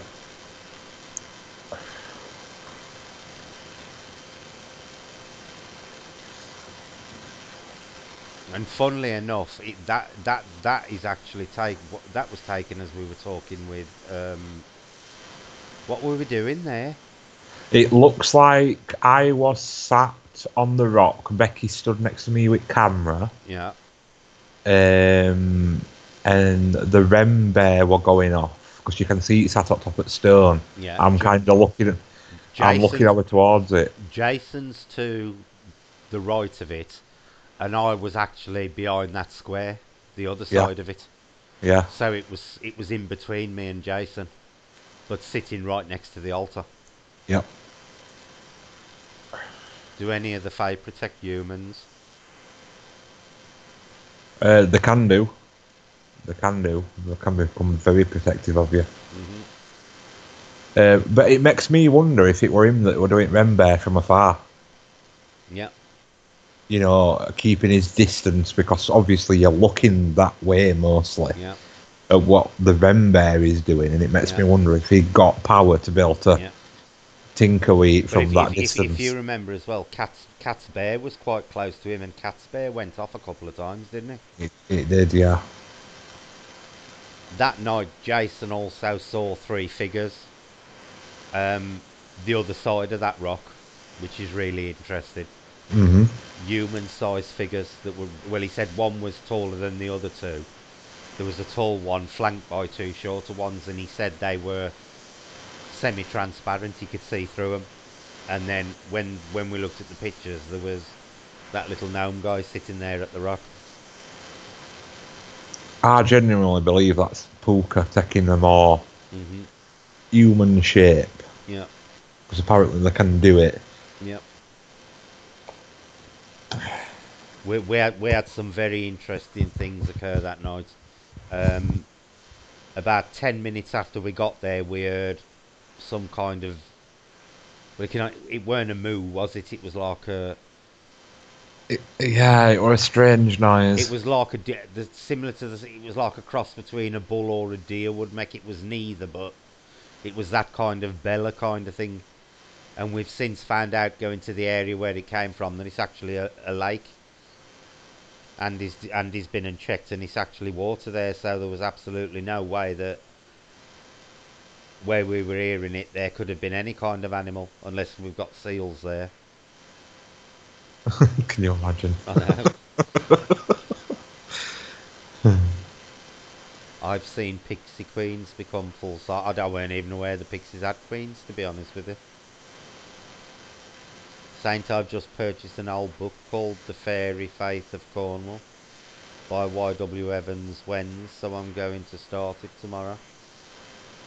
It'll be interesting with the Cornish book, James, because they are very into the pixies in Cornwall. I collect alt brass pixie ware from Yeah, Cornwall. yeah. Yeah.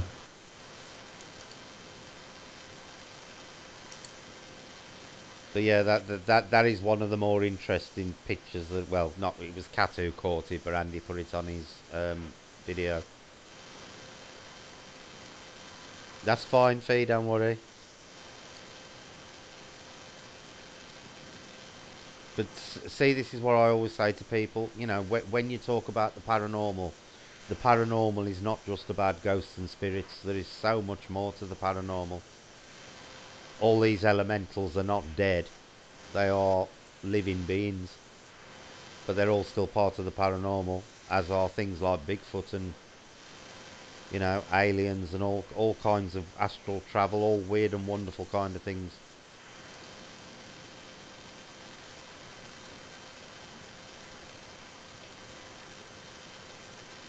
Sounds like that book of James's will be quite interesting, It Andy. does. It does. I might Google it later and have a look at it. See if it's still in print anywhere. Because a lot of these really old books on the fairy folklore, you can't get hold of them now, can you? No, no, I've you been I've can't. been I've been trying to get that encyclopedia, one of yours, but I don't really want to be paying 40 quid for it. Oh, that green one. Yeah, I'm waiting for it to drop down in price again because that's only sold privately, by private sellers on Amazon Yeah, and stuff yeah. at the moment. Sam says she's got a brass pixie. She got it from England. Oh, excellent. If you want pixie stuff, the best place to go is Cornwall. They treat the pixie like the county emblem. You can usually pick decent brass pixie stuff up in like antique shops Yeah, and that as well. yeah. It's where most of mine have come from. So it's always a good idea to look around car boot sales and stuff as well. Yeah, yeah, definitely. Especially if there's been nice clearances from somebody who used to collect a lot of brass. Dragons are very real. My best protector is a dragon. I can see him out back.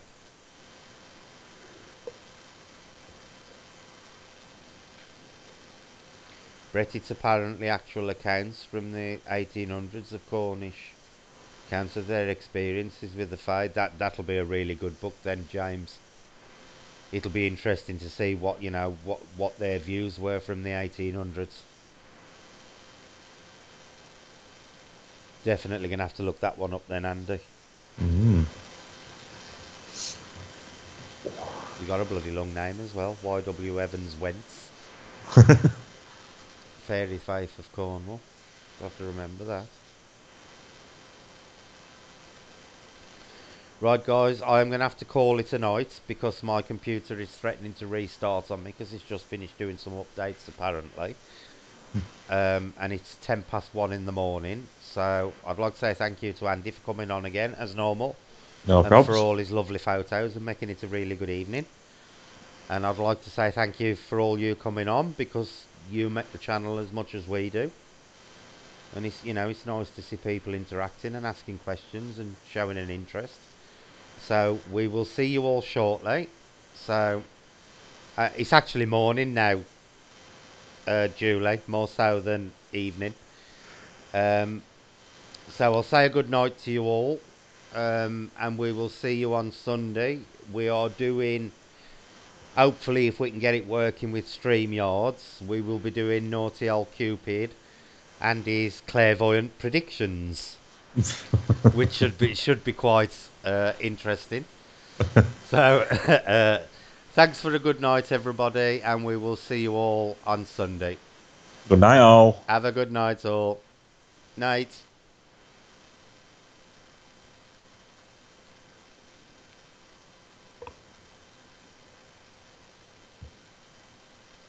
Stream.